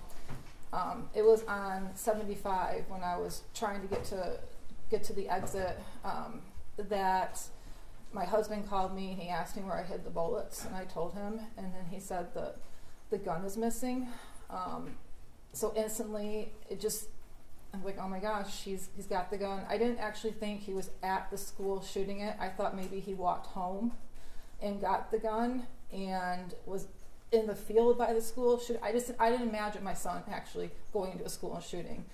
And then when we got more updates, I was like, oh my gosh, he's a school shooter. He's going to kill himself, because in my mind, that's what school shooters have done. They've killed themselves after. So I yelled in my talk to text, Ethan, don't do it, because I thought he was going to kill himself. At that point, did you think Ethan had killed anyone? No, I didn't even think he shot anyone at that point. Well, that was going to be my next question. Did you believe he injured anyone or shot anyone, did anything? No. I thought he was going to kill himself. Okay. So you find out the gun's missing, so you do think he's got the gun, but is going to turn it on himself. Right. Okay. So where did you, at that point you went to the substation? I think we saw the video. Yeah, my husband had called me when I got close to the house, and he said the substation just called and they want us to come down there. They have my son. And so I picked him up on the way, and we drove to the substation together. When you say picked him up, picked who up? The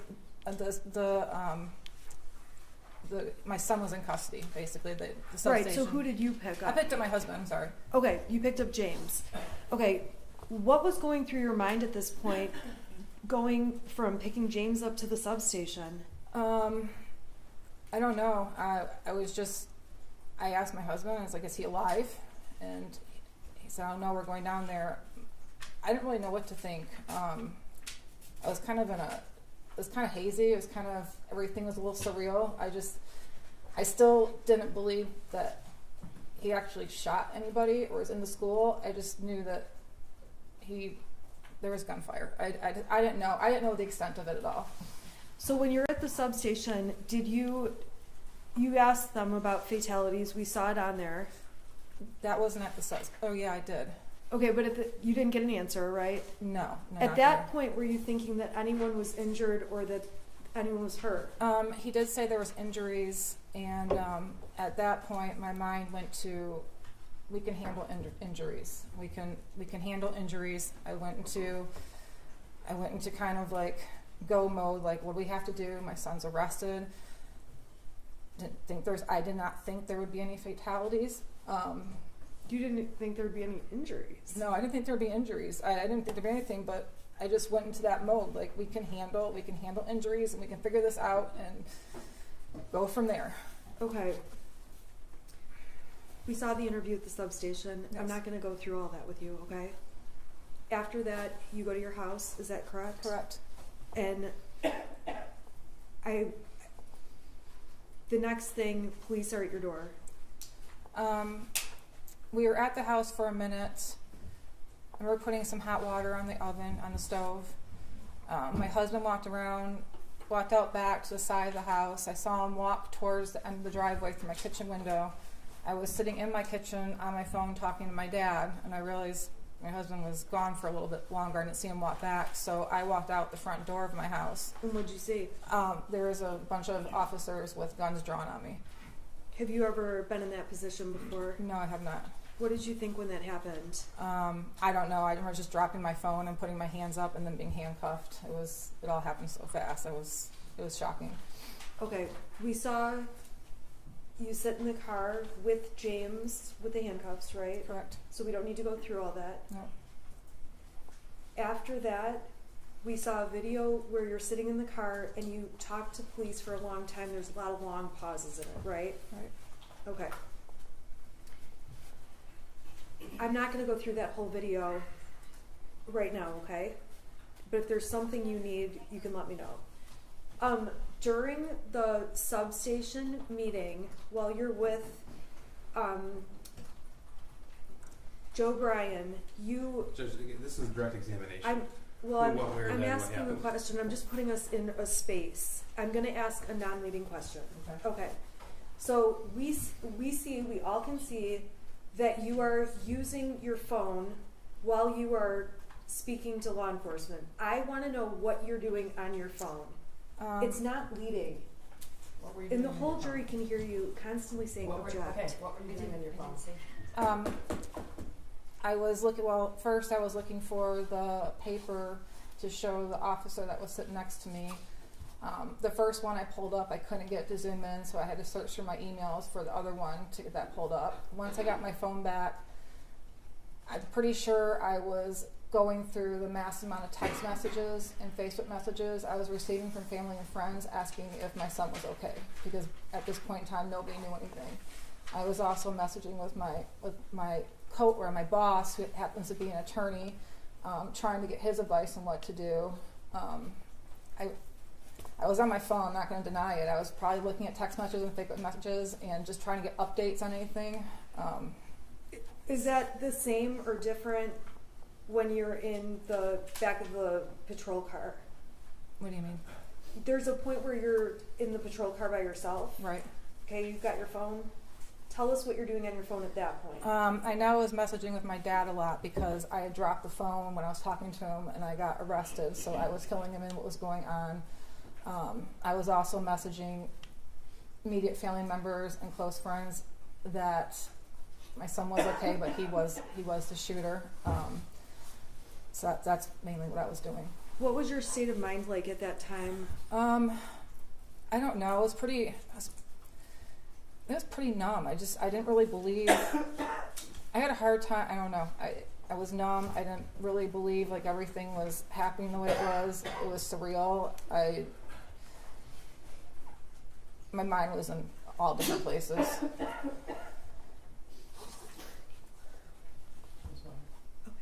Okay, so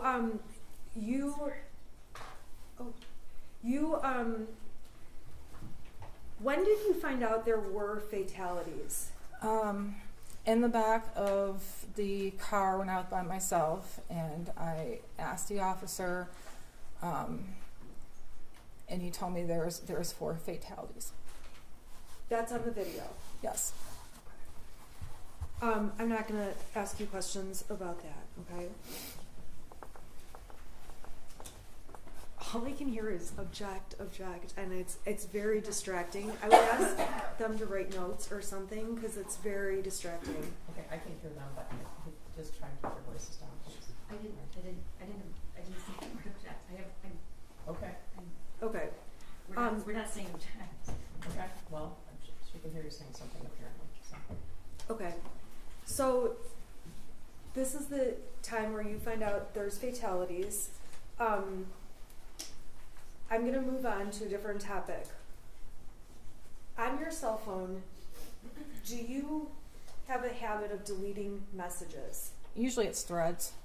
Okay, explain to the jury what you do, because go ahead and explain. Well, on Facebook, I do a lot of Facebook Marketplace, so I get a lot of messages. What's Facebook Marketplace? Where you buy and sell things. So the first main screen of my phone will get clogged up with Marketplace messages, so I'll just delete threads to my main people come up that I talk to on a regular basis. If that starts getting full, I delete those threads too. Same thing with text messages. I delete threads until the main people I talk to are up on the main screen, so I don't have to scroll down to find them. Okay, so is that a habit that you started that day, that month? When did you start doing this deleting texts thing? Pretty much when I got a cell phone. I've always done that. Okay.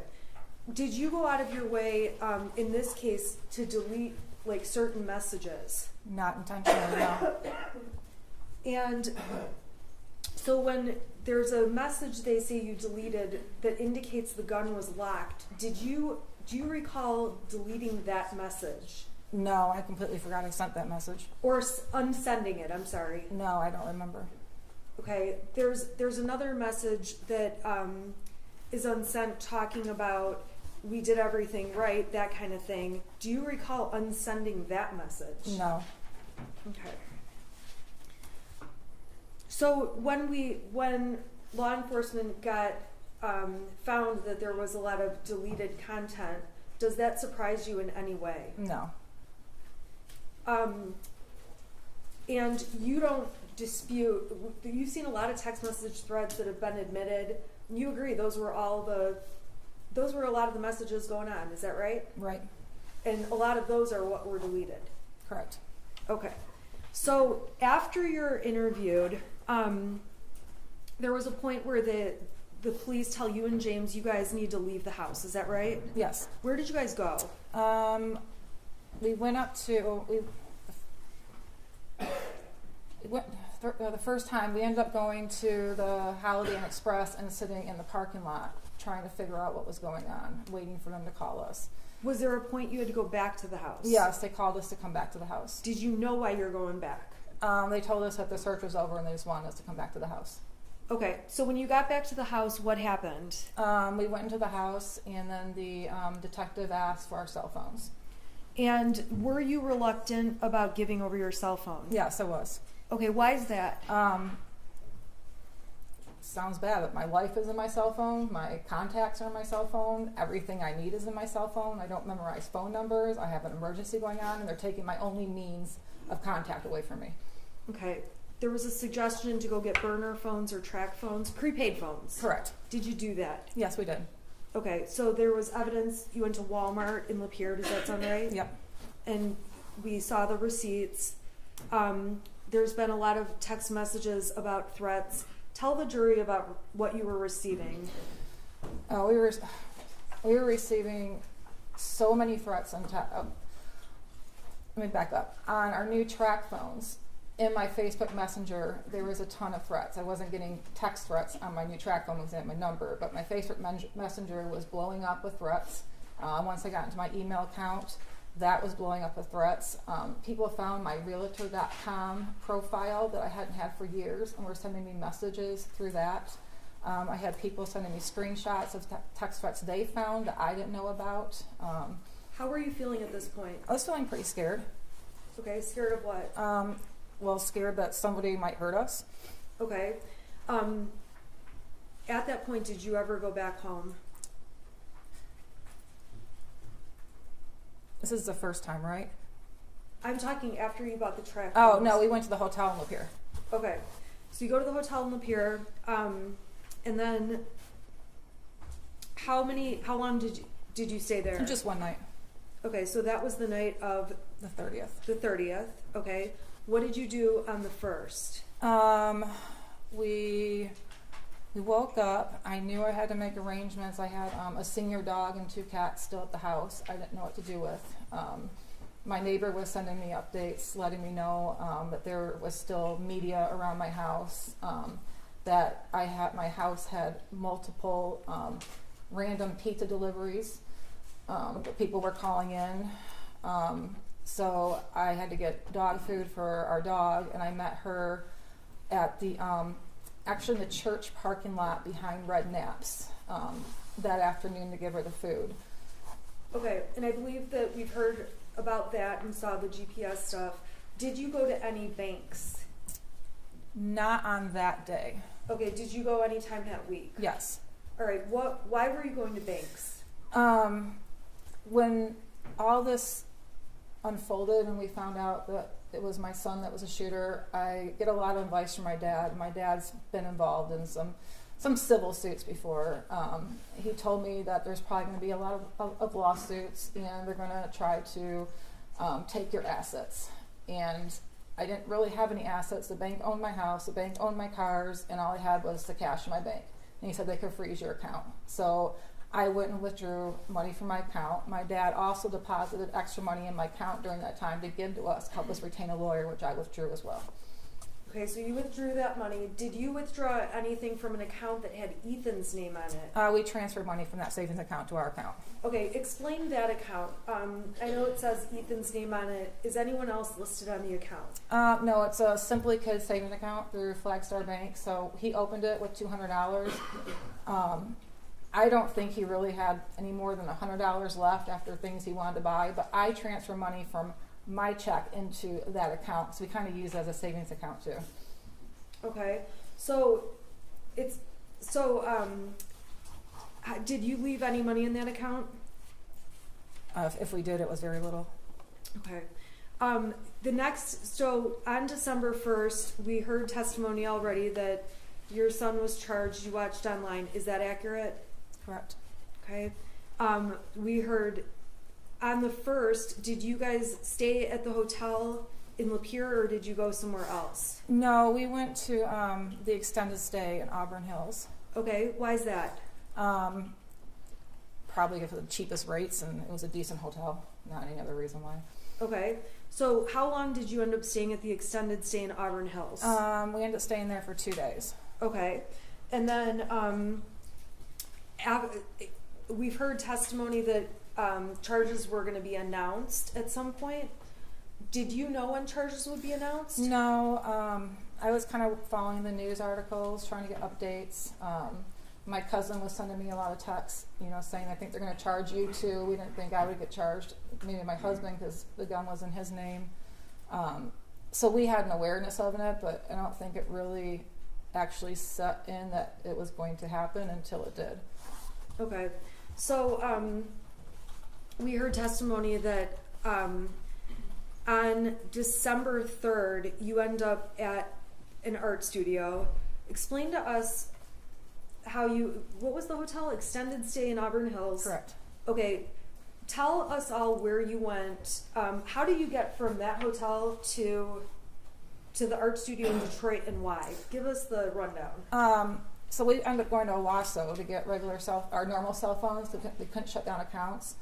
Why couldn't you shut down accounts? Because the two-factor authentication, so it was sending a text message to my old phone number that I didn't have, so I had my employer yelling at me to shut down my LinkedIn account, my Instagram account, because I had my employer's name all over it, so we had to get our cell phones with our old numbers on it to get that back. Were you trying to deactivate Facebook and stuff too? I was trying. Well, I already deactivated Facebook. My husband needed to deactivate his Facebook. I had to deactivate LinkedIn and Instagram, and I couldn't get into my email on my burner phone because of that two-factor authentication code thing. Okay, so you guys went to Owasso and got what? We got regular cell phones with our old numbers on it. Okay. Then what? Then's when Andre, my friend, called. Is there any reason you went to Owasso to get those phones? Yeah, we didn't feel safe in the local area. Okay, so you drove like the hour they tested. Okay. All right, so then what? So my friend Andre, who owns the art studio, called and was checking in to see how we were doing, and he wanted to stop by our hotel. It was the night of the 2nd. So he actually came to our hotel that night, and he invited us to come to his art studio the next day just to be around a friend, he wanted to buy us sandwiches, he wanted to show us art studio. He was just a really nice guy that was just offering a friendship during that time when we didn't know what was going on. So that's how we ended up going to the art studio. Okay, how did you get to the art studio? I drove. Okay, drove what? I drove my car, and my husband left our other car at the hotel. Okay, so we've heard about how one car is like left at this hotel. That's because you guys went together to Correct. Detroit. Correct. Okay. Did you know you were going to get charged at that point? We had heard they might announce charges sometime that day. Okay, but I want to know, did you know you were definitely being charged at that point? Oh, no. Okay. So tell us what happened when you got to the art studio. I think we saw him show you where to park. Is that what happened? Yeah. Why did you park where you parked? I was parking close to the dumpster, and he told me to move away from the dumpster because people like to throw stuff out there. So I moved. He showed me where to park. So I wasn't taking anybody's parking space or blocking the dumpster or any of that. Okay. So then what did you guys do that day? He showed us around the building, and then we went to the art studio. Andre had a business meeting, I think at 11 o'clock that day, and so he left the building for a little bit. He came back after charges were announced, so he came back when we found out we were getting charged. He brought sandwiches back. At that point in time, how were you feeling at that point when you found out you're getting charged? Just freaked out. I've never been charged anything in my life. Okay, so you've never been charged with a crime like this? Like this, correct. Okay, of this magnitude? Correct. All right. So so you know you're charged, or you know that they want you. What was your plan at that point? Well, I was in touch with my attorney. Me. You.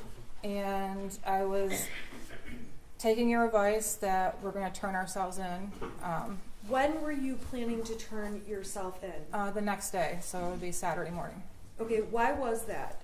That's when the Novi court was doing arraignments that day.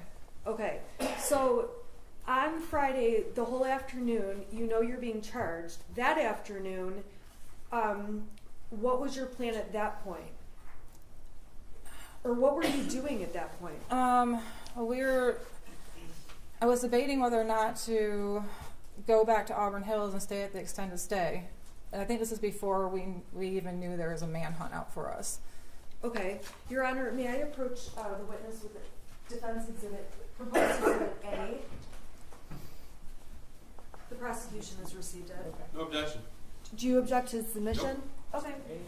Thank you. Okay, A is admitted. Can you tell the jury what that document shows? It's a Priceline.com travel itinerary, year trip from December 1st. Okay. Last visited 12/3/2021. Okay. So when you're on 12/3, are there also searches for another hotel?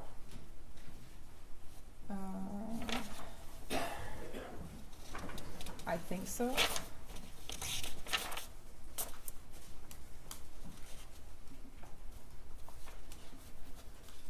Yeah, there's a Priceline checkout, Auburn Hills, 12/4, 12/5. So I think I was looking at for those dates. So you were planning to, is it fair to say then you're looking for a hotel? Objection deleting. All right, so that exhibit, what does it tell you about your plans for 4/4 to 4/5? To be in Auburn Hills, extended stay. Okay. What is Priceline? It's an app where you can get last minute hotel deals. Do you agree these are your searches? Yeah, I'm always on Priceline. Okay. Ultimately, on the night of the 3rd, were you aware on Friday afternoon if you could go into court that afternoon? What was your awareness? I was not aware that we could go into court that afternoon. I was just waiting on direction from you to what we're going to do the following day and turning ourselves in. All right. So the prosecution showed lots of pictures of the art studio. We agree. That's what it looks like, right? Right. Okay. Did you guys sleep on that mattress that night? Yeah, we did. It was actually in the hallway, a common hallway the business shared, and we pulled it into the art studio and slept on it that night. Okay. Did you? The prosecution showed receipts and supplies that were bought, things like that. Who went to the store and did that? My friend went to the store. We gave him a list, and he picked up things for us. Okay. Why didn't you go to the police department? This is so distracting. I'm having a really hard time. I can move maybe and ask. Okay, try not to talk. Okay. So who bought those supplies? My friend did. Okay. Why didn't you and James just go on your own to the police department and turn yourselves in? Because we didn't feel it'd be safe. Okay. Why is that? Just the fact that the entire community and Michigan knew that we were expected to turn ourselves in at the police department, so they would know where to go. Okay. And so that night, what did you and James sleep there? We did. What time did you go to bed? What happened? Just really quickly. I want to say it was after 11, maybe around 11 o'clock when we finally went to bed. We both, I'm prescribed Xanax for anxiety, and we each took 4 because we knew we were going to be turning ourselves in the next day, and we hadn't slept in 4 days, and we just wanted to sleep. Okay, so you each took 4. We did. Okay, and so the next thing, the next piece of evidence we saw was them coming into that art studio. Do you recall that? I recall my husband screaming, and there was people with guns again in our face, officers. What were you doing prior to hearing your husband screaming? We were sleeping. Okay. Were you aware there was anything going on? No, I was not. Okay. We saw the video, so we don't need to go through all of that. And the prosecution admitted, I'm going to put it up on the screen, People's Exhibit 150, and I just want to verify with you. I'm sorry, can you turn it on, Ashley?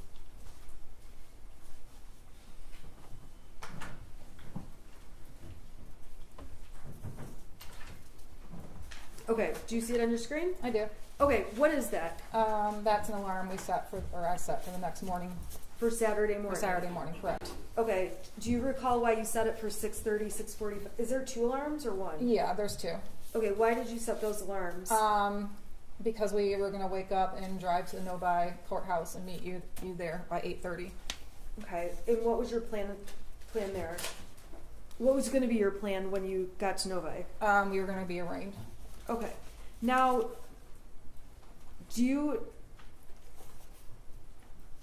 there was Everything's evidence. still up. Oh, whoops. There was evidence that your purse and belongings were found in totes there. Do you remember seeing all those pictures? I do. Okay, tell the jury why those were your purse and personal effects were in those bins. I didn't know if we were going to jail. I didn't know if we were going to be bonded out. I didn't know what was going to happen. So I had told my friend where I left my purse and my backpack, where I did have pretty much all my money in it, to grab those the next day, or when he's at the studio. He's not usually there on the weekend. So I put them in the totes just for extra precaution. In some of the messages, the prosecution admitted, you say that you failed as a parent. Are you a failure as a parent? I don't think I'm a failure as a parent, but at that time,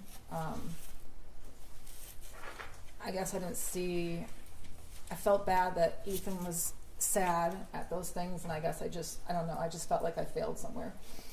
I don't really know how to describe it. It's just that point in time, I just kind of felt like somewhere I failed.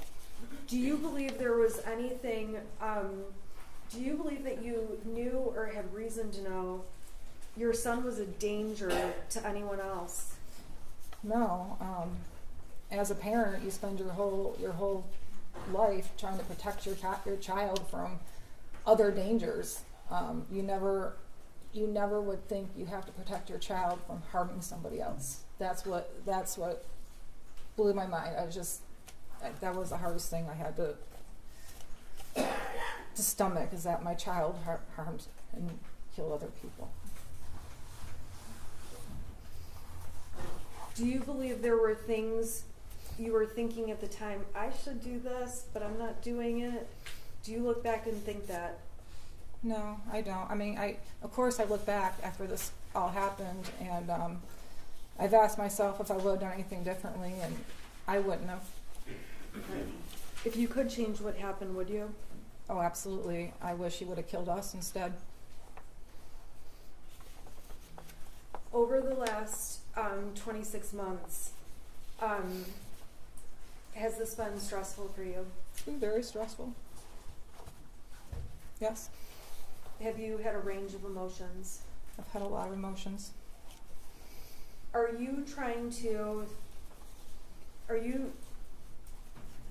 Do you believe you are the victim here?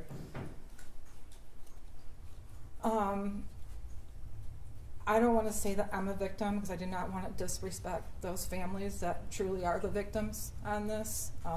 But we did lose a lot. Okay. You've lost everything. We did. I'm going to have you come back tomorrow morning at 8:30 in the morning. All right? The mom says we have a natural break. I need to instruct you during the trial, do not read, listen to, or watch any news reports about the case. Under the law, the evidence you must consider to decide the case must meet certain standards.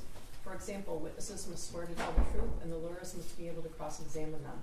Because news reports do not have to meet these standards, they could give you incorrect or misleading information that might unfairly favor one side. So to be fair to both sides, you must follow this instruction. Do not go on social media, do not post, do not go on Facebook, do not do research, do not discuss the case with anyone, do not watch the news, do not read a newspaper. You guys have been really great, and we appreciate it. All right, so I'll see you tomorrow at 8:30. Okay. All rise for the jury.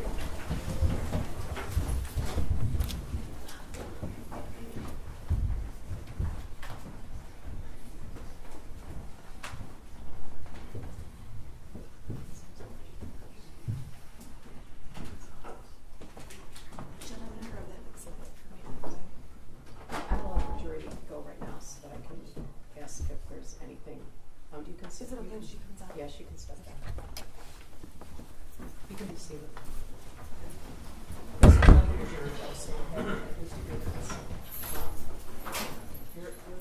to do cross tomorrow Yes. morning. And then do you know what you're going to do next? I don't. Your Honor, my client and I have a number of witnesses on our list. Okay. And to be quite frank, I'm going to go to meet with her. Okay. Or I have arrangements to meet with her. Okay. I have opinions about what we should do. I know that our opinions have not matched, and so we need to have some discussions. Okay. I just don't know who I'm going to be calling based on that. But the prosecution has my list. Okay. It's the same as it's been. Nothing's changed. Okay. I actually have 2 names I can give them that I know I'm not going to call. Judge, shortly before trial, the people filed an notice of intent to admit something should the defense counsel assert a privilege, that privilege being attorney-client communication. Questions asked of the defendant, I believe, caused a revisiting of that ruling. Okay, meaning what? Meaning that there was a thumbnail photograph recovered off of the defendant's phone from a time period where the police were on scene at 1111 Bellevue in Detroit. The defendant has testified that she was waiting to hear for instructions from Ms. Smith. She can't testify to any communications between herself and her attorney without waiving the privilege.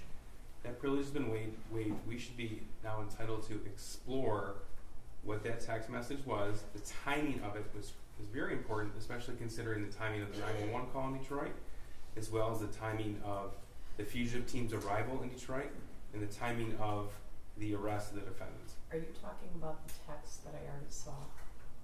Yes, Judge. The 2-word text? Now, but the issue is, when it was seen, it was immediately closed because it was recognized as potential. Okay, I understand that. I guess I'm asking you to be more specific without me being more specific. Well, there were 3 texts, not 2 words. Okay. No, is that what I saw already? Yes. Okay. So, I guess a few things come to mind. When I received that, we had a previous motion about this. It's unclear to me whose phone that was. That's just one thing among many other issues. Right. We can't explore it if it's a potential attorney-client communication. So it was never investigated. That's why we brought it to the court's attention and counsel's attention immediately. Your Honor, and that's after consultation actually with the Michigan State Bar Ethics Hotline. Well, one of the reasons I asked you that is because I know there were 4 phones from there, and 2 of the phones didn't have specific numbers. I don't know if that came from one of the phones that specifically belonged to one of the defendants. Yes. The answer to that question is yes. Okay. Your Honor, if I may, when I was questioning my client, I was asking her what her plan was, what she was planning to do. She said what she was planning to do. I didn't expect that she was going to say, anything about me. I thought she was just going to say we were waiting for information, we were waiting to turn ourselves in, waiting for directions, and we had a backup plan. We'll go to court on Novi in the morning. I don't believe she's opened attorney-client privilege as to this topic. And to be honest, I don't even know what they would have. This hasn't been an issue since the beginning of the case. It's not just the privilege, it's also to impeach what we believe to be false testimony. That's important on cross-examination. Your Honor, the prosecution has tried to make me a witness, but I've made arrangements often with law enforcement and prosecution teams to turn my client in. Okay, I have never seen. The police are not required to wait. I'm not saying that, but Right. what the police did is they tried to make me a witness. They made police reports with my text messages and tried to turn me into a witness when it's typical for I think they're giving them too much credit. Well, for when it's I texted Karen McDonald and said I was representing the Crumbleys. Okay, but on Friday morning, she would not get back to me. She doesn't have to get back I know to she you, doesn't. And the police do not have to ask you for permission to arrest your client. I completely agree. That's not what I'm suggesting. I'm suggesting that I was waiting for Miss McDonald to work with me to turn her in because she texted me the night before we'd work it out. Fugitive surrender. We actually had evidence of that. Sergeant Hendrick as well as Lieutenant Willett. I thought we had professional courtesy going, that we were working together, and then she wouldn't call me back all day. And I said, okay, then we have to go turn you in. I want to turn her into a court. So we went to the Novi. We were going to the Novi court at 8:30 because they do weekend arraignments. Okay, I've heard all of this before, but the thing is, you cannot testify to this. I understand, but I'm saying that the prosecution is trying to make me a witness by having them put police reports together. That's why we had the waiver. This came up from the beginning of the case. There was concern about that. I agree with you, and I thought the concern was over because they dropped it, and I had to bring it up yesterday. No, they didn't drop it. It's just been dealt with in waivers and motions and things like that. So, you know, if your client raises something, I guess I'd want you to specify whether it's in a filing exactly what you're saying or exactly what you want to admit, because I think that we're, treading on difficult ground that Judge, we've been treading on since the case started. We signed a waiver specifically for this. It was Not for March this. of 2022 that paragraph 13 of that waiver, the defendant will not be able to use, and actually the court on the record said, Ms. Smith, you understand that flight is issue, and an issue in this case, the court remembers, but it was early on in this case. Your That's why we Honor, had the waiver. Okay, Could the you court- can't interrupt each I'm sorry. other. You can't interrupt each other. So I guess tell me what you are specifically requesting. So Because we need, the chronology, because she says she was asleep when the police are hitting the door or whatever it is. yes, it goes into all of that. It goes into all of that. So there's again, this was a thumbnail of a text message that we immediately, the individual at the prosecutor's office who saw it, immediately closed it because he recognized a potential attorney-client material. Before he did, he noticed the timestamp on that. The timestamp is exactly, I think it's actually 2 minutes off of a timestamp from a text message between Ms. Smith and Sergeant Hendrick, where Ms. Smith indicated she cannot get a hold of her client. Now, I want to cross-examine Jennifer Crumbley specifically about that because she put that an issue in front of the jury. Okay, specifically about whether or not she was in contact with her lawyer. Can you just have a minute, please?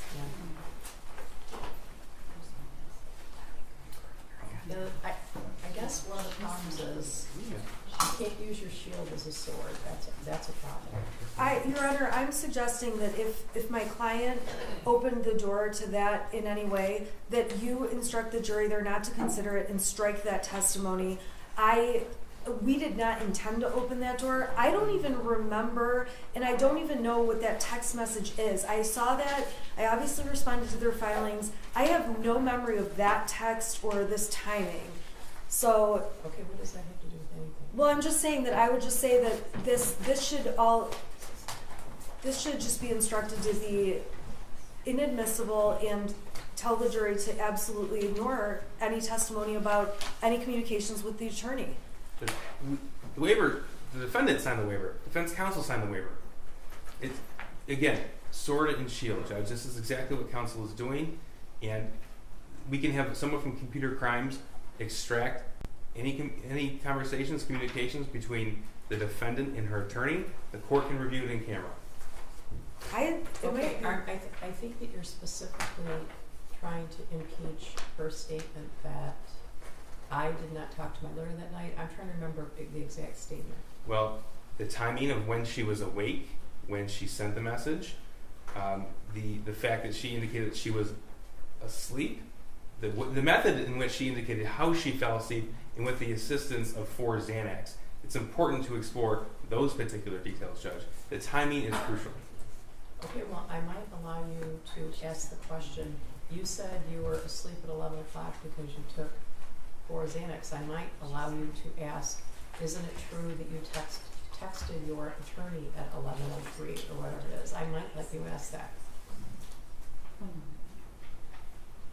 But the thought that you want me to do an in-camera review of every communication between Mrs. Crumbley and an attorney that could potentially breach the attorney-client privilege, I'd be satisfied with just that timing, that message, Judge. Okay, well, I guess I'm going to invite you. I feel like every night you're getting a homework assignment. Of course, I have my own homework assignments.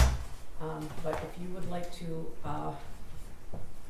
send me a case, do a short memo, anything like that you'd like me to read at 4 o'clock in the morning when I should be sleeping, Judge, that's what I'll do. the issue is that Jennifer Crumbley testified that she did what she did because her lawyer told her to. That's the crux of it. And there's evidence to the contrary. And I want that evidence to be admitted.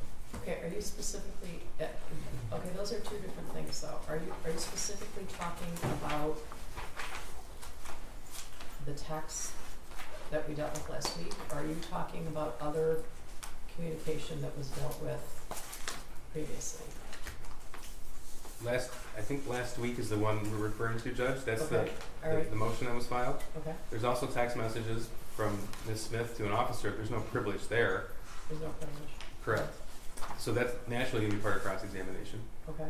But specifically right now, I want the court to review that, and we're asking permission to cross-examine on that, Judge. Okay, well, I think I'm gonna have someone from my staff go back and see what the specific statement was about that. That's for starters. And additionally, if you would like to give me any law on the issue, I don't know if there's any law beyond what we briefed last week, but Well, that's why the waiver. yeah, the waiver. Well, I might be inclined to ask her, to let you ask, isn't it true that, did you testify that you were sleeping at 11:03? Yes. Isn't it true that you texted your lawyer at that time? I may allow you to do that. Anything else?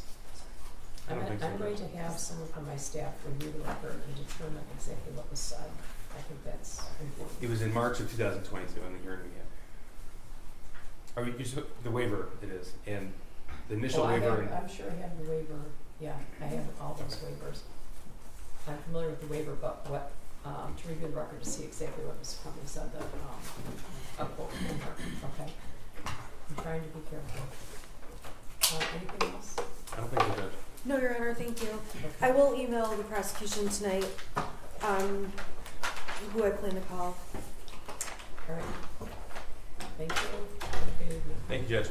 All right. Thank you.